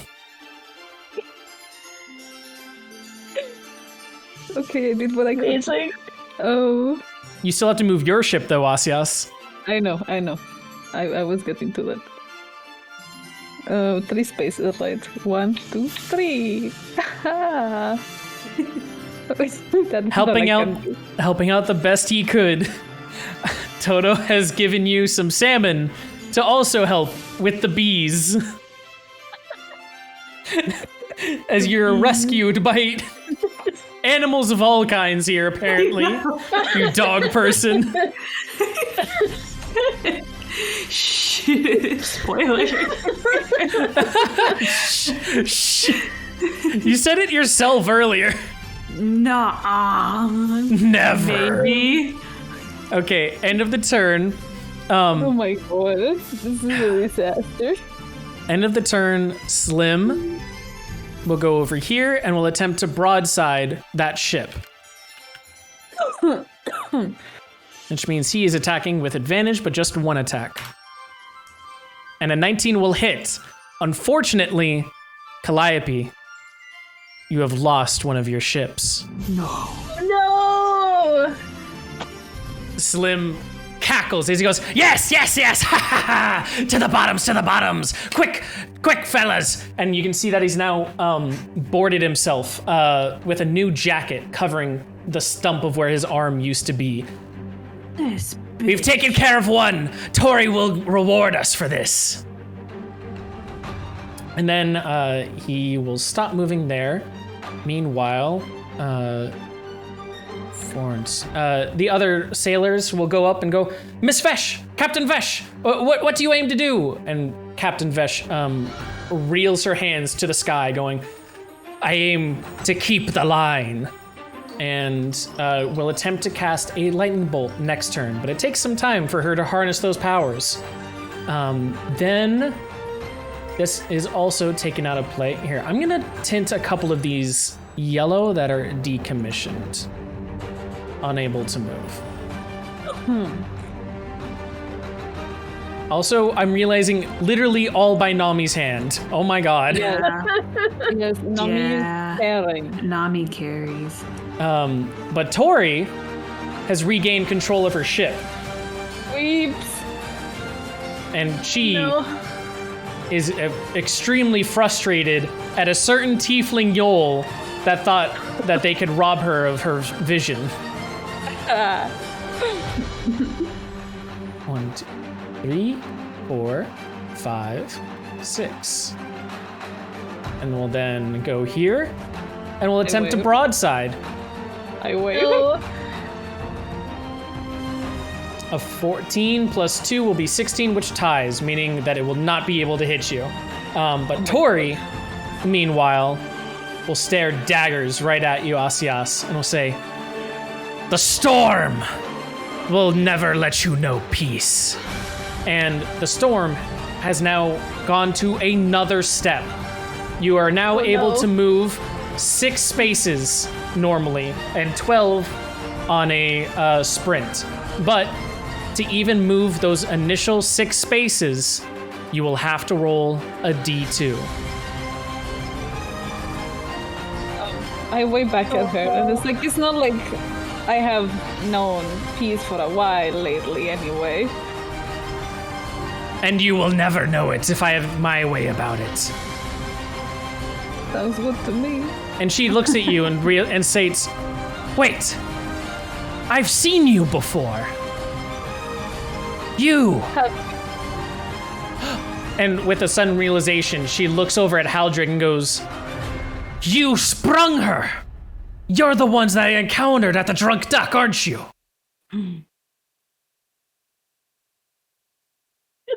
Maybe.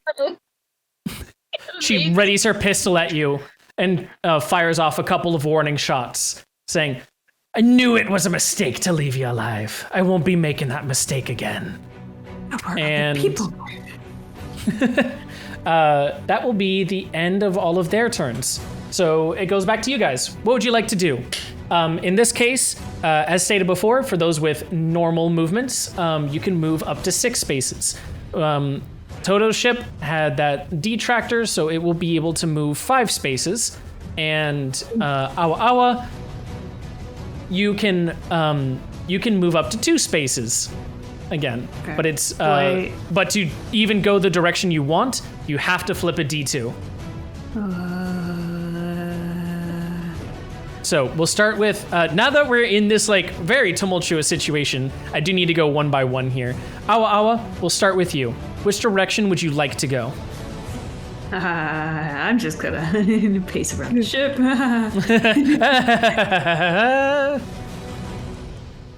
Okay, hold on. Okay, I want to go here. Okay, you want to move northwest. So, roll a D2.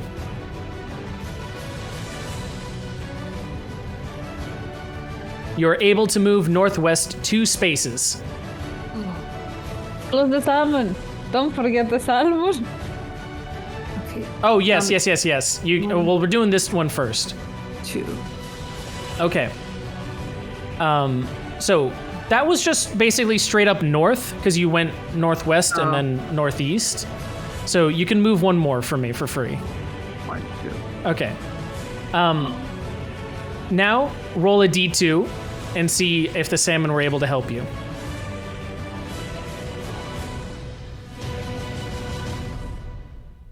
They were. The salmon push the floating timber along, somehow pushing it further along with the current.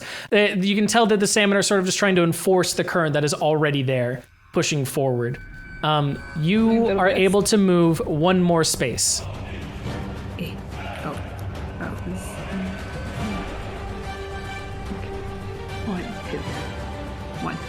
Okay. Then we'll go to Asias. Asias, you can move up to, what did I say, 5 spaces now, if normally with an action.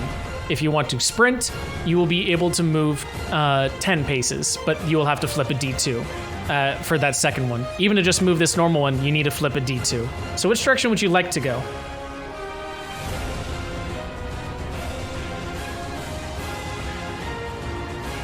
I have a question. Yes? Can we board on the other ship? There is boarding, but it is very, very hard in these waters.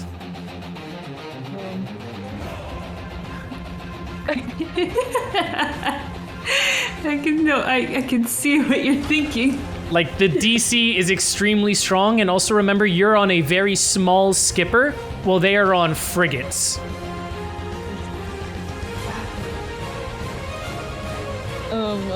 You know what, that is very fair. These are not exactly to scale. I know.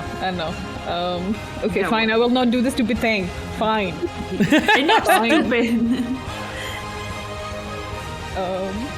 How much can I move? 5? You can move 5, but you have to move it. You have to roll a D2. No. Before you do that, which direction do you want to go? Okay. I want to move like somewhere around here. Okay, northwest. So roll a D2. If on a success, you may move any path, but if you fail, you will move southeast. Yes. Okay, you may move any direction you wish. Hold on.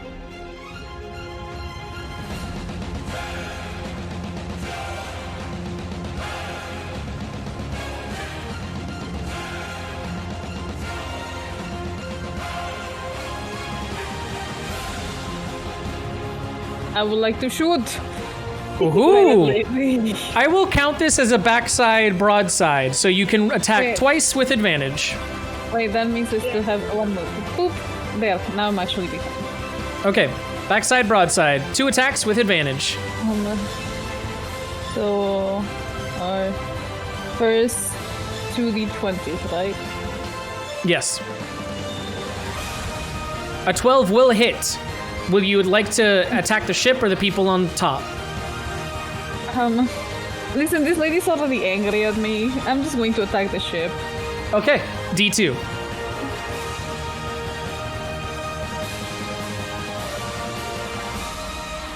1 integer of damage has been taken. You can now do your second attack. 1d, 2d, 20. And that does not hit. That does not hit, unfortunately. Calliope, which direction would you like to go? Okay, so this first boat here, Yes. I want it to go towards Awa Awa. Southeast. Okay, roll me a d2. 1d2.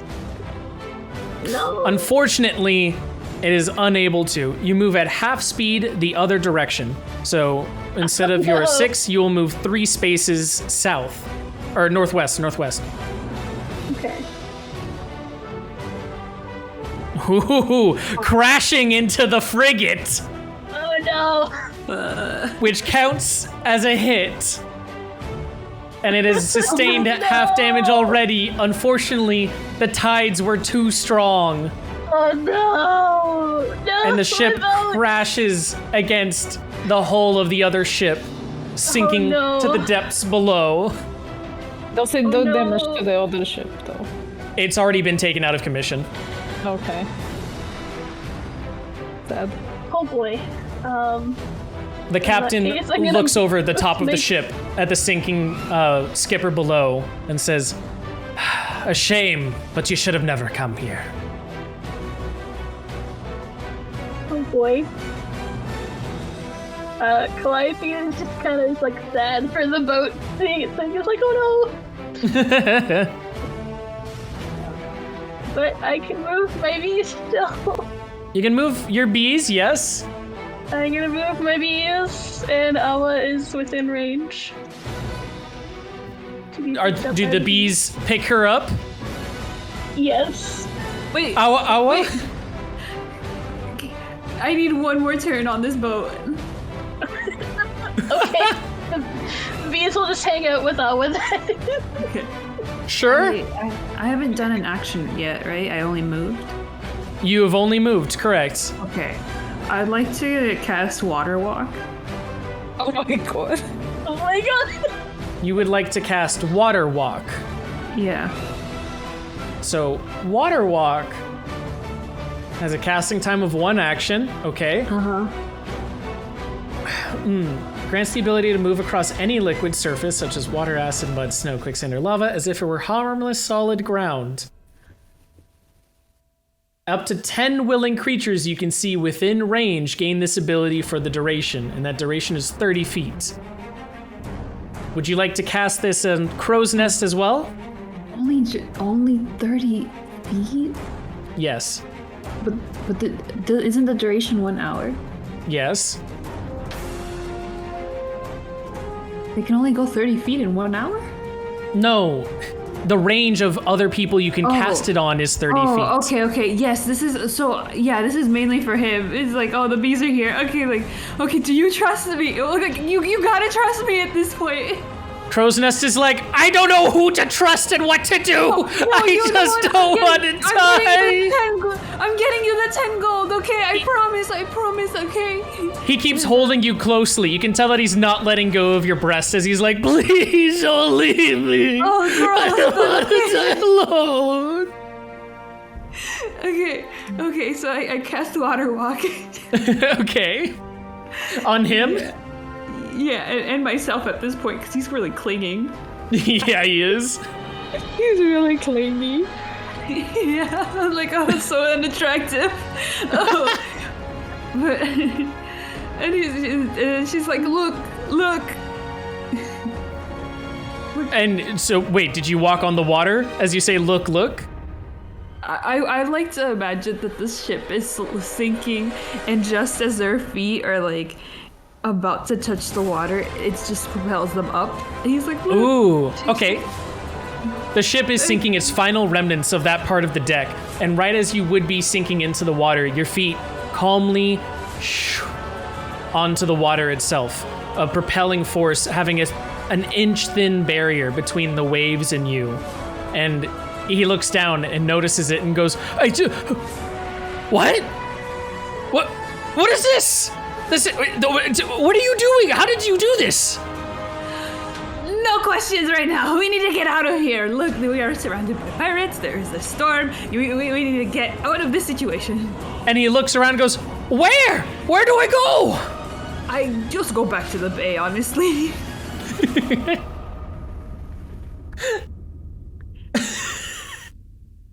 Give me a persuasion roll. Okay. Oh my god. Oh man, that was terrible. He looks at you, and unfortunately, the resolve of a pirate shines in gold. And he looks at you and goes, I'm not leaving without the gold I was promised! You bitch, you could still get your gold! Let me go with you! I'm earning my keep! Okay, but you'll have to walk. I'm trying. Oh, bees, let's go. I'm out of here. I like you're just like motioning to the bees above you, like bees, let's go. Just get me out of here. You have to walk. I'm dying. I will use the bees to pick up Awa. Such a fucking clown. Yes. The bees pick you up, Awa, and can the bees still move Calliope? Yeah, they have a flying speed of 10 feet, and it lasts for a minute. Okay. They get tired. Okay. Oh my god. At least I can walk. So they can move 60 feet then. Yes. So that's 6. Okay, so that's 12 squares. Oh my god. Drop me. Wait. You're right on. That's 13. You're going from this area, Awa. You're here with the bees.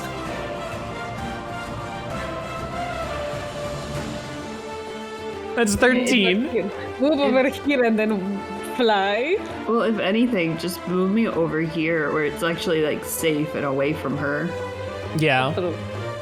Okay. Then, has that been all of your guys' turns? So. Okay. The bees. Stupid bees. You don't get to move all the way over there. It's a flying speed of 10. Yeah. Oh. I got confused. You know where we want to go.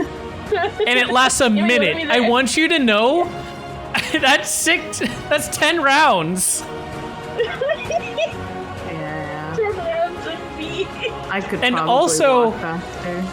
like I said, these skippers hold 2 people. Yeah. Yeah. Guys, let's take... That Can we was take when her- we had Skipper. Yeah, isn't the Pirate Queen's ship, like, different? Okay. The Pirate Queen ship is different and it can change its form somewhat. So Asias would not be able to hold you, but the Pirate Queen's Sapphire Sunset would be able to theoretically shift enough to hold you. Oh, did we move? Sorry. So you will have to get onto her ship if you want any chance out of here. Yeah, just drop me into the waters over here, man. Unfortunately, though, as it comes to our next turn, there are still 2 pirate ships refusing to let you get out of here alive.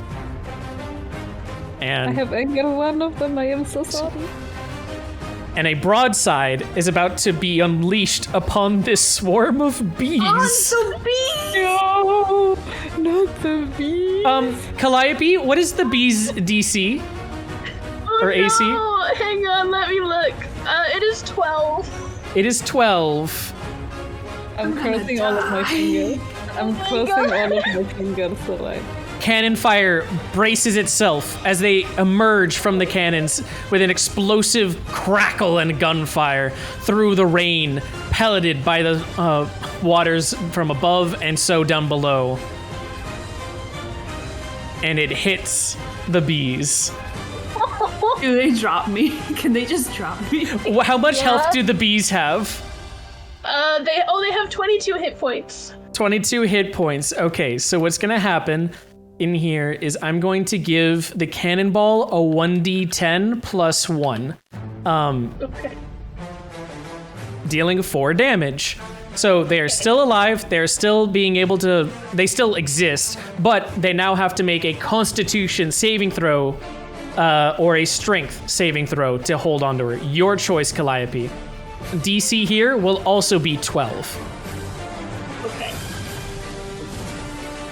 It was strength saving throw, you said? Strength or Constitution. Let me check. Hold on. Oh my god. Okay, let's do Constitution, because they at least have a straight Constitution roll in there. There we go. The bees are unable to hold on through the massive forces that they've been buffeted by. The elements are not on their side, and unfortunately, though they do still exist, they drop Awa Awa to the water below, who is now lands with a soft thud on it. The waves careen around you, still pushing you around, but you're able to stay above the surface. And Slim Chance is coming over here, 2, 3, to try and stop you guys from breaking free. He is now going to roll his cannons. Let me check my range. Nope, you are out of range. But he is readying his cannons should you go past that line. So it comes back to you guys. We'll start with Awa Awa in this case. Awa Awa, what would you like to do? How much can I run across the water? Oh. Well, it's supposed to be normal ground to you, but it is in the middle of a stormy water. So I'm going to say you move at half speed. 15. 15, okay. Can I round it to 20 or down? No, it is 15. Well, I can't really... Can I move at 15? Hold on. Yes, each square is 5 feet. Oh, okay. I was like, each one is 10. How am I going to do this? Okay. Sprint 1. Wait, fuck. Where's my guy? My token. What's under the bees? Yeah. Okay, there we go. 1, 2, 3. Oh. Eh. You're, oh my god. Why is he? Yeah, 3 squares. 3 squares. 3. Yeah, that was 3. That was 3, right? Yes, I'll accept it for now. When you were flying over everywhere. It was okay. 3. It's just the way you're like, what, and I'm just like, where are you going? Why are you bounding? It's 3. Look. Okay, you moved your 3 squares. I need to hydrate from this. I need to hydrate. And then I want. You know what? I need rum. I need. How are you not drinking rum already? I finished all of my alcohol. I need more.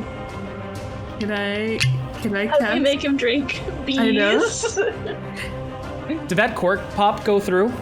Yes. Yeah. Because that was a good cork pop. Yeah, I did. Sounded really good. Okay, so you've moved your like 15. Yeah, and I'd like to cast Spirit Guardians.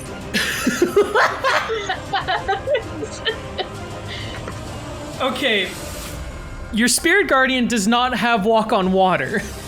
Well, no, but they're spirits. It doesn't. They don't like. They don't. Spirits still abide by physics. What? Your Spirit Guardian could not walk through walls. Is the same reason why when you summon a Spirit Guardian, it can walk on land. They're spectral. Yes, spectral, but that doesn't mean they can walk on water.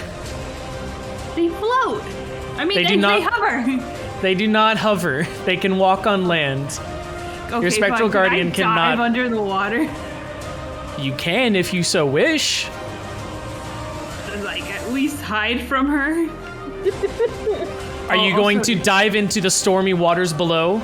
Well, Please okay, don't. first I do insight. Oh, sure. You can insight. I'd like to see what her next action is. I'm not going to see.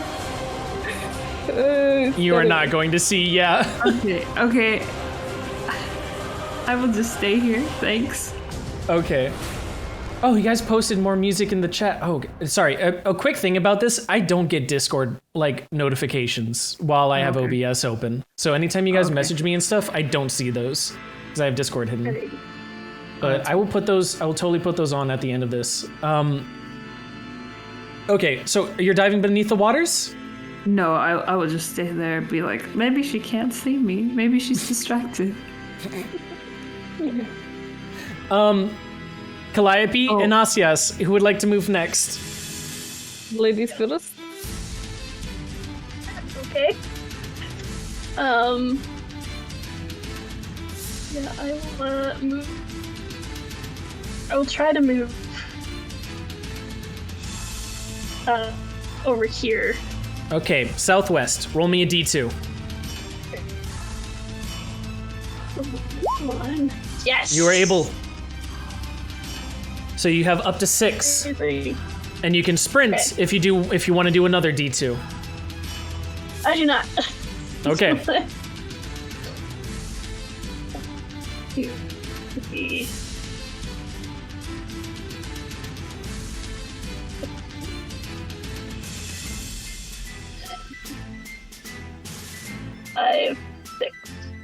Okay. To get closer to Ala. Would you like the ship to form itself? To be slightly longer now or later?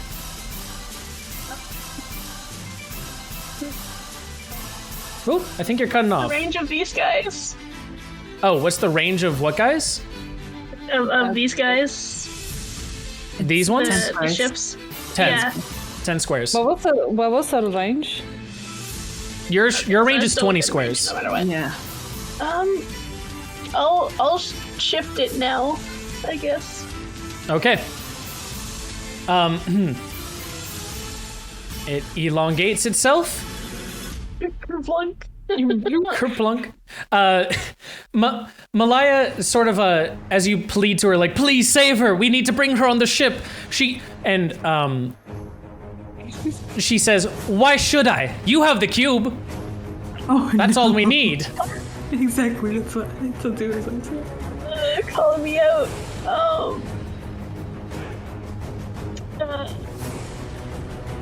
I have the cube. Yeah, Yes. Abba has the cube. Yes. Abba has the But actual I don't know if cube. we're gonna drop that. Yeah. No. This is I'm your thinking for chance. No, I'm thinking for myself. Can I do a bonus action? Nope, not your turn right now. Okay. Oh my god. Malaya looks at you as she expands the ship, but questions you. You have the cube? You get behind, you stay behind, you get left behind is the pirate's code. Why should we save her? Nobody left I need behind. her. Nobody left behind. I'm not a pirate. Aye, but you be sailing with pirates today, lass, and you sail by our code. Why should I save her? I don't know if I should drop the cube.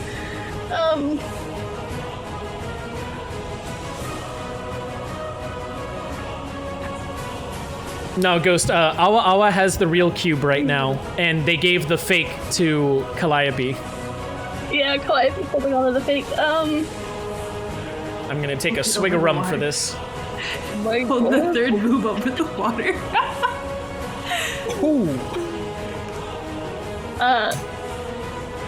Oh my god, I don't know if I should do that. Oh my god.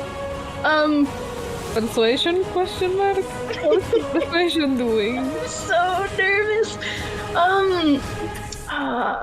And it's Calliope Yeah. do under stress. Calliope just freezes and starts shaking. She's gonna say, we need to pick her up or else you don't get the cube. I already have the cube! And she pulls out her sword. Get her on my ship, lass. Liberty, please. Can I see this from where I'm standing? You can see it, yeah. Okay, in that fucking case, like she pulls out her revolver and she points at Malaya. It's like, and she shouts, "Fucking dare!" she looks back over the hull of the ship and going, Missy, you couldn't fire at me if you tried through these tumultuous waves. And above table, the DC has been greatly increased as you are standing on rough seawater, trying to fire upwards at a ship being rocked by them.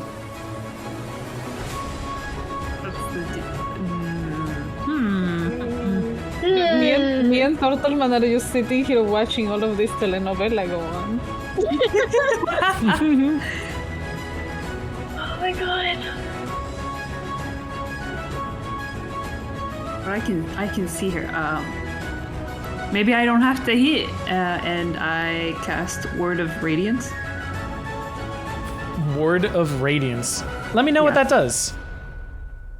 Utter a divine word and burning radiance erupts from you. Each creature of your choice that you can see within range must succeed a Constitution saving throw or take 1/6 radiant damage.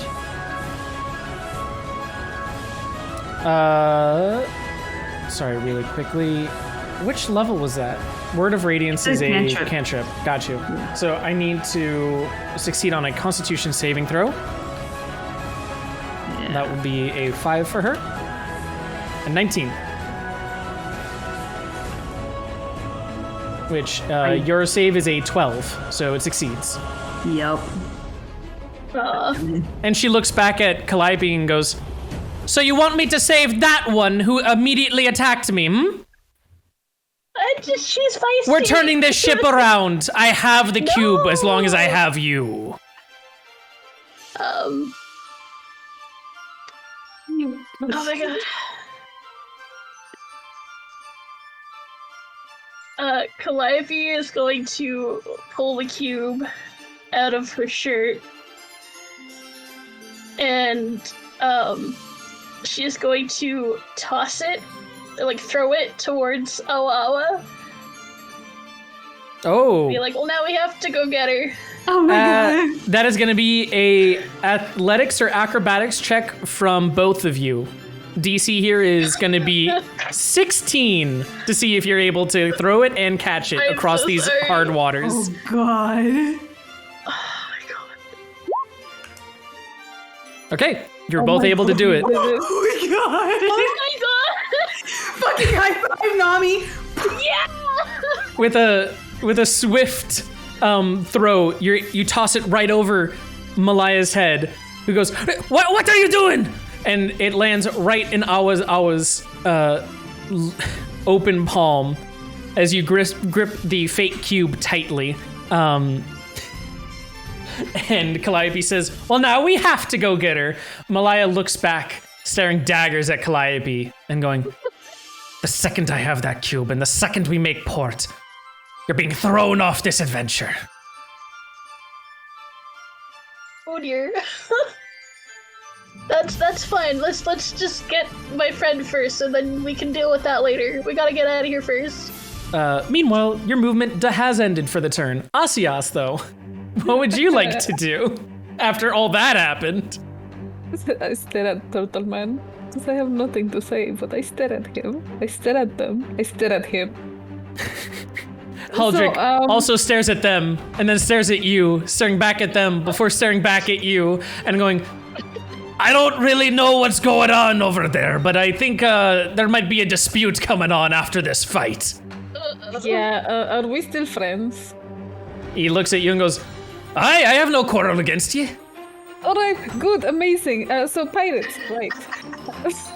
Get behind, you stay behind, get left behind. So far, us two have stayed quite well together. right, we make a great team. I'm gonna try to shoot Pirate Queen over there. Ooh, okay. She has moved far enough away that she will not be within the broadside backside, but you can still do a backside attack, which is 2 attacks.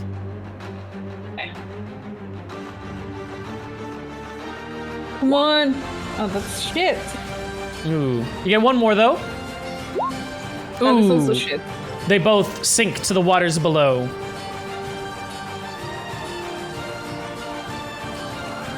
And with that, that will be everyone's turn, unless you want to move, Asias.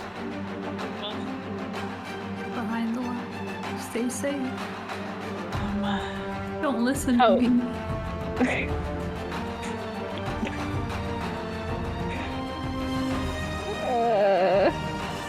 They seem to have it figured out, right? They seem so. Yeah, I'm just gonna. I have to roll to move, right? Yeah, No, you have to I'm gonna do a give away. d20 to see if you want to move the direction you want to. Which direction would you like to move? I would like to move north. Okay, Up. D2, Wait, no, up here. northwest. Got you. Yes. D2 for me. Yes. You're able to move northwest. You can move Amazing. 5 spaces for you. 1, 2, 3, 4, 5. Okay.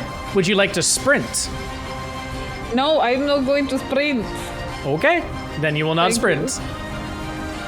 And it comes to the enemy's turn. Slim chance will be trying to go 1, 2, 3, 4, 5, 6 We are so dead. before he turns and attempts to attack at you. A 17. Does that hit? It does hit your 16. Is that your second attack, I should say? Yes, it is.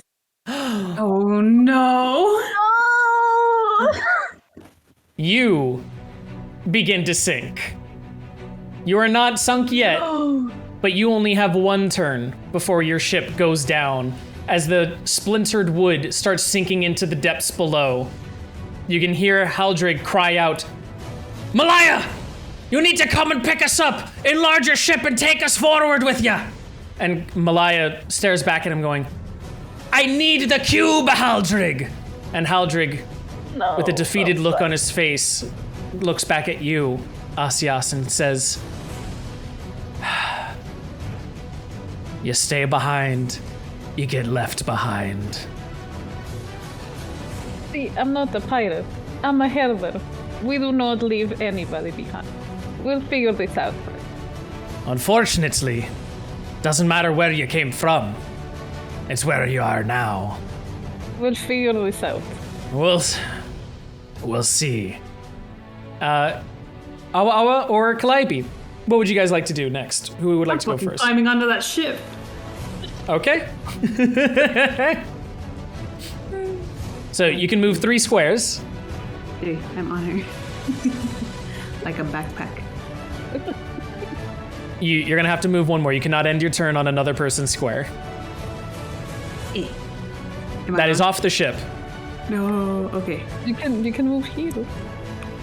1, 2, 3. There you Hey, go. what's up? You get on board, and she hands her hand out saying, "The cube, now!" What does it do? I'll tell you when we're not being overtaken by the immortal Black Fleet. It's like Trust me, for once in your goddamn's life, I have done nothing but try and get you out of here. And every you're corner of the lying. way, you have held yourself against me. The cube, now. Oh, it looks like Calliope.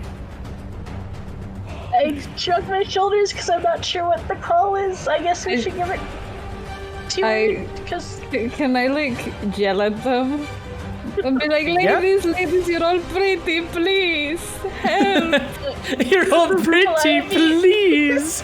Calliope points out to Asius and then nods to Awa Awa and be like, we should give it to her so we can double back and get them. Okay. And she reaches in and grabs her 4th boob and gives it to Malaya. And she gives her the real cube. The real cube. Ah, perfect. I was just about to ask. You hand over the cube to her, and she inspects it, understanding exactly what this is. And she looks back at you and smiles and says, "Thank you. Now, let's get the hell out of here." And she puts on her mask once more and summons forth the spirit of the Sapphire Sunset, increasing the ship again. so that it may hold more passengers. Oh my god. Oh, amazing! Look at that. You now no longer have to roll to go forward. Oh, thank goodness. You may go anywhere you like. Calliope, I believe it is your turn.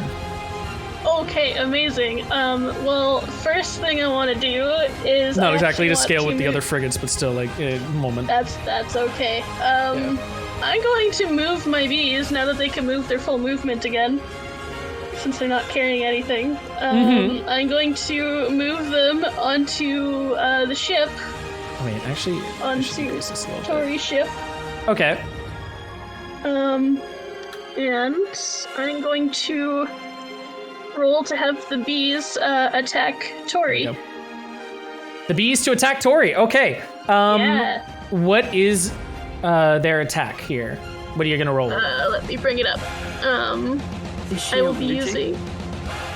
We'll find out. Alright, they have a. This song slaps. A sting. The one bite playing right now. attack. Yeah. I like anything that has like chorus chants in it.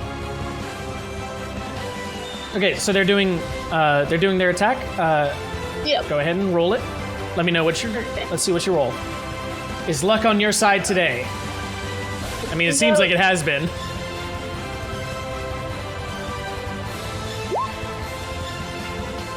A 13 will be enough to hit. Oh my god. Okay, then they're gonna use their. It calls bite, but I'm gonna say it's a sting. A sting, yeah. They do 11. Is the piercing damage 2 in effect? Yes, I believe so.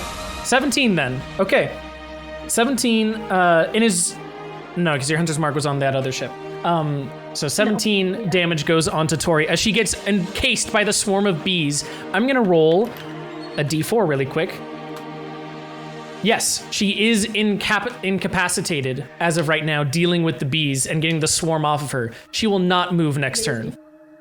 Okay. So is she allergic to bees?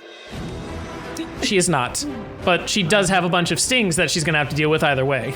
Yeah, the ones under the armpits are really annoying. I have not dealt with that personally, but I'll trust you. Okay. You still have your movement, though, I believe, Calliope. You. Okay. I'm going to. Oh, I grabbed. Hang on. Oh, here, I can take away the ownership of that ship for you. Okay, thank you. And there you go. You should be able to just move yourself now. Okay.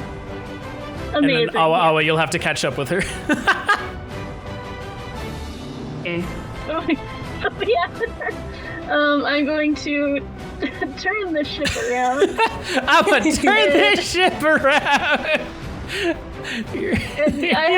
I have 6 paces to go now, or You can move 6 paces for free. okay, awesome. Great. 2, 3, 4,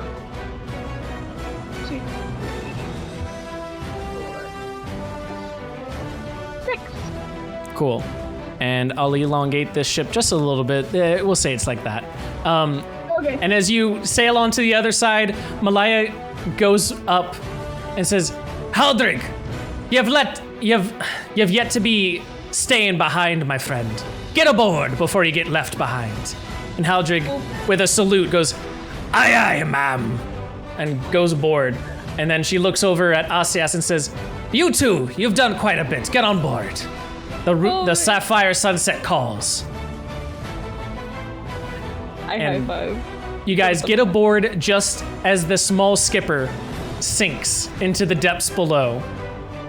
All of your ships have sunk save one.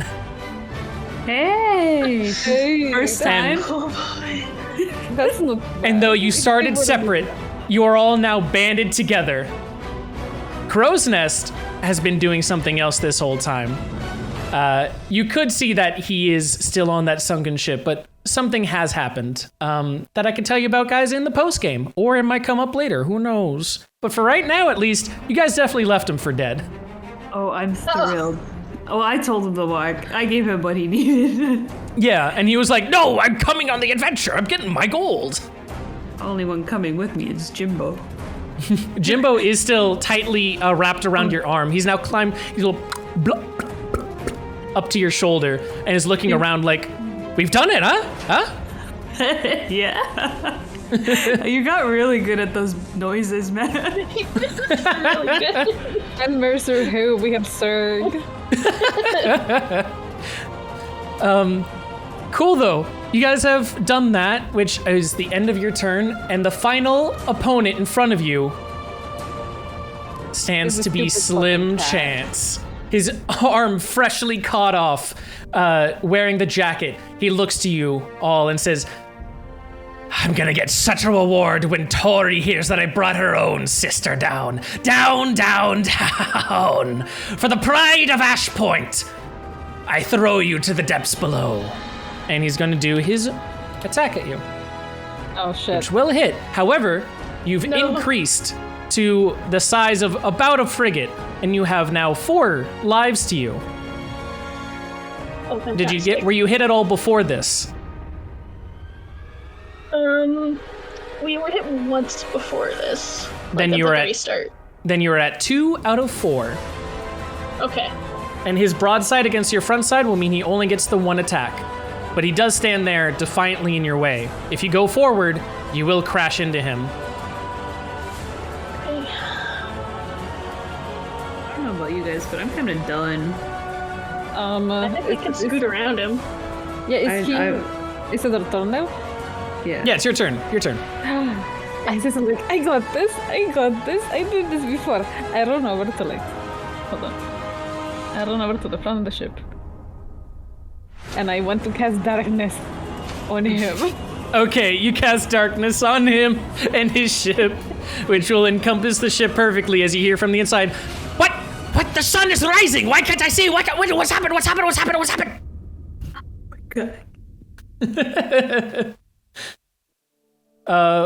Yeah, so I believe, Calliope, we're starting with you since you are in control of this ship right now. Okay. So we will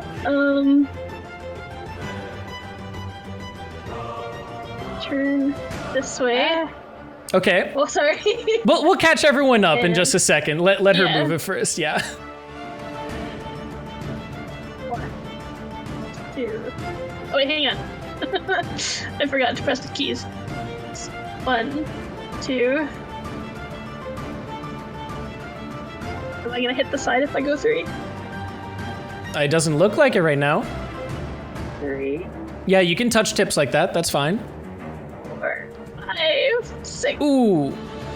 We'll say that would you that like be you, hit? you definitely like were able to just get a little bit around. I'll give you that freebie.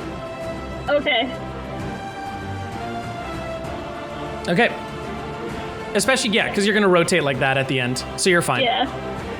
Okay. So, you moved, that was 5 you said? I think it was 6. Yeah. Then, Yeah, okay, 6. that is your 6. Are you broadside, backside? Oh, absolutely. Okay, 2 attacks at advantage. Come on. A 13 will hit. Are you dealing Amazing. against the ship? Yes, against the ship. Okay, go ahead and roll for your D2. 2. That is 1. Go and do your second attack. Okay. This cat has only been attacked like to himself. And I think that's Yeah, funny. his ship is perfectly fine, but the people on board, whoo, baby. Both of those hits, yeah, you definitely got it. Go ahead and roll your D2. Okay. Come on. 2. He's still pretty well standing right now, but the ship being splintered apart, you can hear on board the rest of the crew panicking as he goes, What's happening? What's happening? What's happening? Why are we? What's happening over there? Someone give the report! And the pirates on board going, Captain, we can't fucking see. All we know is that we're going down. Meanwhile, it has now been a turn, and Tori has been able to fend off the bee somewhat, that she can now move her ship. And she swings it around. 1, 2, 3, 4, 5, 6, and she will be sprinting 7, 8, 9, 10, 11, 12. As she looks over at the lot of you going, Malaya! And Malaya looking back going, Tori, it looks like you're catching me rudder again. And then Slim Chance will go, not if I have anything to say about it. And though he will attack your last known position because he can't see, but he's gonna assume that something's over there. Uh-oh. And he will be doing his broadside, which will be an advantage. Oh no. A 13 and a 16, none of those hit. Yes. Amazing! You're blind, stupid cat. He hears the kerplunks of water and he goes, what? They couldn't have already sailed away. How fast can their ship be? And it comes back to you guys. Okay, It looks like we're in the final stretches. Let's go. Oh my God, yeah. Do we just want to, like, try and book it, or? If you can touch that northern edge, combat ends. 1, 2, 3, 4, 5, 6. Why didn't you just go straight? Yeah, Oh, right. we're too gay to go straight. Where were we? Right there you go. Okay. Yeah, I'll turn the boat, and then, 1, 2, 3, 4, 6. You touch the northern edge. You've reached the end of the combat, and you're able to quickly gain the sails being bereft by the wind buffeting from the back before you gain speed and outrun the rest of those two ships. Slim Chance screaming in the darkness behind, and Tori meeting you at the edge of the bay, her eyes locked on the horizons. You've gotten past it. I can't believe it. Oh my god. And That was after a clown fiesta. a raucous, tumultuous battle, you make your way to the morning sky. Amazing.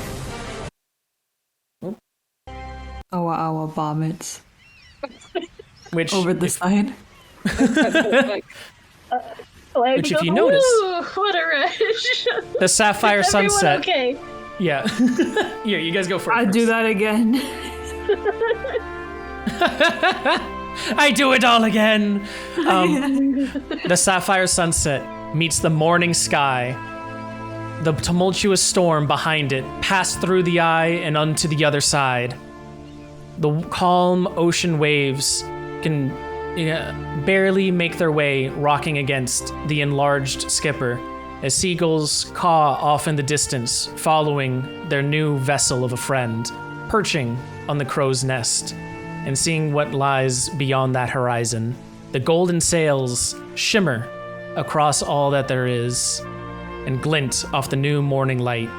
The blue wood is a dull and safe environment as the rest of the crew, those able to survive the bout, have made their way on towards the future heist of the stash. I can't believe that's a perfect story beat that literally we had all this hired crew and they all died. Only the actual main characters survived and got onto one ship, which I had prepped. Crow's Nest? Oh, Crow's Nest is not with you anymore. Well, no, but he's not dead. Oh, he... Well, sometimes mostly. death is a mercy from what happened to him. Oh Oh no. no! Big fear, big fear. There's one ship that's still near him. That's all I'll say. Oh yeah, I hope he just switches sides, man. And he, as the sapphire sunset sails upon the calm ocean waters. Wait, really quick. A familiar but scornful face comes to meet you. And she looks to the lot of you and says, Well, that was something, wasn't it? And she looks over at Awa Awa and says, "Thank you for trusting me. It's about time I showed you what this cube can really do." And with that, we'll take a small break. Since that was a long and tumultuous thing, give me 5 minutes, 5 to 10. But I will also ask you guys, because I know one of us at least usually is not the latest of night people. Are you okay, Luna, to continue? Yeah. Yeah, I'm on an adrenaline high. Okay. Good. Then We're high on Clown Fiesta. everyone in chat, thank you so much. This is not the end of it by far. I'm gonna keep things going. I just need a quick tenor just to sort of refocus myself, since that was a hell of a combat, before we continue the adventure and hopefully finish this two-shot tonight. I'm gonna send us to a BRB screen real quick. It is 10:07 for me right now, so I will be back at 10:17. For everyone else, 10:20. sure, if you want, we can do a 10:20. Okay. What? Sounds Cool. good. And for you guys, I believe that should be a 1:20, correct? Yes. Yep. Cool. Then BRB, and go and grab yourself a quick snack for what's to come.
Hello?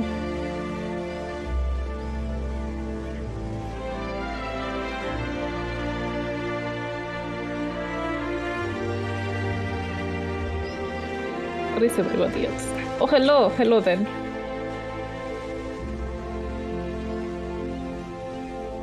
I'm here.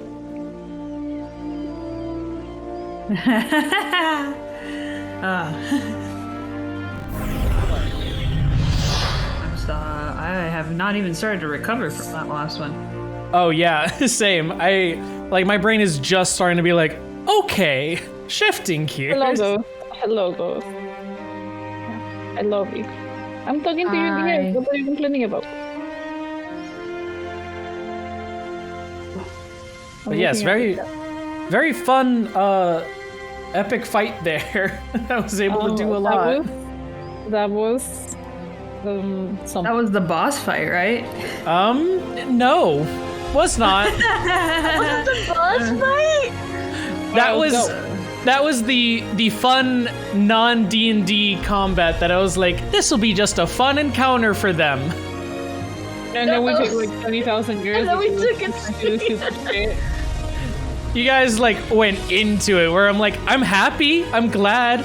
I'm a very improvisational DM, so like I took this break to sort of like scale some other things to like help us get through the story and stuff.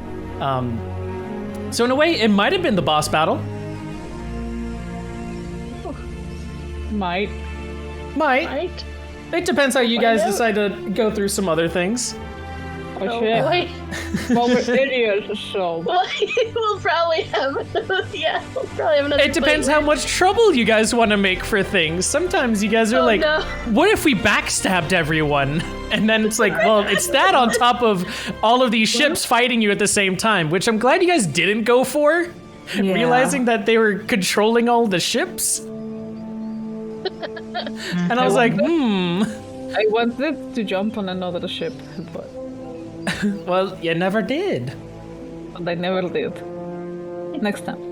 Yes, but hello, chat. Welcome back. I hope you got something maybe nice to eat or were able to sit back and recover from that whole engagement, because woo boy, was that something. Speaking of which, I need a quick another shot.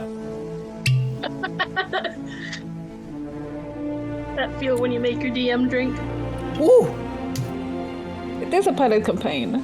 It is not proper pirate campaign without drink. Yes. Exactly, especially some good spiced rum. Today I'm drinking Cayman Reef, which is 50% alcohol. Nice. Ow. Aged 5 years. Don't get too drunk, we still need you. Exactly. Honestly, I don't know if you guys ever had it, but I love spiced rum as compared to white rum. Spiced rum is just, it holds so much more. Spiced rum is good. Mm-hmm. We drink one called Kraken. Pretty good. Ooh, yeah, Kraken's great. Kraken is amazing, I love it. Yeah. Cork pop. Yeah, I always got to give people the good cork pops. That's part of the experience, I feel. Like when you're drinking, if you have a good cork pop, it makes the drink just 10 times better. But that being said, where last we left off, you were able to finally get past the storm and the blockade guarding the bay, and made your way to calmer waters. Once on open waters, Malaya looks to the horizon. Everything in this world is laid out in the vast expanse for her, and for all of you to see. Their ships dotted around the horizon, rocky pillars offering navigational challenges and fun respites. And as Malaya runs her fingers through the white-capped waves, she notices the golden cube glisten in the morning light for her. She comes to you all and says, "Thank you for trusting me. I really do appreciate it. I needed to wait until we were away from prying eyes, away from the city, and most importantly, away from Tori. Now that we're somewhere safe, I can show you what this cube truly does. Look around here on the etchings of the cube. Do they look familiar to you at all? Of anything you might have seen before? do they?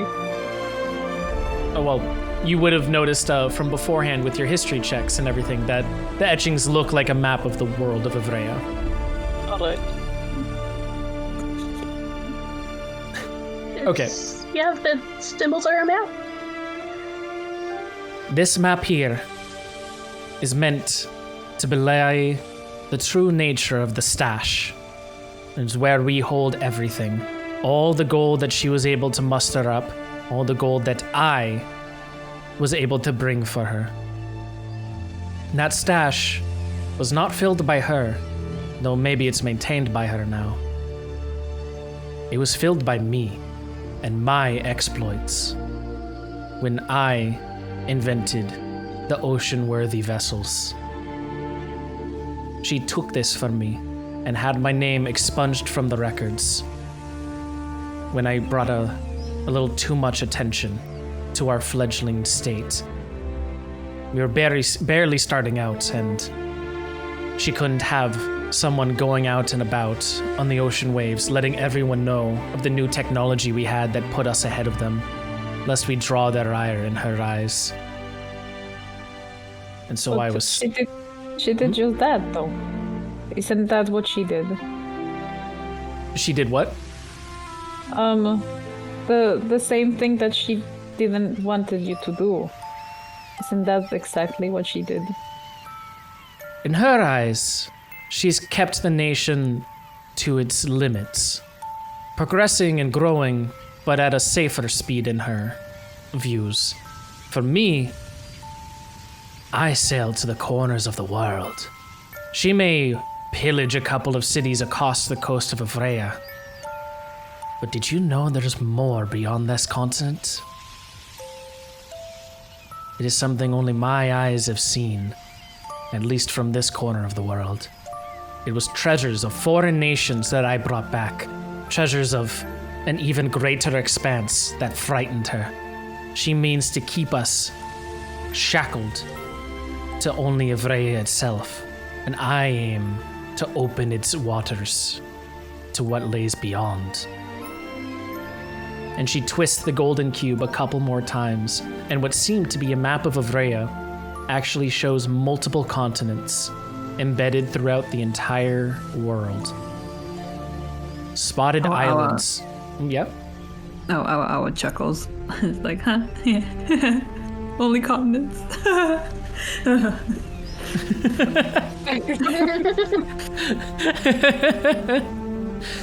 She just chuckles to herself. Okay. Spotted islands. Great forming mountain ranges form before you and places that you had never seen before.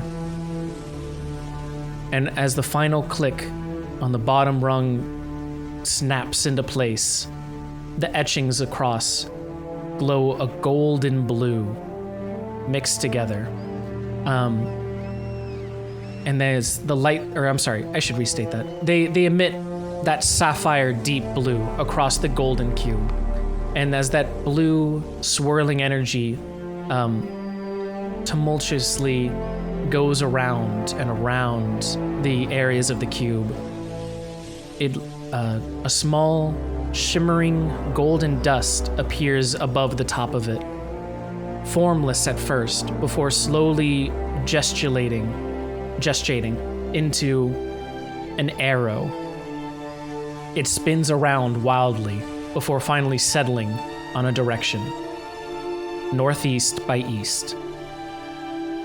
And she looks over and says, "Haldrig, we've got our bearing." And Haldrig looks back and goes, "Ha ha ha, aye, Captain," and spins the wheel, shifting you over to your new destination.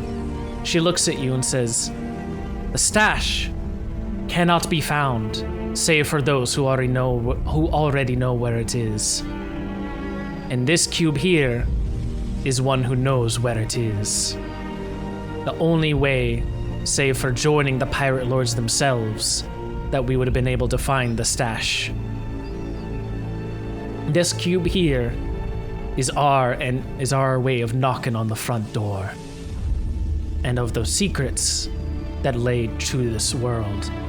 The fact that we are not alone, the fact that there is more than just the Vea Lords.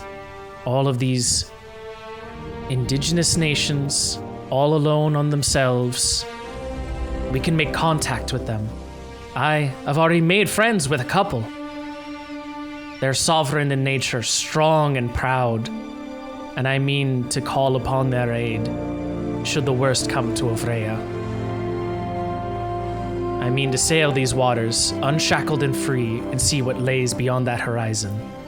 But before that happens, I brought some trinkets and favors back. That is what built up the stash. All of that gold is foreign in nature, melted down and reforged into what would be considered normal Ivraian gold pieces. And that is what she has been using to gain notoriety in this town and build a nation on Ivraia itself. Free in her eyes, but truly shackled amongst everyone else. And Haldrig storms back upwards from the deck itself, saying, "Captain, the course has been set, but it seems it's bringing us to a place we've been before." And she looks to him and says, "Is it now? Where be it bringing us?" And he looks over, and this is a part where you guys can help inform the world. What would you like this port to be called? Oh my god. Oh my goodness. And it will forever be named this in the rest of Ivraia. Oh, wow. No pressure. There's many other cities and stuff, it's fine. But it is a port town on the water itself. That is all I'll tell you before we reach there.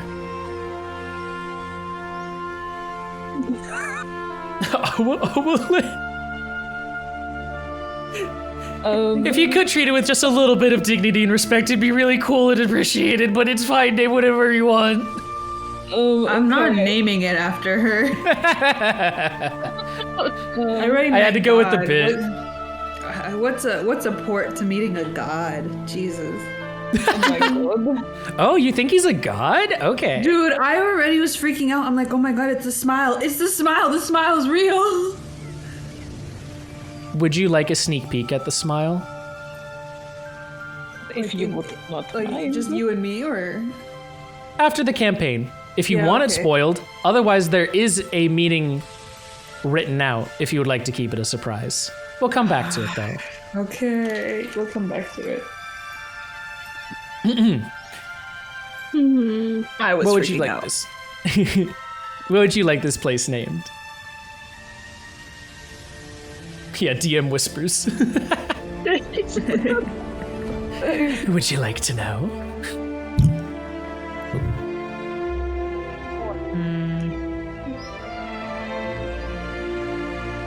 Hold on. Name generator. I honestly have no clue. I was trying to Google how to say port in Russian, but it only sounds like Ay, port güey. anyway. Salsa verde. Yes, salsa verde. You would like to name this place Salsa Verde. Yes. Yeah. Okay. Okay. Well, sure. Nami? This is a unanimous decision, so I'm asking. Toto seems like they've already given their permission, but Nami? Yeah, sure. Okay. It says, "Aye, we be making our way to Salsa Verde." They. No. Nah, I won't mention it. Do they know what? It means green salsa. Yeah. I was like, okay, if it's green salsa, it's green salsa. Salsa verde sounds so official. Does it? It just sounds Yeah. like I'm at a taco truck for me. They don't have tacos. Do they have tacos in Ivraia? We have tacos, so they speak Spanish. Wait, Okay. So do they have tacos in Ivraia? Oh, in Ivraia? Yeah. I have not decided if there's tacos in Ivraia or not. I'm imagining if they were Geologic- anywhere, geologically speaking, They would either appear in the Vendegian Empire or they would appear in the Golden Commonwealth. Oh, hell yeah. Okay. And I miss the tacos. Yeah. Have you heard of the peninsula called I don't know what you're talking about?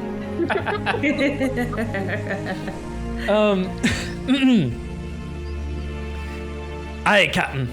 It seems our bearing be bringing us over Salsa Verde. And she states, good.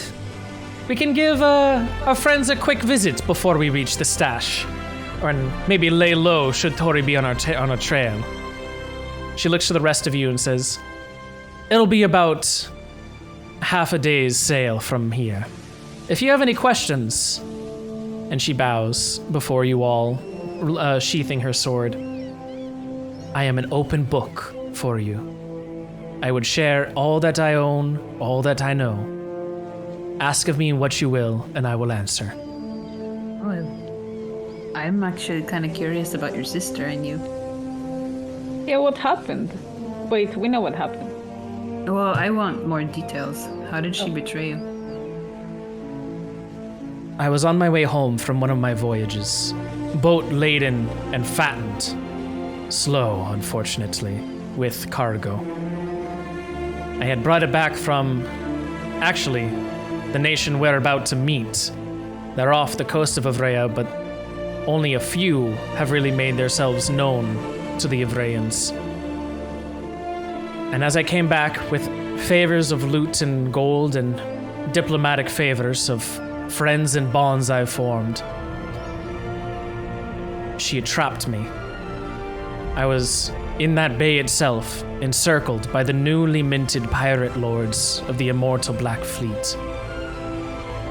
And as they surrounded me, she boarded the ship and threw me in shackles, tore my wings, and I was never to step foot on a sailboat again, never to sail the waters or see what's beyond the horizon. My crew as well were stripped of any honors that they had had in my voyages, and they were told that they were dry shipped or dry docked for the rest of their days. She looks over at Haldrig before looking back at you and says, do you know the phrase, blood is thicker than water? Yes. Do you know the full phrasing that has been lost to the annals of time?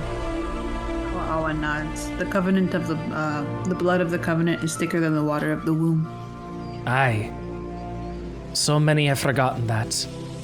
And she traces her fingers across the waves again. These waters are thin, but they carry us, and they bear our covenants. The family I've made here, my crew, everyone that I've sailed with, they are my true family now. The family that I did once hold close to my heart. Tori, my father. They brought it all back down on me.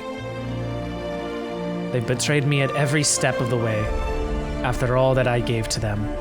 And so I give myself to the covenant and the blood that we have forged. And Haldrig looks to her and says, aye. And we all know the price of where we come from. We all know that there's no hard feelings in the adventures that we sail on. For we'll meet each other again someday. Every day that I was on that dry dock, I tried my best to track down Malaya. But they kept shifting her from prison to prison, dungeon to dungeon, that I was unable to find her. And I know, too, that where I left behind, it is but our code.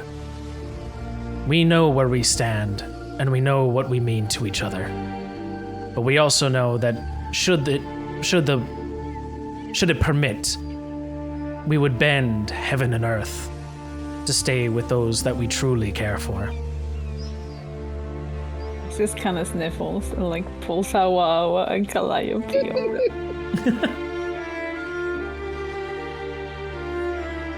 Is there anything else you would have of me? By the way, guys, this is a bad time to mention, but like I totally owe you guys some kisses for saving my ass over there. Okay, I just wanted to mention that. Okay, love you, bye. Okay, love you, bye. Yeah, it's still in his arms. Yeah. This is like, can I get a hug? Yeah, when you put me down. I put Calliope and Awa down. One arm hug. One arm hug.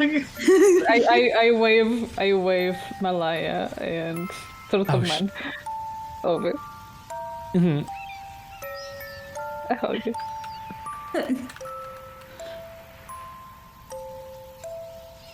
She looks at the lot of you and goes, "You remind me and my crew in the beginning of our days. You seem tighter, stronger than most friendships. Your covenant runs deep. A familiar feeling that I thank you for helping me on my journeys, as hopefully we can help you on yours. Do you have any other questions you would have of me?" Was that a yes on the hug or not? Was for you guys? Yeah, I was asking her and Turtle Man too, like. Oh, Turtle Man? Her and Turtle Man? Oh, sorry. I thought I said that at the beginning. Whoops, that's my bad. She said that as she was coming and hugging you guys. Oh, okay. Aww. Yes. And Turtle Man comes around all of you and wraps his bare arms around and picks you up and gives you a tight squeeze before he sets you back down and goes, "Ha ha ha ha! You're all part of the crew now. Aww. And anyone part of the crew is part of our family." Yeah, I guess you have another ally then. Aye. Yes. Calliope gets all sniffly. Because it's Sorry, really I thought sweet. it started off with that. My bad. The rum's getting to me, guys. Oh no! Speaking of which, Oh my god. There You goes and that again. fork. You and that fork. Awa nudges Malaya and says Yeah. like, I'll have to bring up that pickup later, maybe over drinks. sure, of course. Next time we make dock, first round's on me after everything. Oh, sweet. Nice. And should any of you require some attention, my chambers are always open.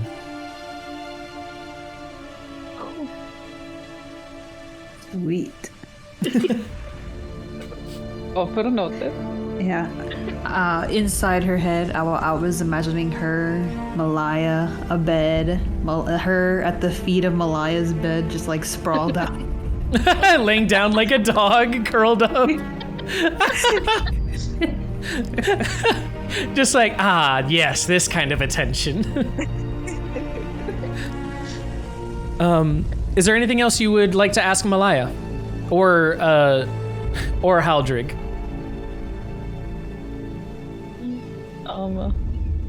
How did that fucking guy, like, How did they capture you? well, how did he even get in power, the Maxime? Yeah. Always the best guy. Yeah, your boy. lover. No! What could have been, right? No! What could have been? be? What could not have been, I guess. What will She- absolutely never be? Malaya looks at you and says, "What could have been? Were you and Maxime?" And she's gonna do No. that gesture where like the finger goes through the circle. No! Calliope blushes like crazy because of the gesture and shakes her head like, no, we weren't. I never knew the guy. They've just been teasing me the whole time about it because I was the one who said hello to him. And then he invited us to see the dungeon where we met very, very openly. Invited us to see the dungeon. That's when we met you. You know he's no, packing. Selling. You know he's packing 10 inches, right? Oh my god. No! If you did want it, I wouldn't blame you. I didn't know. I do Like, how not. do you I know? very much do not. How do you know? Oh, I fucked him. Oh, nice. Was it a good experience? No, he doesn't know how to wield that 10 inches for his life. It wasn't the So there's best. the problem. That's a It's shame. not the size, it's what you do with it. It's not the best. It's not the best. The best. I thought at first I could seduce my way out of that dungeon, but he does take his one job with a bit of pride, I suppose, and that is keeping the doors locked. What a Oh freak. dear. Oh, but no, Calliope is underselling herself. She said hi. That guy was inviting us to a bubble bath. Like, woof. This girl has charm. Oh no, the bubble bath he gives to everyone. He just likes showing off his bubble baths. It's a hobby of his. Oh goodness, it's a kink. A little bit, I think. Malaya. This one's something, you know, to tussle sheets with. That's for sure. Oh goodness. Calliope, how stock straight and frozen are you right now? Pretty stock straight and frozen for sure. She's Okay. just like, oh god, very flustered right now. Malaya sees this, and she's gonna take a step towards you. And she's gonna wrap one arm around the nape of your neck, and the other is going to trace some of your hair flowing down the backside before landing her hand on the small of your back and drawing you close to her and looking you in the eyes, saying, "You don't need to be so uptight here, miss. This is a free place. And here, we can take whatever pleasures and freedoms we desire." And she gives you a small peck on the cheek. Oh no. If you wanted something with him, you go for it. But if you want something with me, my door is always open. I elbow Calliope. She Calliope is very very, pretty. She is very pretty. very shyly probably says, maybe I'll see you later then. Oh, God. Yeah. I was looking at her like the Willy Wonka meme. She winks, and then she's gonna give you a small smack on the ass before going away. Calliope probably like yelps and just surprised, not expecting that, and it's like, also thank you. Haldrig, meanwhile, off in the back, just sort of chuckles and goes, "Oh, this is a fun sight to see. Malaya back up to her old antics."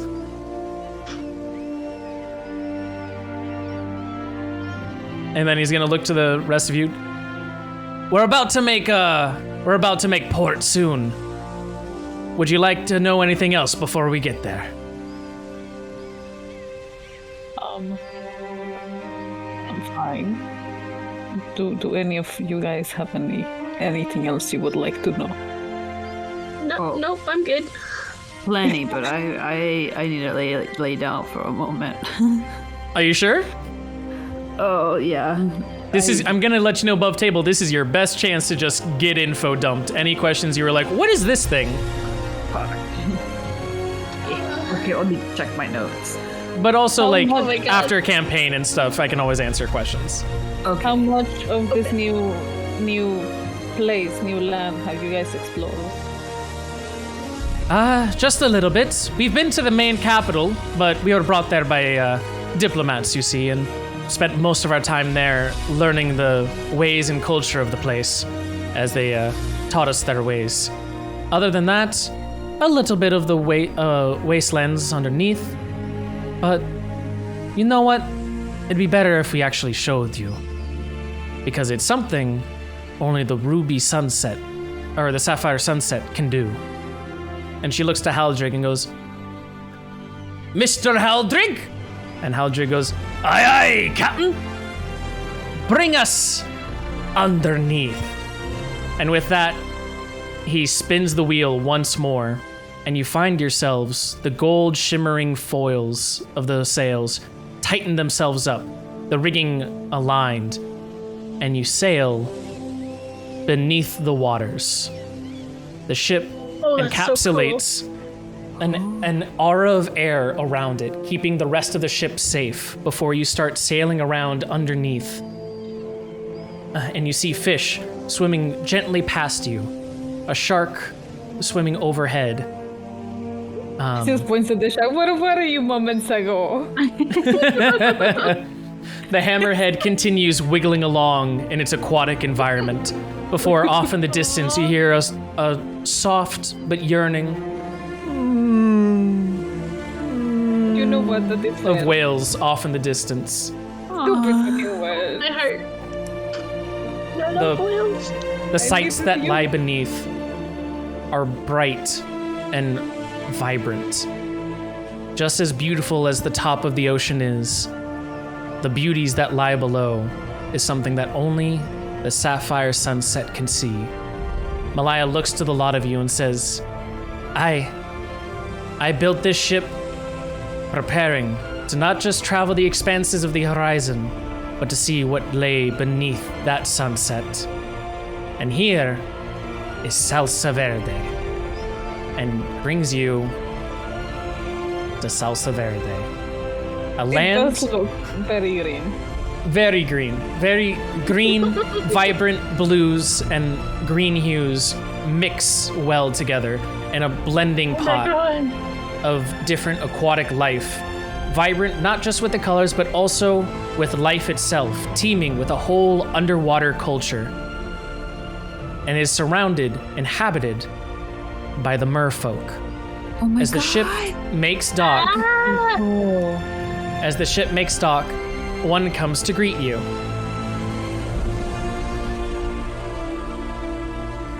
And as she comes forward I swimming, wave. you can see her speak in plain common to the rest of you. Oh, Malaya, come to have seen us again. Wonderful. Who's your... Oh, Haldrig, good to see you. Who's your friends over here? And Haldrig lumbers off of the ship to a small docking that they've made. The entire city seems to be encapsulated with small air pockets and bubbles that allow you all to breathe underneath perfectly fine. And he says, these are some new friends we picked up. And he gestures to each of you, inviting you to introduce yourselves. It's better if they told you who they were than me. They know a better way to make an entrance than I've ever seen.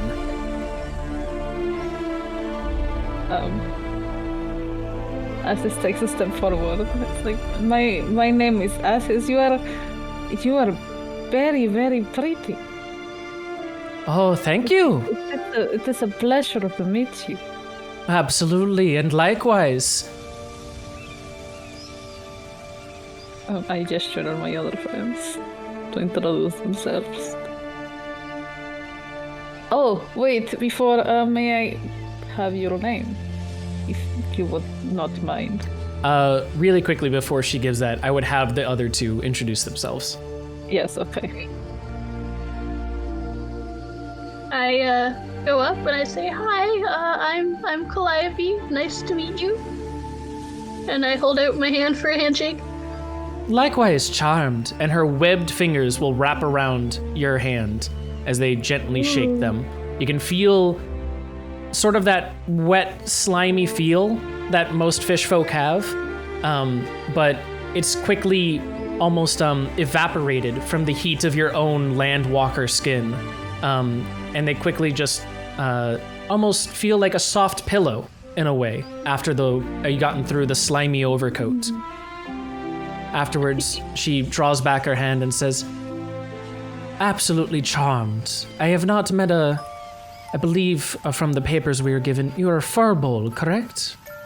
I am. We've seen a couple of your kind before in the city, though I must admit, it was my first time meeting one such as you, with your beauties. Why, thank you. We've heard that you are the shepherds of the forest and the lands above, much as we are the shepherds and tamers, caretakers of the seas below. For that, we share a kindred soul for nature, and I thank you." And I thank you as well. Calliope getting all the action. Yeah, the sea really calls out her name. And then finally, she looks over at Awa Awa. Awa Awa has a face of bewilderment. She's like, that was a huge fucking fish at the shark. And then the whales in the back, those are huge fucking fishes. So fucking big. That's what she said. And 10 inches. That is what she said. in the city, she's like, oh my god. Such a fucking big city. Yeah, and you just imagine like a Muppet bewildered expression on her as she just stares into space. It's like, oh my goodness. I went on a vacation. I didn't expect this. Oh my god, well, I have so much to talk about when I get back. True. And she's like, oh hello. I've met many species from where I am, but I've never a merfish, a big fish. Merfolk is what we call ourselves, dear.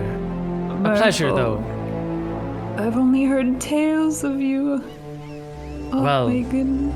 This tale has become quite real for you, then, I must fear. Though I hope we do live up to the tales. Yeah, you have huge ass tails. You could slap me with that. I kind of like nudge Ow Ow, and I'm like, Ow Ow, happy birthday! That's true, yeah! She slowly stares at Asayas like this fucking guy. He's so happy, you have no idea. He's like, oh man, this is such a cool birthday present. And she looks to you and says, is it your birthing day? That's what she told us. Oh, wonderful. I hope you cracked from your egg quite well. We should celebrate. She closes her eyes and puts her hand to her temple and just like rubs it. It's like, okay, the magic's gone. And she's like, hello, I'm Awa Awa, this is Jimbo. It's my birthday. Jimbo immediately, while still holding on to you, lets go of like 4 of his tentacles, wrapping them around themselves, coiling together into a handshake, which she immediately, without second thought, reaches out her hand and lets him coil around before gently shaking her finned hand and going, bloop, bloop, bloop, bloop, bloop. And it seems that they're having a conversation together through everything. After about like 30 seconds or so, she says, "Aye." He tells me much about you and the great exploits you've had. He seems to have quite the impression of you. Though, his name is not Jimbo. What?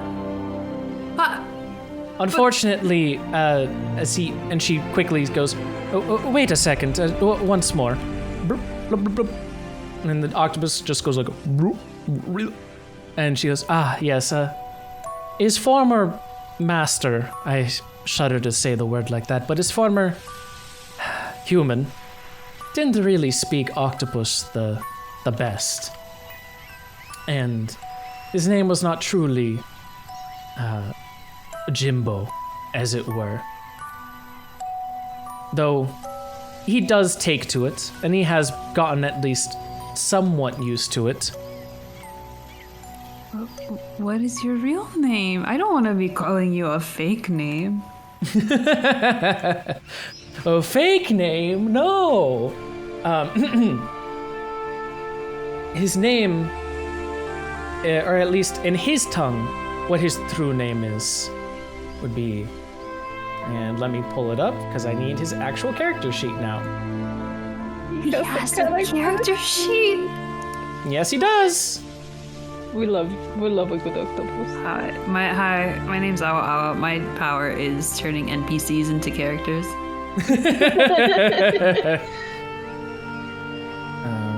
There's Alphonse, now Jimbo.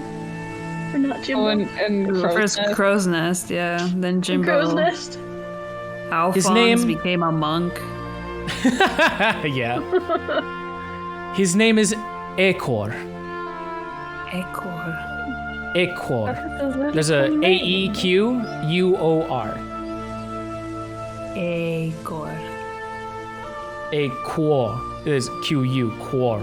I swear to God, I did this shit to someone. Oh my goodness. Acor. Acor. Yes, that is his true name. Though he still goes by Jimbo if you so wish. He No, I seems to have become quite enamored with you three. But of any lake, it is a pleasure to meet all three of you. My name is Corcel. Oh, a beautiful name for such a beautiful person. Oh, appreciate it, Mister. Is a family name of sorts. A quick culture reference. Oh my god, Adobe Creative Cloud, shut the fuck up. Okay. Adobe's like telling me like, hey, you can update Photoshop if you want. And I'm like, no, I'm not. It's not even open. She looks and says, a quick bit of culture about us. Our families all retain the same name, so if you ever meet the rest of my family, also please refer to them as Corcel, or they'll introduce themselves as such. We are all Corcel, in our pack.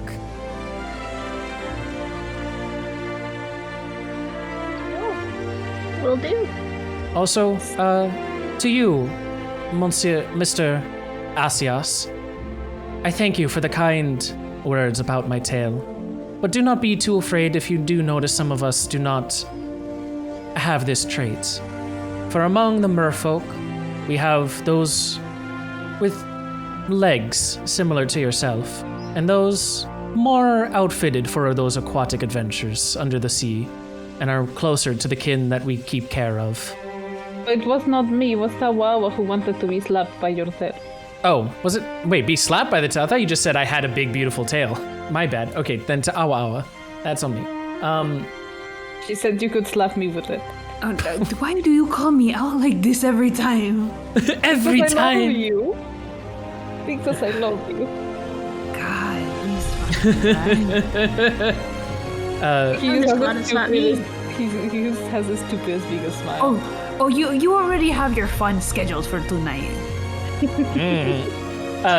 But she looks to the rest of the crew and says, how may we parley with the sapphire sunset on this fine afternoon? And Malaya looks up and around the place and says, I just mean to show my friends some of the beauty that lays beyond the horizons. If we could, a small tour of your fine town would be wonderful. And Corcel says, of course. In fact, one of your other friends just made port the other day. You should come and meet him. And she starts swimming over to the other side of the town and has you follow beyond. You can see lily pads pepper the sea moss that creates the underbelly of this town. The foundations of where all these houses stick upwards as though they're stalks from everywhere. Sea anemones, giant, hold soft, trilling waves, gentle in the sea breeze. And you can see sea turtles and larger-than-life clownfish swimming through them and making homes within as they tend to their nests. It is a symbiotic relationship here amongst all the sea life between merfolk and all of those creatures that they deem to be tenders for. Everywhere that you see is filled with life, nowhere dead, and even those that unfortunately might be like dead coral are still repurposed into more life or a sustenance for those who still live. When finally she gets to the other side of the town, underneath a great large arch of coral, you see another merfolk, this time with legs, sort of leaning against one of the sides of the arch. He's covered in a dark cloak of brittled brine before he looks over to the lot of you. Edgy. Ah, Corcel. A pleasure to meet you again, or see you again. Who are your friends you brought with you? Corcel swims over to him, swimming around him, playfully, before teasing back the back of his hood to show his long, webbed appendages sprouting out from the back of his neck, his gills breathing a quick, surprised shock before he covers it back up with his 4 hands. you can see that he's outfitted as a rogue with pirate's tools. And she says, "Look for yourself. We have friends we haven't seen in a while." And he sees Malaya before quickly running over to her and giving her a great large hug. And then to Haldrig, where he says, Malaya, Haldrig, how have you been? Haldrig goes, "I've been doing quite all right myself. How have you been doing, Salas? The water's treating you any kinder these days?" And Salas says, We just got done with some exploring just a while ago, off of those ships that you showed us how to build. The wonders and inventions that you've shown us have opened up our doors from the mere expanses that we held before underneath the waters." And he looks to you three and says, "But it seems I've been rude. You brought fellow pirates?" And Haldry goes, "Aye, they knew part of the crew, so they're pirates in my book through and through. Over here, we have ourselves Calliope, the Furbog, Awa Awa, the human." And he looks at her and goes, "But I think something a little more." And finally, a Yol Tiefling. It's definitely not around your parts by any stretch of the means, but a Yol Tiefling is quite a special kind of person. And for their actions and their friendship alone, have already elevated themselves in me heart. These three be pirates through and through, and I wouldn't dare see them fall underneath the wake. Salas looks to you three with a webbed smile as he goes, "Any friend and family of Haldrig and Malaya are then friends of mine. Welcome to Salsa Verde. It's a pleasure to meet you all." It is also my pleasure to meet you. I offer 2 hands because he has 4. I offer 2.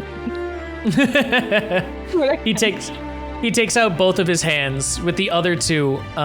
As he's shaking your hands, the other 2 will then reach themselves out and actually hold your forearms. So he's shaking both your hands and your forearms, and you can see him shake them up and down vigorously as he goes, "Give a pirate shake while you're at it. Hold the forearm tight and close." And at the end, he holds you close, pulling you into his own body. You can feel the barnacles that brim his vambraces before he finally lets you go. "A true pirate is a friend to all." I give him a hug. I rub my arms around him and scoop him up and give him a big hug.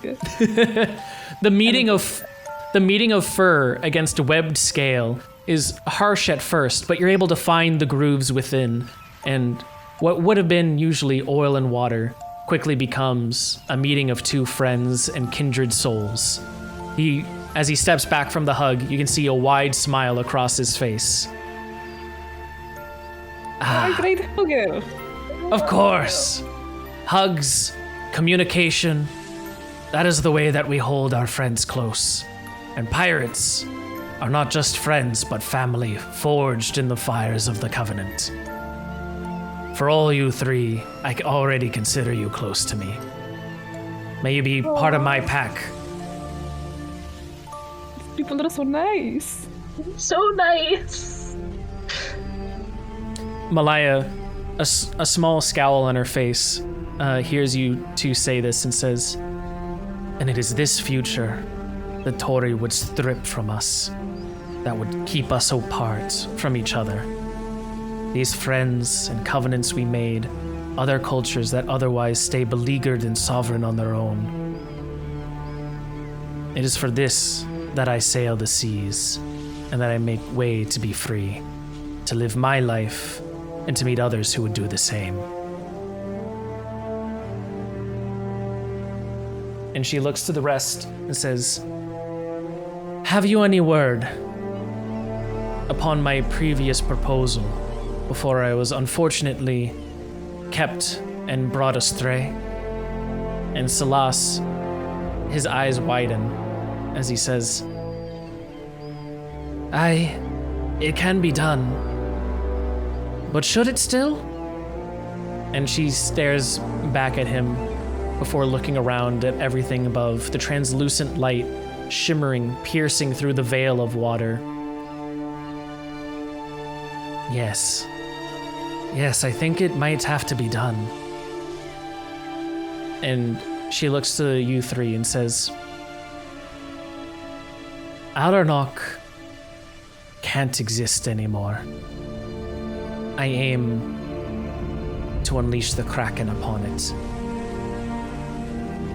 Oh, What are your plans after you destroy it, though? Return it back to the nature it was, to the wilds that I've been taught we should preserve. For all those that are in the town, I will make sure to give duly warning that they should evacuate, and any who heed the call, I will give them ships aplenty, that they might join the explorers' expeditions and sail to the other corners of the world. Not to take over, not to enforce themselves upon others, but that we may sail the horizons and we may see what lies beyond. We should not anchor ourselves in one port for too long. Those of the Alarnock should be a tribal town, a nomadic people. Though we may sail different waters, we will all be connected with the Covenant. This is the town, the nation that I aim to build.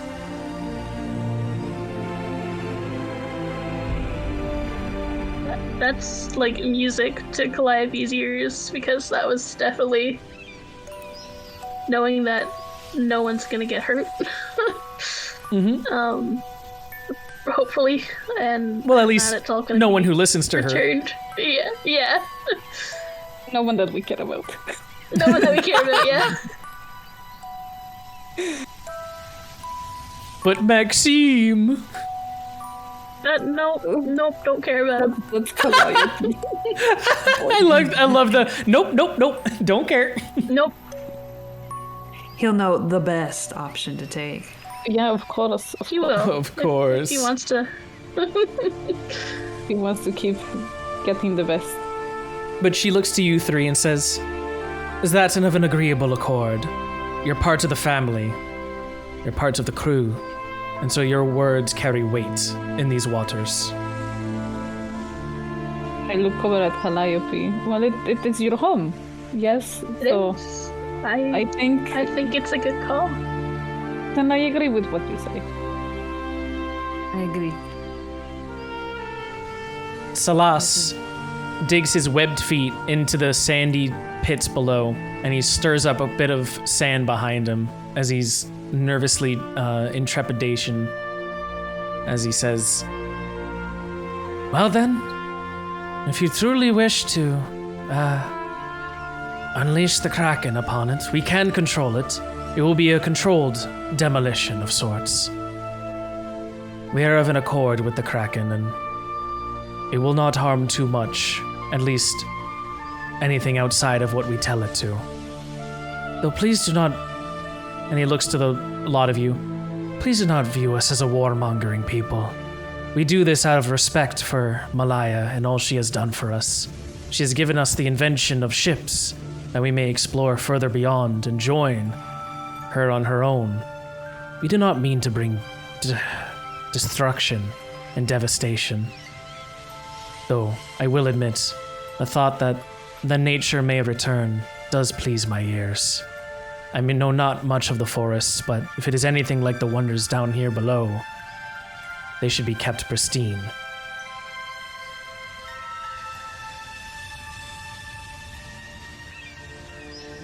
Calliope will just nod at me like they're really, really beautiful. If there's any chance you get to, Maybe if sometime you guys would like to, if you can, visit. yeah. Maybe it will be your turn to give you a tour. Visit? Well, Calliope knows the forest better, but she can give the tour. I Oh. certainly could. Of the forests, yes, I was about to say, there might not be much left to visit of this Alarnock I've heard of after a bit. Oh, no, no. That's the fun part. I'm admittedly happy to see Alarnock go. Above table, you three have decided a new course for Ivraia. Pirate towns will become rarer, scarcer betwixt everywhere, as the Kraken goes along to destroy them. Instead, pirates will be found on floating flotillas on the ocean itself, born separate from Ivraia and sailing other waters. Pirates will almost cease to be in Ivraia itself. As quickly as they were forged, as soon as their star burned, at least in the eyes of Ivraia, that star has also now begun to fizzle. As the Kraken, not in this one-shot, but in other campaigns, will be unleashed. And a new trigger has been formed of another campaign that someone could take. That being said, the rays of light that pierce the vibrant veil of the ocean waters, bright and blue, start to cloud and grow darken. A storm is gathering. And Salas looks up and says, it hasn't been a while since we've weathered a storm of that magnitude. And Malaya says, and unfortunately, you might have to do it a couple of times since. That's Tori out on our tails. Thank you for your hospitality, but we must be on our way. I do thank you for everything, Salas, old friend. And they hug tightly and hold themselves together before breaking apart, as then she goes to Corcel and says, Corcel, always a pleasure, miss, and gives her a peck on the cheek, a tight hug, as Corcel wraps her tail around her. After their embrace, she lets go, and Haldrig does the same. A big bear hug between the two as he holds one in each arm, lifting them up, going, next time I come over, let's go for a swim sometime. It's been too long that I've been on these land legs after all. And more to embrace my inner nature, you know? And Salas chuckles quietly and says, of course, you old turtle. We'll be here as always, and you are welcome to visit any time.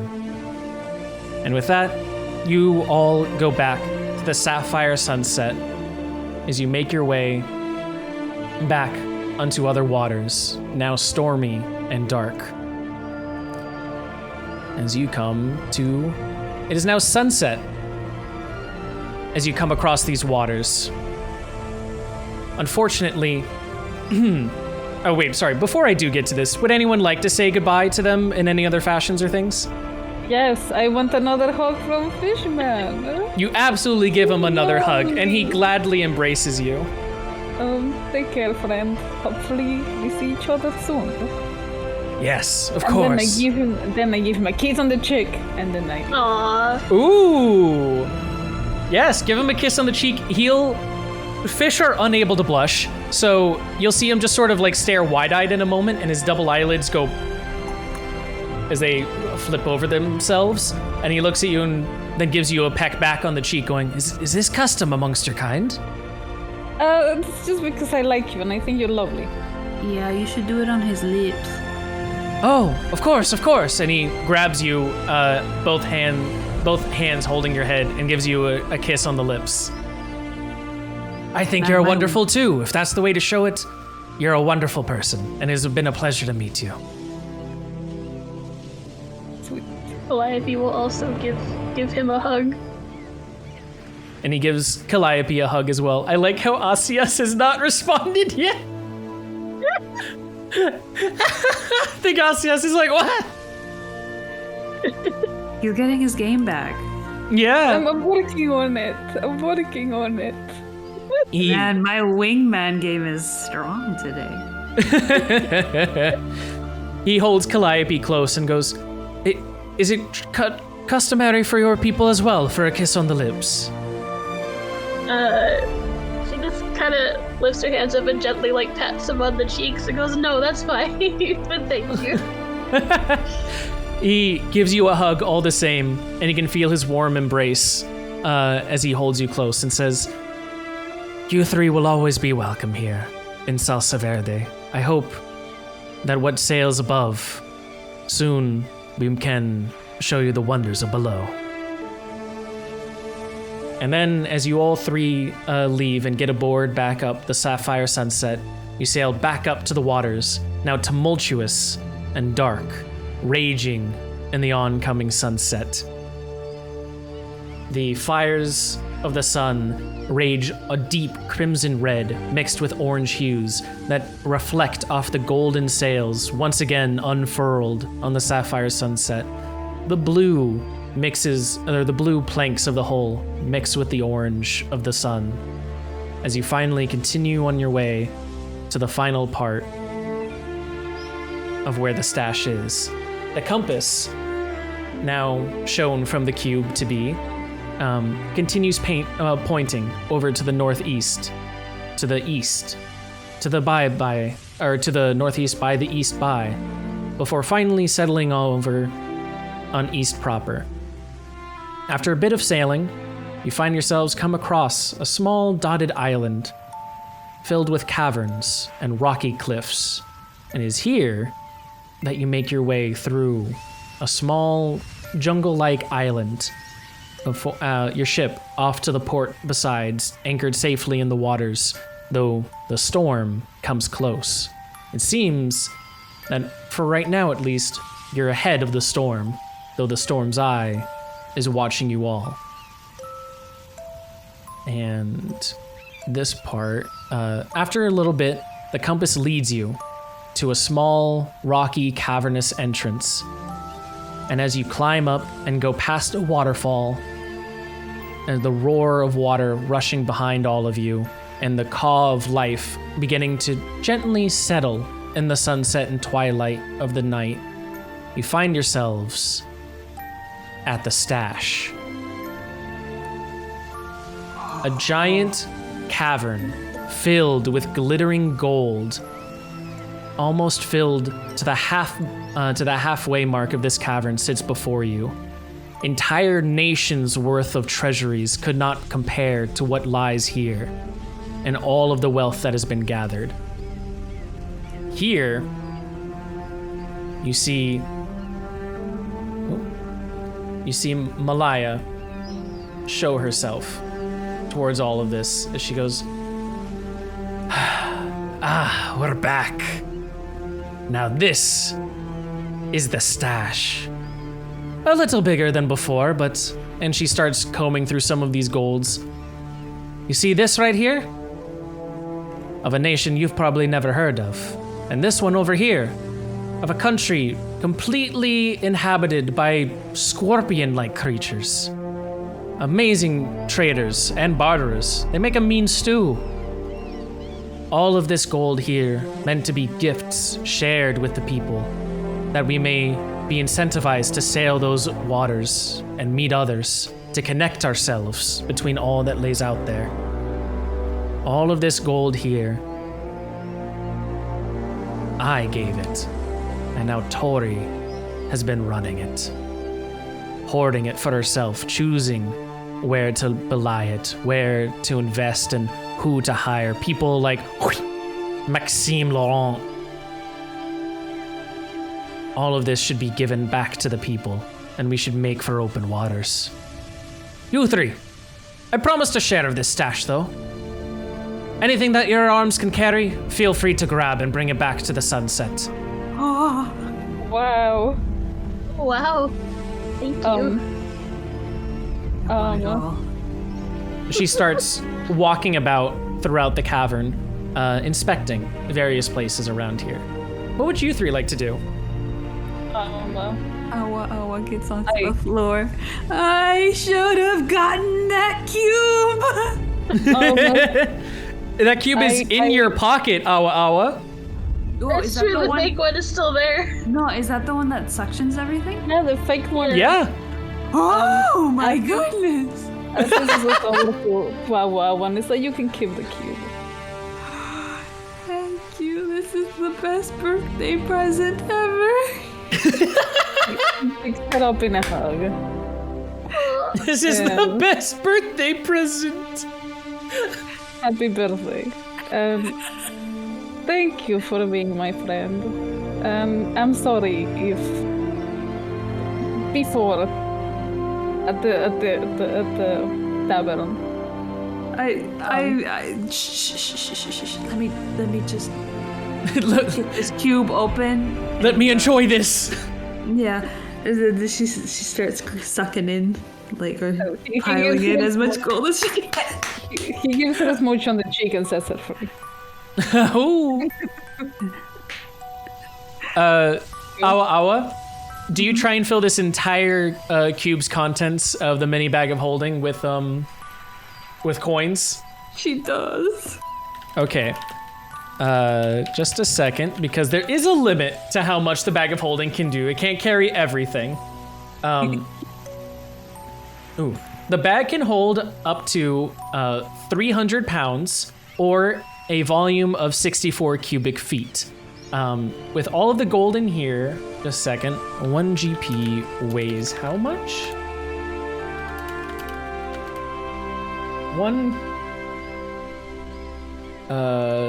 One gold piece weighs about 11.5 grams. Okay, 11.5 grams to pounds He's gonna be loaded. Oh my god.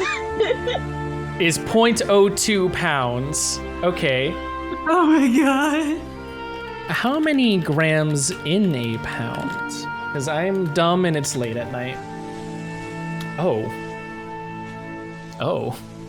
1 pound is 453 grams.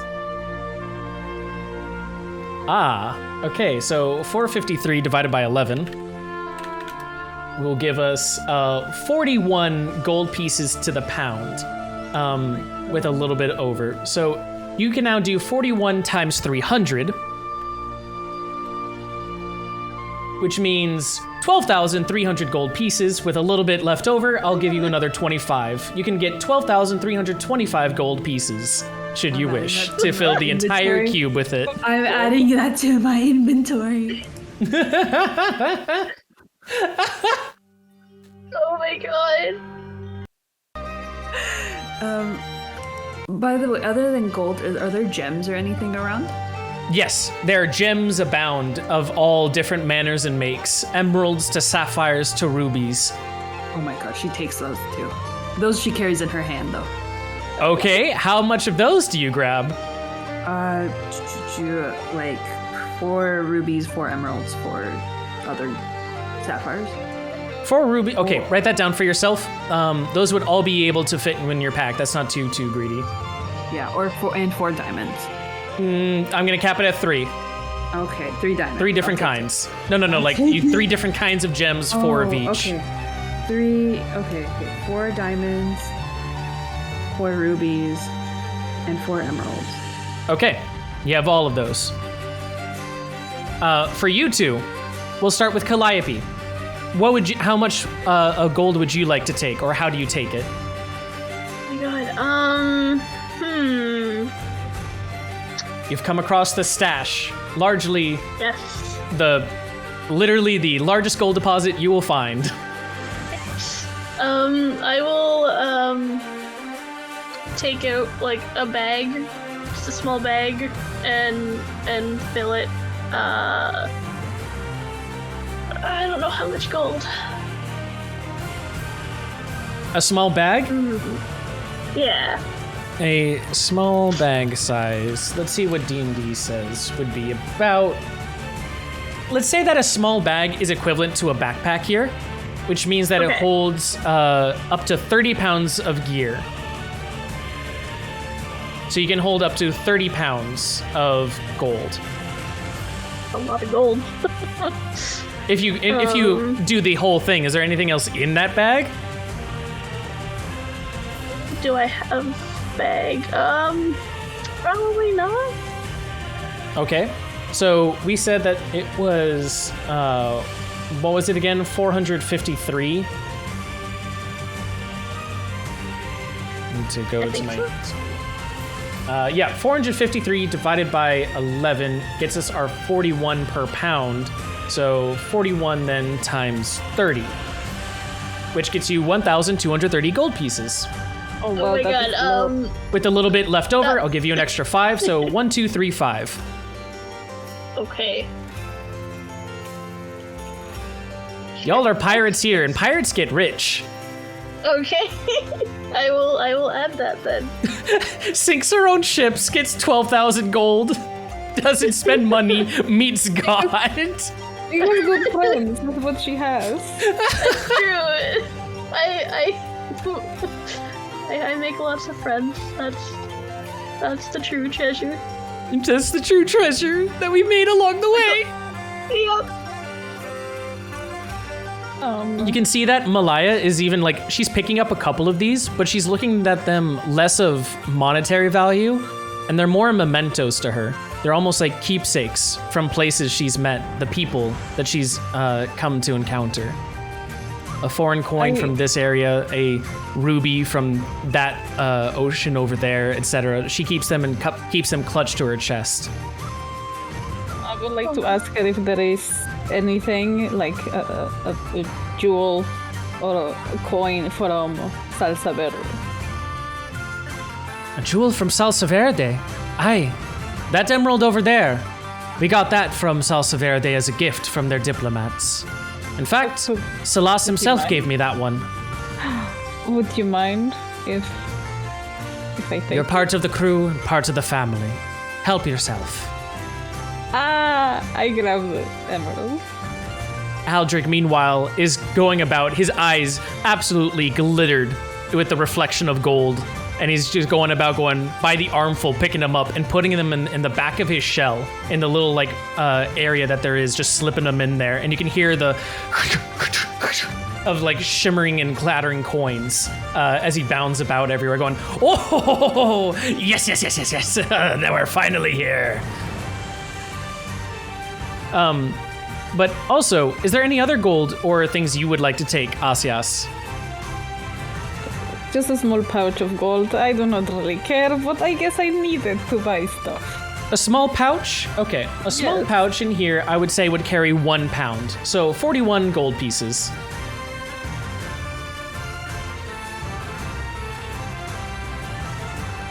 Awa has $4 million?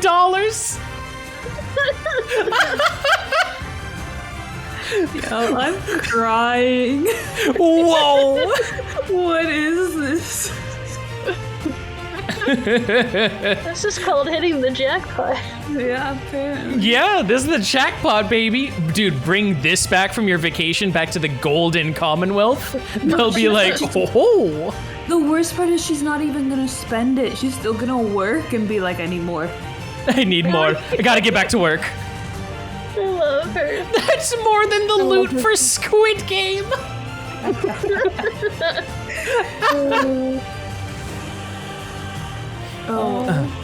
Is Malaya's just standing there, right? Yeah.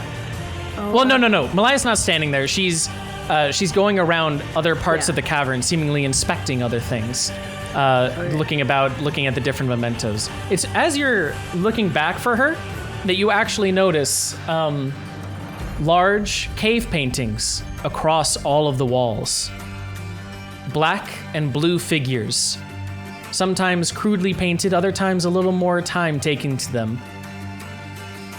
In one painting, the two are together on a peninsula, what looks to be, an island, alone. Their father, another figure, large and triangular, sailing off on a ship on his own. Another painting of the two working hard, figuring out how to build a vessel together. Eventually, the next one shows them sailing across high ocean waves, while their family stands in the back, waving them on, cheering them. Yet another cave painting. The black and blue figures separated. The blue sailing off to lands unknown, bringing back large amounts of gold, actually filling what seems to be here as the stash, while the black figure left alone and crying, all by themselves.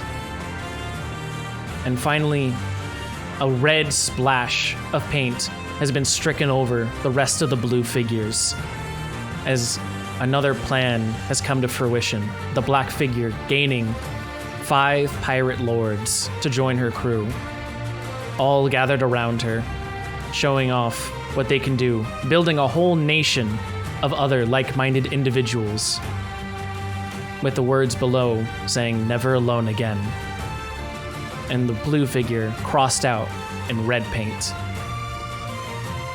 The storm now is heavy and crashing across the ceiling of the cave and the small holes peeking out to the reaches above. Would you guys like to do anything during this? Wait, before the storm eats us all, can I grab a ruby? Mm-hmm. And 1 golden ring. I think there is any golden ring. Wait, ruby and 1 golden what? Ring or Ring, earring got you. or something like that. Ooh, you can have both or either, depending on what you like. There's definitely jewelry around here. Earring. Earring. You grab 1. Would you like it to be a normal standard earring, or would you like it to have like a little bit of intricate design to it and form? I think the intricate design would be fun. Okay. You find an earring of an intricate serpentine design. It looks like an Ouroboros eating itself, but where the clasp is right where the mouth would be eating the tail. And when you clip it to your ear, you notice that there's small little etchings along the what would have been the scales of the Ouroboros. You now have a golden Ouroboros earring.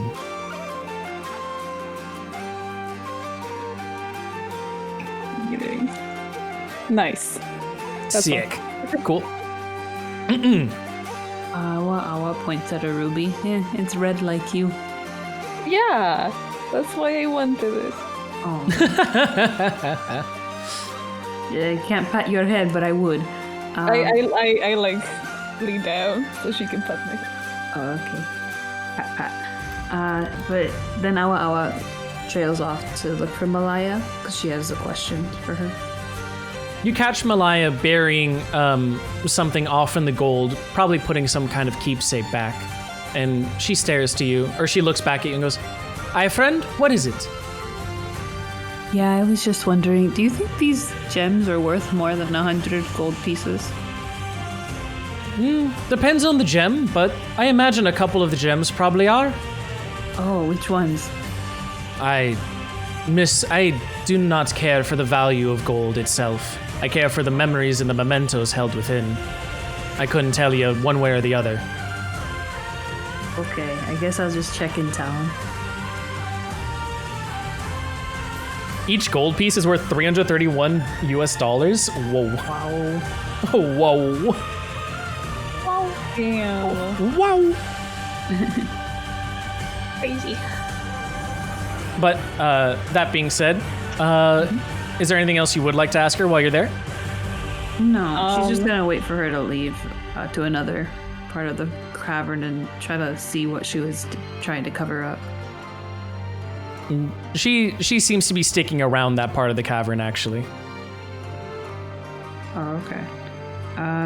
These, there are drawings on the wall. Did you know that? Like, who did those? She looks back up and says, "The first few were me and my sister. We were..." She looks around and says, "We were marooned on this island by our father growing up. We didn't want some tiefling sisters, whore sons, reminders of his affair that he had. Decided that he'd leave us on some kind of island and never look back. Luckily, the bastard wasn't all too smartest and had shown us a bit of his shipwright ways. Though he was lucky in getting through the skipper over here and dropping us off.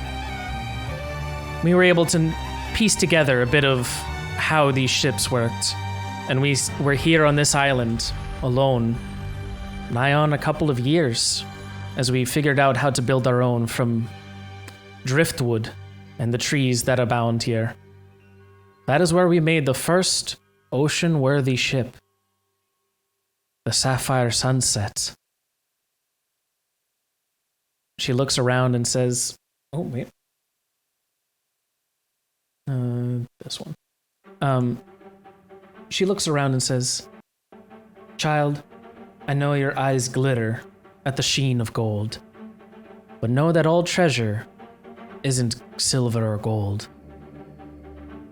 My treasure was the Sapphire Sunset, the ship we built together, the first ocean-worthy ship. And she pulls out her mask and says, this mask, given to me by a patron, was crafted from the very driftwood that made up its hull before it sank to the watery depths below. My ship here, all the ships that are but pale imitations of the glory it once held that me and my sister constructed together and got us off this godforsaken rock. The fact that it became the stash later on is a cruel bit of irony, but sort of our way of laughing back at our father and the horrible things he had done to us. A way of showing that we had gained mastery of what he thought would be our final resting place, and instead filled it with riches. These paintings were painted by us, but those later on, and she looks at those splashed with red paint, that upon closer inspection seems more sinister and remarks, I fear those other ones were painted by someone else, most likely Tori. We were sisters once, but that covenant has been broken, and my found family I now hold above her.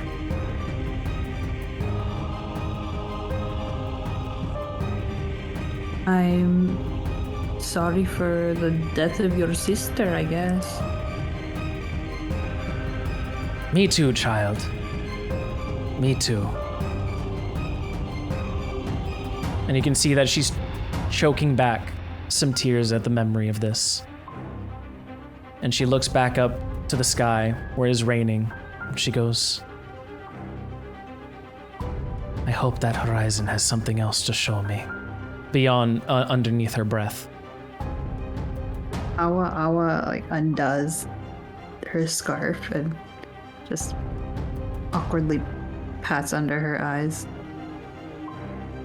She accepts it and leans her chin into yours, that you could wipe away some of the tears, and she goes, I'm sorry about that. That's a moment of weakness, you know, and after all that, a little bit of sympathy can be forgiven in a place like this, the memories that held about here.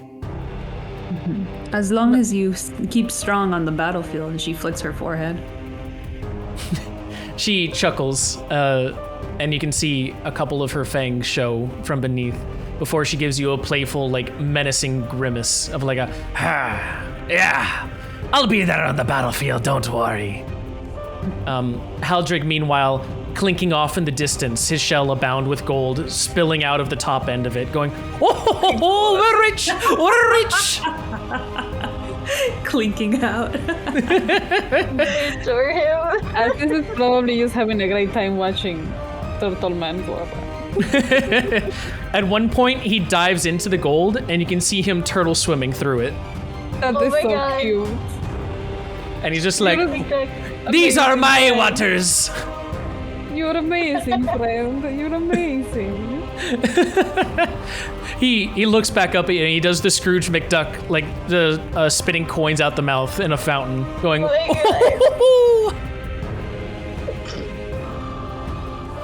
Oh Meanwhile, Malaya looks back at him and you can see a glimmer of pale blue cross her golden eyes, a tear, a final one that sheds itself.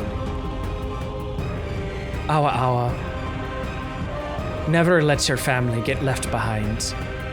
I know we've said it before that stay behind, get left behind, but that's us just posturing. I'd never leave someone like Haldrig, anyone in my crew or family. They're the only things I have left. For you, I hope you never do what Tori did to me.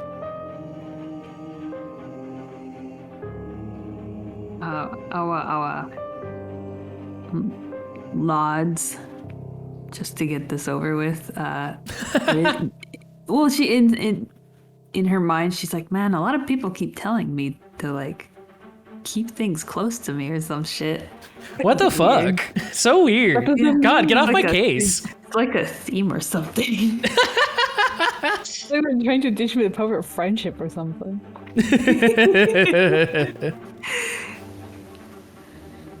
Yeah. It's okay, I'm gonna go over there with my found family.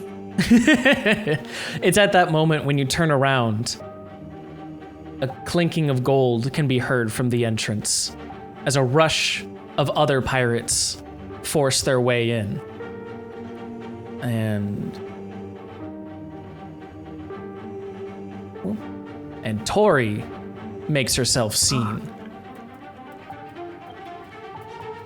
Surrounding all four of you, no, five of you, with all of her pirate crew, you see the rest of the pirate lords have regathered themselves. Slim Chance with his one arm, Barubad now fully arisen from his sunken ship. All of the others surrounding everyone here. I was about to ask if the cat still had the jacket, but he still has the jacket.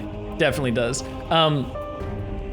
She looks around though at all of you and says, I thought I'd see you here. Malaya, and leveling a pistol at her, if you'd be so kind as to leave the stash and all of its contaminants here, or all it contains here, I'd be most welcome. Malaya, meanwhile, holds herself close to some gold to her chest and looking around. All five of you have been completely surrounded, pistols levied. It seems that they have had the drop on all of you as you were entrapped by the glittering gold stash. There is no way out of this, at least for now. And instead, Malaya says, Tori, it didn't have to be like this.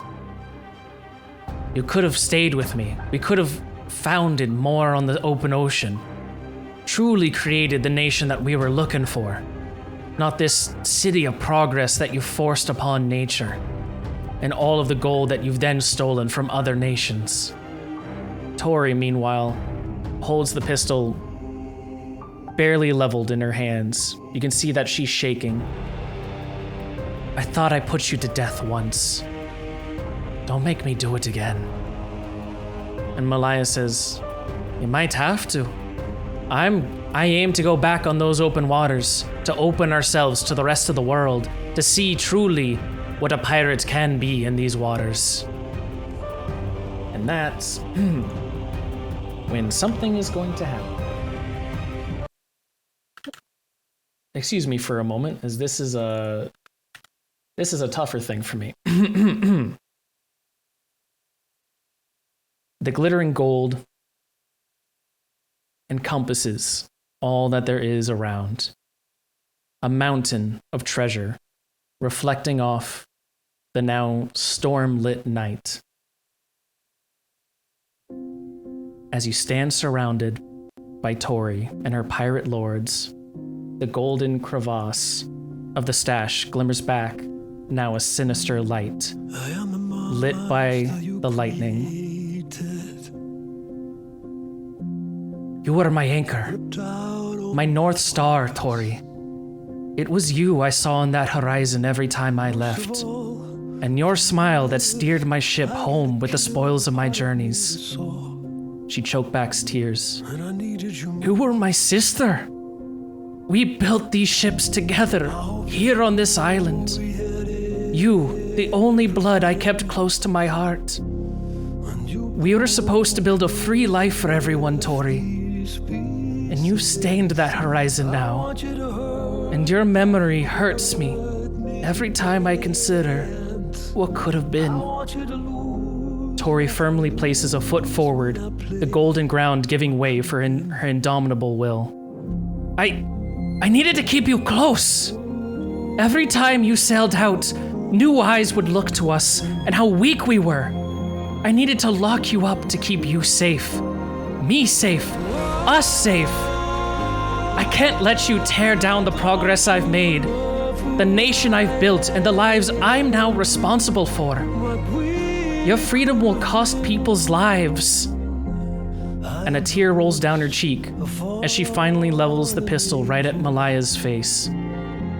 But your life might buy people their freedom. Malaya almost takes a step back before asserting herself, planting her sea-weathered shoes in the glint of the stash. The world she had prepared to build with her sister, remnants of the driftwood from their adventures as children, learning to escape the island their father had left them on. I thought maybe one day I'd get to see your face on that horizon again, Tori. You made me into this, and if I must die, my last thoughts will be of no regret to the freedom so rightfully mine, meant to be shared with others. She pulls out a trigger, tripwires showing all of the bombs that she had taken time planting across the stash, now glimmering a red crimson light, akin to her sister. She is ready to blow up the entire stash to make sure that no one else can spoil the memories that she had kept. If I cannot see the wonders of this world, and if I cannot bring my family with me, my family that I have taken everything that I can, I'll take this all. I want you to know that my final thoughts, they used to be of you, but of now, if I cannot see the wonders of this world, I will instead think of everything else, of my crew, of my family, and I think what could have been.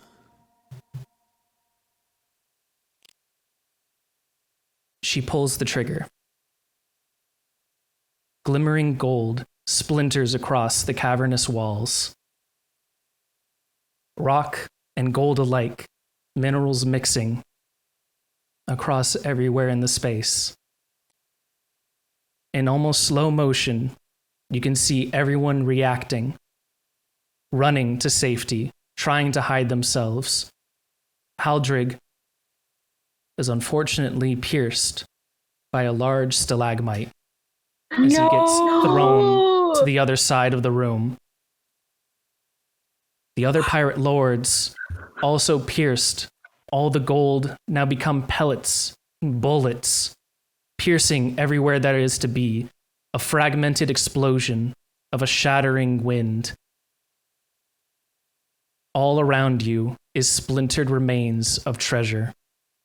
What should have been shared amongst everyone else has now become ammunition for what Malaya truly wanted, an end to it all, to the painful memories. Tori is struck back by the rest, but is able to maintain her ground as she holds her pistol to everything else. The lot of you are just barely able to escape the explosions that abide within. And as the cavern walls start crumbling down, Malaya stands there, her trigger held high above her head, tears now streaming down her face, as she has done what she came here to truly do. She looks to the rest of you, her eyes abounded, filled with the waters that she once wanted to sail, but now streamed down her cheek. And she looks to you and says, "See what's beyond that horizon for me, and what it holds for you." Right as gold plummets through her chest, killing her, and she sinks to the ground.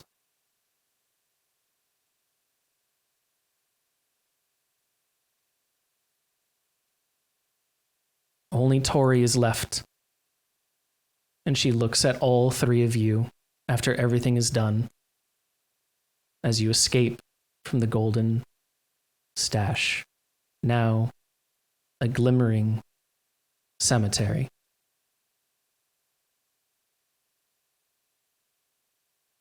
What do you do from here? My goodness. I immediately check if Awawa and Calliope are okay.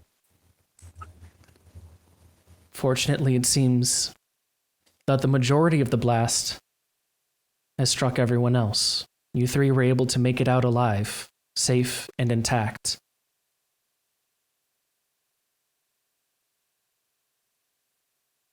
Awa Awa checks to make sure she has her gold cube. The fake And- golden cube is with you, still filled with all of the treasures that you stole right before. And okay, cool. She has that, and then she like looks at Tori and shakes her head and says she never stopped loving you, even after the betrayal.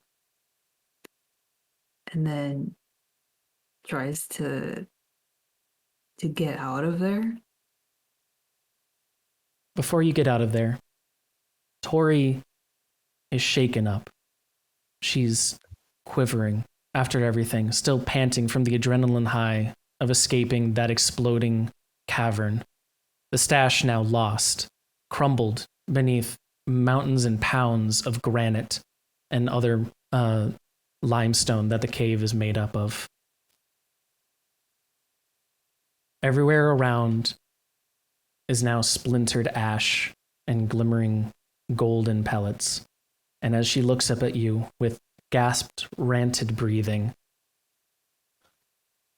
she can't help but hoarsely scream at all of you, a scream that can barely escape the lungs that held within her. A yell about everything she had built up, all of the lives she had tried to protect, and for her, a way to protect Malaya as well. Now lost, damaged. I just wanted to hold everyone together. You did this. You sprung her. You took her out, and you let her get through all of this. It's because of you that I've now lost my sister, my people, my nation. And she readies the pistol at all three of you. I stand in front of Awawa and Calliope. Absolutely not. Awa Awa casts Spirit Guardians. You cast Spirit Guardians, and then already tumultuous storms darken themselves even more. And your Spirit Guardian comes out across from you. Sorry, I gotta pull it up actually again really quickly. It's been a hot second.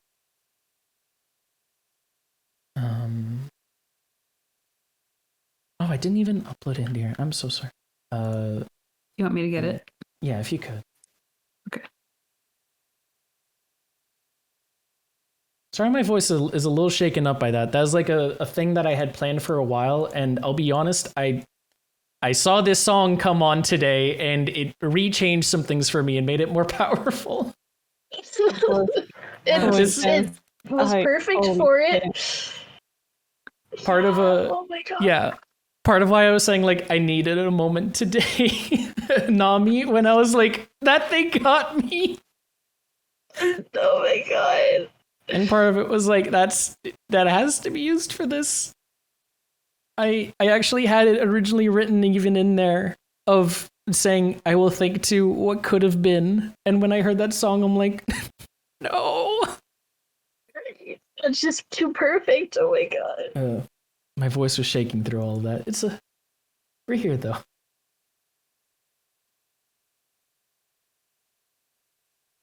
And there it is.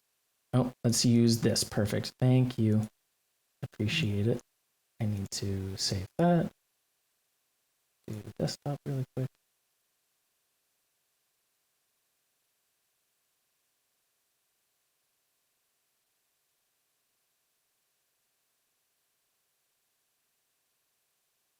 your spirit guardian comes out. That looks so cool. Drenched in a blood-red bandages crossed around its horns, a crimson insignia spread out across between, hovering beneath its maw, or above its maw. Its blackened, wispy fur forces itself around its surroundings as it goes in front of you.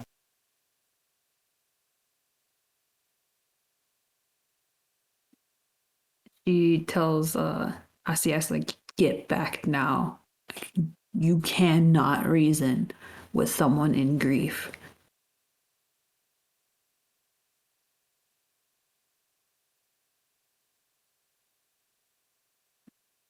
Her pistol, meanwhile, is still shaking at all three of you. Fury in her eyes. The red ruby eye that once stared at you before now is a deep blood red, shining itself with bloodlust energies. Asias just kind of sighs because he knows, he understands what Awa said. He takes a step back, but he says, "You cannot protect everyone."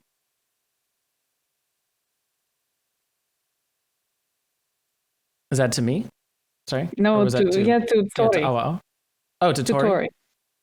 He says, "You cannot protect everyone. You cannot save everyone. And sometimes you do lose people." But of my family, of the nation that I was supposed to hold. I'm barely 26, and I'm supposed to run this nation now. And she crumbles to her feet. I don't know what to do alone. I can't be alone again. Not without her.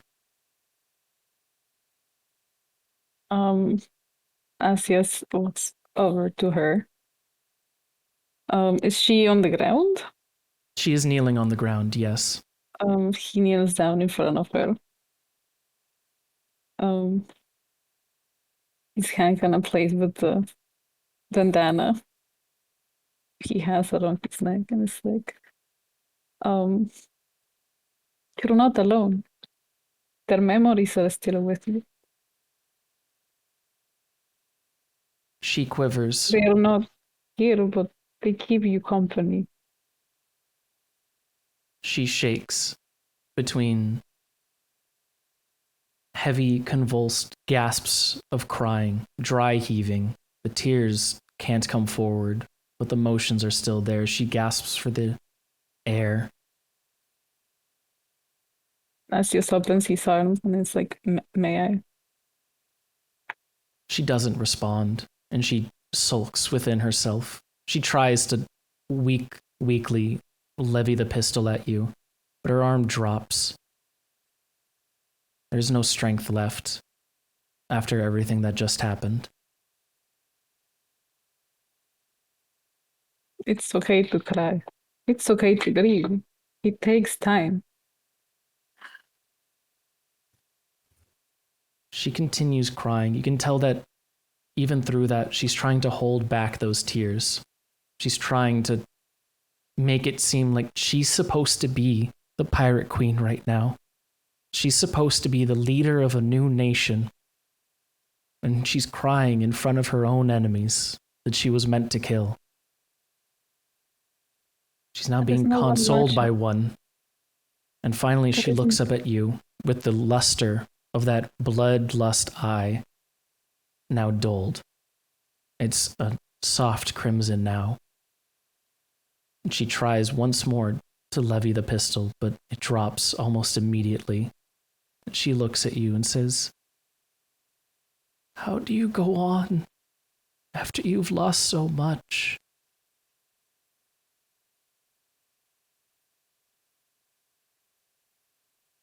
Hold on to the memories. You hold on to the people you still do have.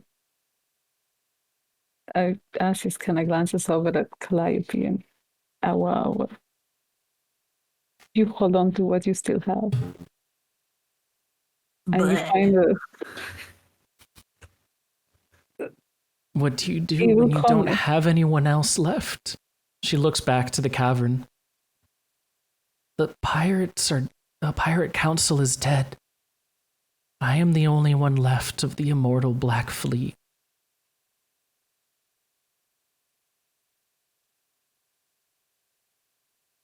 Oh, you've got to be kidding me. Oh, Awa stomps over and like grabs her face in between, like her cheeks squished in her hands. It's like, get it together. You are the queen of the immortal Black Fleet. You built it once, you can build it again. She you looks have up. Oh, yeah? all the freedoms you want. The what's the saying? The world is your oyster. The world is your oyster. In a second. Now it's been long enough. It wants to. Oh my goodness. Wait a second. Or it cannot play. Oh my god, my watch together isn't even working anymore. Oh no. Oh no.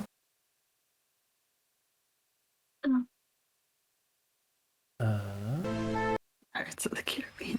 No, I'm not trying to do that. Oh my god. Dun, dun, dun, dun, dun. Yeah. She holds your words close to her heart, and you can see that something finally snaps in her. When she stands back up, shooting upright. She bangs her pistol against the cavern walls and says, "You're right. You're fucking right. The Pirate Queen, goddammit. If not for me, an entire nation wouldn't exist. And all of this gold wouldn't be levied out in the correct ways to make sure that people had livelihoods, that people had order, that people wouldn't have opportunities. I have to build again. Just build Without different my this sister." time. Yes, build it different. Reach out to other people. Different. Following her legacy. She wanted to make friends and connect with people all over. You could do that too. You could, share the wealth and. But people don't know how to handle that kind of wealth. They would spend it on whoring and drink and be broke within a fortnight if I just gave it to them. Tori is right. She's not Malaya. She doesn't look at the world like Malaya. But, and Awa looks at Tori. It doesn't mean you have to rob people the opportunities of how they choose to live their life. She ponders over this for a moment, looking around at all three of you. Who are you three?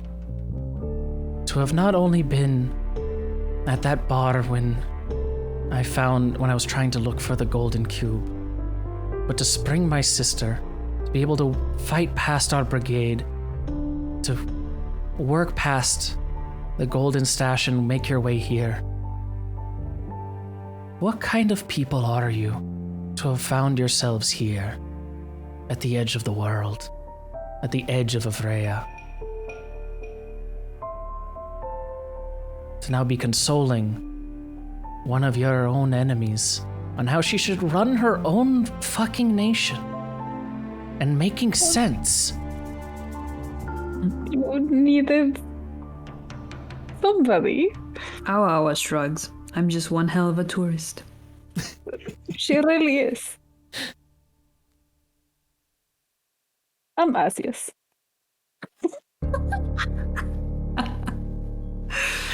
Oh my god. Calliope? Do you say anything at this? I guess we're just, a family that wants to do right by people. A family. A family forged in blood. A lot of blood. I mean, if you want, you can be like a long distance cousin or something. Blood, sweat, and tears. A bit of trauma. I wouldn't mind showing you around. Those Nichols. Nichols, yeah. She sniffles a little bit. A final tear running down her cheek as she goes, "No wonder my sister gravitated towards you fucking dorks." So you still want a hug? She doesn't accept it, but she also doesn't deny it. I hug her. I give her a tight hug. It's a small moment of her being held up by you, and sort of like not knowing how to react before you see her tears well up, and her eyes start squinting in on themselves, and her teeth start biting her lower lip as the emotions come running back, and she hugs you back. Oh, I just keep hugging her and pat her back. It's okay to cry. And she starts sobbing, her head buried in your neck. And she says, through the tears, I wanted to show that we would be good together. I just wanted the world to see what we could build after our father said we would be nothing. After he left us on this godforsaken rock. That maybe we could still love each other and show the world that we were more. You already did. You are a pirate queen. I'm just tearing up at this point. He's just tearing up. Yeah, he's tearing up. She's I imagine Asias is crying. Yeah, and she is also just crying back at him as well. And she finally stands up and says, there's time for this later, but I can't do this alone. I need a new pirate lord crew. Will you three join? She says, almost awkwardly, questioning her own sanity at a proposition like this. I need... Well, we have another thing we have to take care of. Oh, did you see me out on the water out there? I do not do well. But Calliope is amazing. Calliope is really great. She looks to Calliope in particular and says, "You were able to almost take out our entire fleet, to sail around us all. You would be an amazing pirate queen yourself. Would you join me?" Well, thank you. I think a lot of it was just luck, maybe. I don't know. But, It's amazing. Wait. You know, and our claps. Before we decide anything, let's just chill. Here. And she takes Tori's hand. Pet my dog. Like, it helps you. It helps. I don't know why, but it's just like something about stroking a fur and something. Come here. The spirit guardian... What is the name of your spirit guardian? I forgot. I'll tell another day. That's fine. Your spirit guardian sort of saunters up and bows its head before her at your behest. Its fur glistening off of the moonlight now surrounding. The storm, it seems, has faded. In the moonlit sky, a soft blue casts itself across her horns, shimmering down to her skin. She reaches out her hand that almost matches in value to the spirit guardian itself and strokes its fur. It is nice. Yes. I agree. Yeah, Why don't condition we- that bastard. It's a very pretty bastard? Question mark. Very cute. Maybe we should get off this island first, Yeah. and then think of Might not be a bad everything idea. else Yeah. after, because we're still kind of trapped in here. You know? She finds herself away past the cavern and shows you a way out through the waterfall. There's many around here, after all. And she has had more than enough time to explore this island as they were children. When you're finally back outside in the moonlit night, outside of the cavern, outside of the stash, she says, "Well, we are here," and looking out at the sunset, or at the moonlight, she says, "The Sapphire Sunset still needs someone to captain it, I suppose." Her ship is docked by it, the only time the gold and red sails have sailed together in nigh on a decade.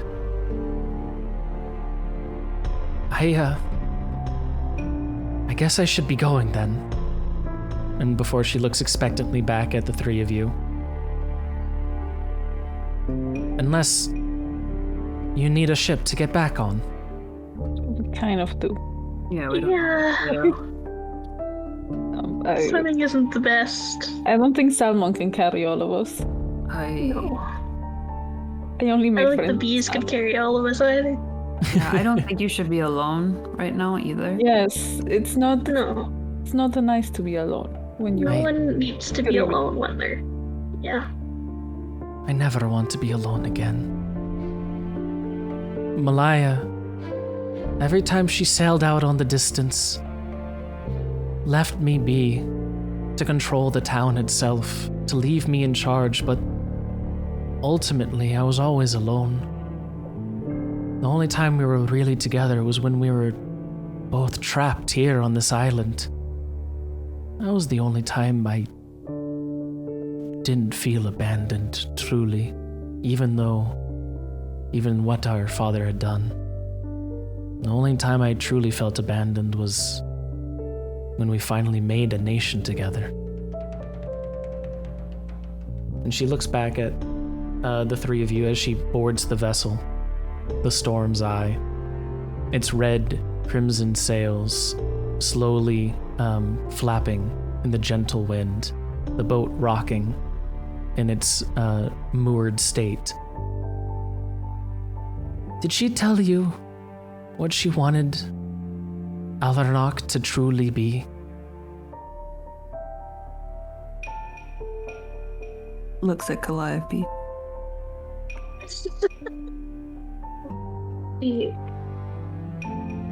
Well, she said she wasn't too much of a fan of how permanent it all became. I think she just wanted something small, tiny, Small. little port town or something to visit. Let the tribes, the nature, come back as it was, how it was found. Did she tell you of her dreams of the flotilla? Yeah, Yes. she did. There was a time where we both fancied a nation It's not true. fettered by the anchors of land. And she looks to the I think horizon that's a great idea. and she says,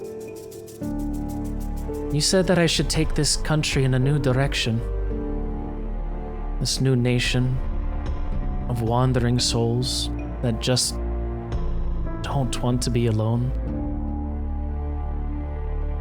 Maybe it's worth a shot." Yes, and if you I were think it's okay, great. Yeah. you also have a friend in me. Oh my god. I'm not the finest. This fucking guy. She takes you to the calm waters of her ship that I need to bring over here for stream. I can It's throw a- an axe. It is a blackened hull with its red crimson sails. And she says, Aye. You have a good head on your shoulders, all three of you. And I would seek your counsel, should I have need of it again. Come aboard with me. I'll sail you back to Alarnock and deliver the news to the other officials. Alarnock will be dismantled, brick by brick. It might be long, it might be slow, but we'll reshuffle them into ships that we may sail upon these waters. About that, I look over at Awawa and Calliope and kind of whisper, should we tell her about the Kraken? Oh, She's had a lot to deal with. that's Maybe a time. tomorrow. We can tell her tomorrow. We'll leave that for another day. That's a lot to take in. We have something to tell you over breakfast tomorrow. Will you join us for breakfast? Yes? Amazing. Let's go back. Breakfast? Of course, yes. And as you board the ship, she unmoors it, lifting the anchor. And as you go out into that moonlit night, deep at night, you can almost hear a muttering under her own breath as she says, she saw me on that horizon. Now, I see her. And you sail back off to Alarnock to continue your journeys, to possibly warn her of the Kraken later, with riches to spare and a memory that hopefully you'll clutch to your chest. A final wish from Malaya that she hopes that you may see what lies for you on your own horizons. And that is the end of A Weathered Storm. Thank you guys for playing. Oh my god. My heart. Oh my goodness. Jesus, man. I wasn't expecting that at the end. There were a couple of What a hints twist. being laid down, but also no one ever asked her what she... there were a couple of things that were never asked of what she intended to do with some stuff, so yeah, it was a little bit of a shocking twist. I'm sorry if it was a little just like out of nowhere, but she I loved that. Yeah. the gold was the memories for her, and those memories were tainted. She wanted them to be all blown up and was saying her final farewells to all her friends. When as she was going about. planting the bombs as well. Yep. Yeah. Oh, intuition. Fucking on point. That's why she was also saying like keep your friends close and everything. It was literally her final farewell goodbyes. She was suicidal, but Oh my she wanted to goodness. die free as opposed to die in a cell. Holy shit. God. But I'm glad you guys enjoyed it. Also, I'm glad that you guys in chat stuck around for all you did to see what was there, to see what was coming. I hope it was a fun experience for you guys. Did we play the campaign or did the campaign play? Yes. Oh my goodness. Wait, can we know what affects the world now? I Other can than the answer a couple pirate? of things affecting the Okay. world. There's some that, yeah, well, you're now in this world, so there's a couple things I know. can't say. But Yeah. I can answer a couple of questions. Yes, this is the end of the Weathered Storm, technically Twoshot. So any questions you have for the DM and stuff, I can now try and answer. I'm hearing a lot of Crow's Nest be spammed. Crow's Yeah. Nest. Actually, I can bring that up then, because you would have found him on the boat since you went down this path. He did switch sides. Oh, yes. Amazing. He wanted his gold. He wanted his gold, and Tori picked him up. And for selling you guys out of where you intended to go, that's why he's now here. And that is Crow's Nest. Hey, buddy, you got out! As you board the ship, he sort of has a shy, sheepish expression of like, hey, no hard feelings, right? No, you do what you have to do to survive, right? Yeah. Wow, actually gives him a hug for... And he holds up a small pack of coins and goes, she gave me my 10 gold up front.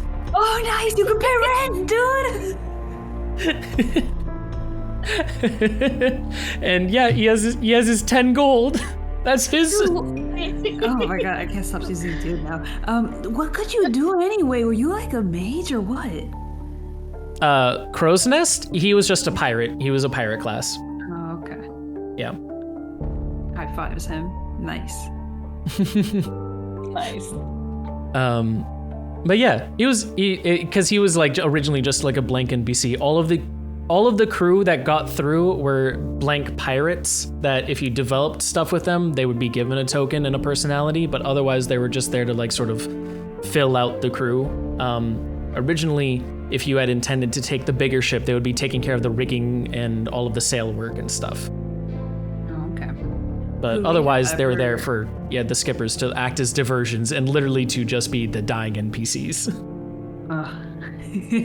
Which, boy, did you make them do that. What? No, we were close, but I'm a cleric. We don't die. Not once did I heal. However, a couple of NPCs didn't make it. Oh no. People that you didn't go down their path and you didn't get to see. They all have their own stories that will now be lost within the caverns beneath. Oh, the old man that wanted to lie up his head. As well as Dear Queen. She's gonna also- keep that out. The fucking cat. the fucking cat. I do not like cats. A fun thing that might be for people in other campaigns is each of these pirate lords was given dominion over a different ocean surrounding Ivraia, as they were meant to control the waters around. And yes, he is outdated. He does have two hands. You're right. I didn't delete it. I'm sorry. I gotta keep up with our team. I'm sorry.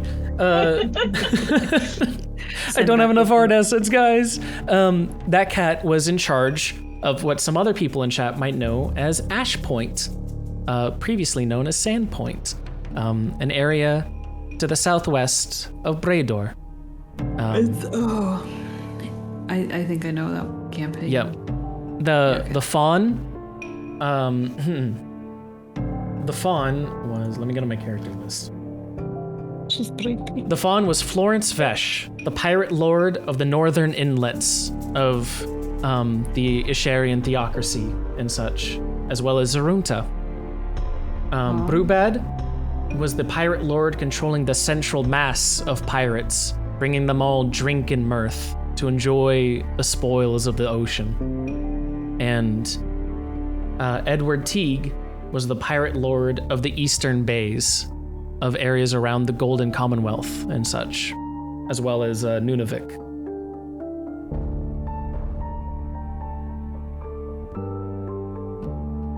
But yeah. Which one was the one that gave Calliope the death note?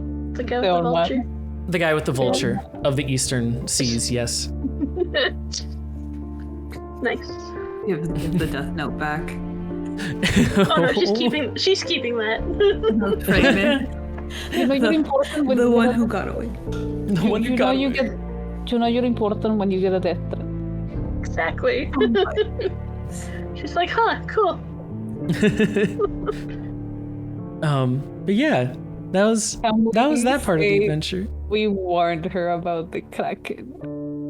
Yes, if you would like, you could say you've warned her about the Kraken. She didn't take it all too well, knowing that Probably not. a giant sea monster was coming to take down her village, but she said, eventually she settled down and was like, we're taking down the city anyways, so let's leave them an empty town. It's a fresh start for you. And she was able to evacuate enough of the people out, a majority. There were really no deaths when the Kraken finally did come to tear apart Alarnock. For the others were already on ships, sailing the ocean seas. The Grand Duchy of Kunacleth has been rid of pirates, for they now sail an ever-chasing, an ever-setting sunset.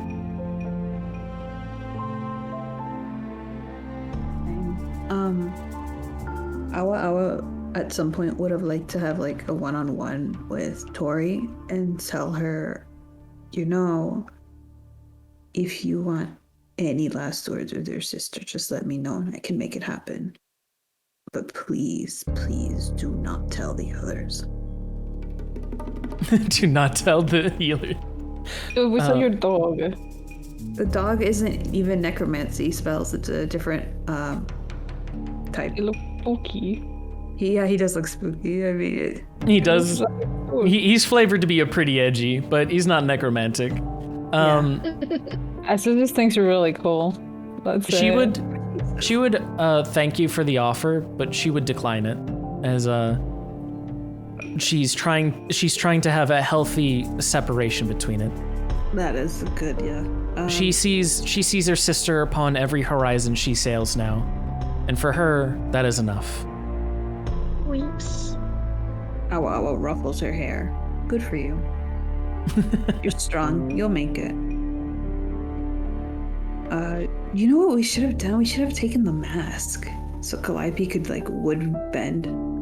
Wood bend, yeah. My goodness. That's okay. That mask and everything else, unfortunately, has been hidden underneath the cavern. All of that gold is gone and buried now under rubble. Except the one we have. Well, that Awa has, because Awa was fucking rich. Yeah, all the gold She's you not. took, you still have with you. She's not rich. Definitely, God she's damn not. it. Yes, I'm glad you caught that ghost. Yeah, Malaya. I colored her so that way her skin would be of the sky and a cloud, and a hair of clouds. That is so pretty. Yeah. Meanwhile, her sister would be sort of the opposite. She would have a mane of fiery blood of the energies that swell within her, and her skin would be of the earth, to show sort of their contrast between stuff. Yeah, I liked these two sisters. I really liked building them out as characters, seeing what they were about, how they wanted to be together, but they were just they're oil and water in different ways. And then I saw things, just gonna say again, saw things in Arcane that made me just cry even more, as I was like, I told this story and now I'm crying more about this kind of story. But yeah, is there anything else I can answer for you guys before I let Nami and Toto actually get some sleep? It must be so late for you guys. I'm so sorry for keeping you up. Since we made this a two-shot, I added some more lore and stuff for you guys to go through to make it worth it. But Definitely worth it. I loved it. Yeah. Okay. I'm on adrenaline still, so I'm wide awake. Yeah. What would have happened if we had gone with Tori? If we had just given her the cube? Okay, so in there was an entire plot arc where you would have met these pirate lords, and there was some infighting about who really should deserve to be a pirate lord, what dominions they should control over, and unfortunately, a kraken that made its ways upon the seas, set about by we don't know, until, it would have been revealed that it was Malaya unleashing the kraken, and you would have had to fight a kraken in a final boss fight. Okay. But then also, at one point, depending on your actions, the pirate lords might have tried to stage a coup on Tori. Oh. We could have helped Fawn Lady, but now she's dead. Yeah. But now, yeah, it happens. It happens. We We avoided avoided the politics. political route again. No, we really did. Whenever it Not comes to the like politics, y'all are like, nope. Yeah. Nope. Yep. But that's fine. It's still a cool, fun thing because you guys still did get to like influence politics in a way. You get to help decide some decisions of how things will move forward and how other people of power should be using it, etc. What I really like though is you at least got to see some of Brewbad's personality. Brewbad was a very fun pirate character to write that I had specifically for you guys. And him becoming like the big bad. I was like, this is great. Personally, I liked how you made the cat speak. Yes. So Oh, yeah? sporadic and spastic. Yeah. What's this? I know. What's this? I know What's I this- was what's bullying this? the cat, but I love his character. Yeah. They all had a personality that like I attributed them. They were a little flat, but like I was like I want them to all have something to try and stand out with. No, 5 pirate lords down, 1 NPC up. Oh no. Whoops. But yeah, is there anything else you guys would like to know? Probably ask you more throughout the week. Yeah, totally. My door is always open for stuff. I'm a little more free now since I'm not doing multiple campaigns and a one-shot. Instead, I am only just doing multiple campaigns.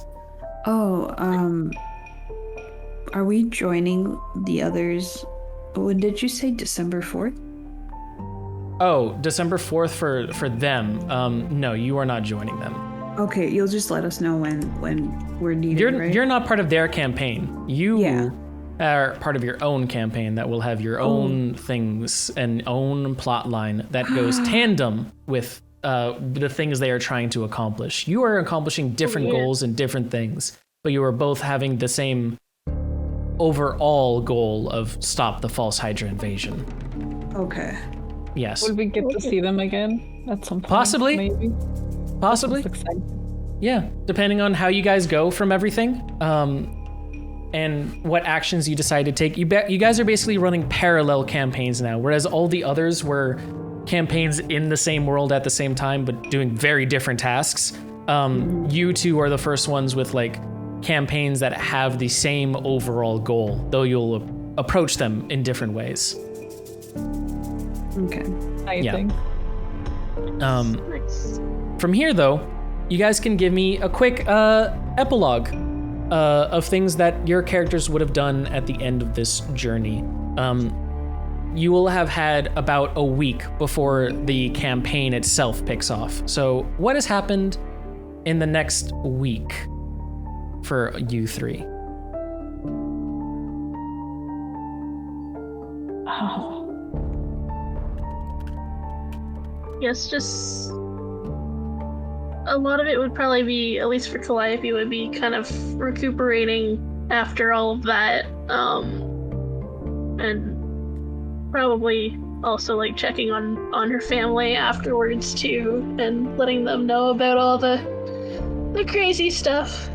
And then I think the rest of it would just be like kind of getting ready for what's next, because they got Hydra stuff to deal with now and trying to figure out where to go from there. Yeah, I feel that. Toto, what happened with Asias?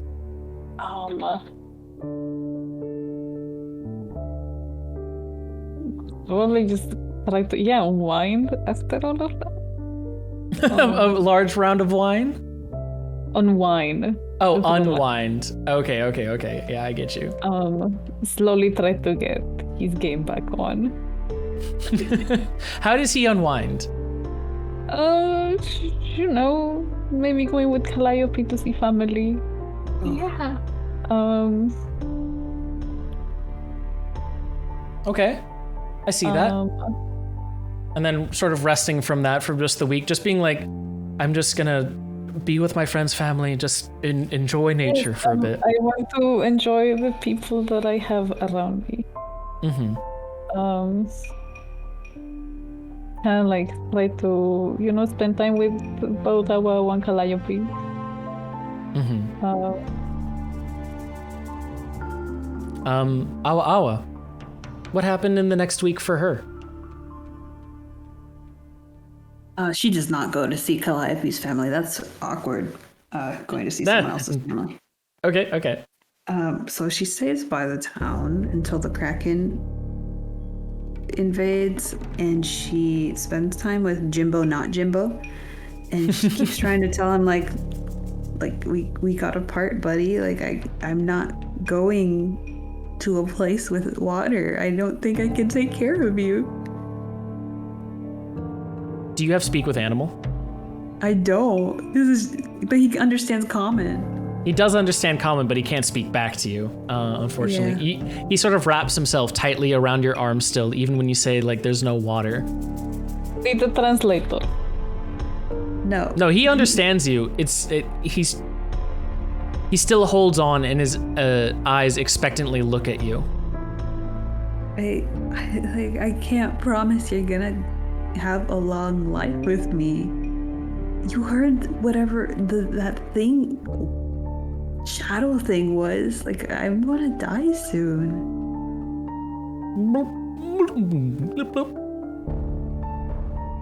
And then his tentacles wrap around you once more with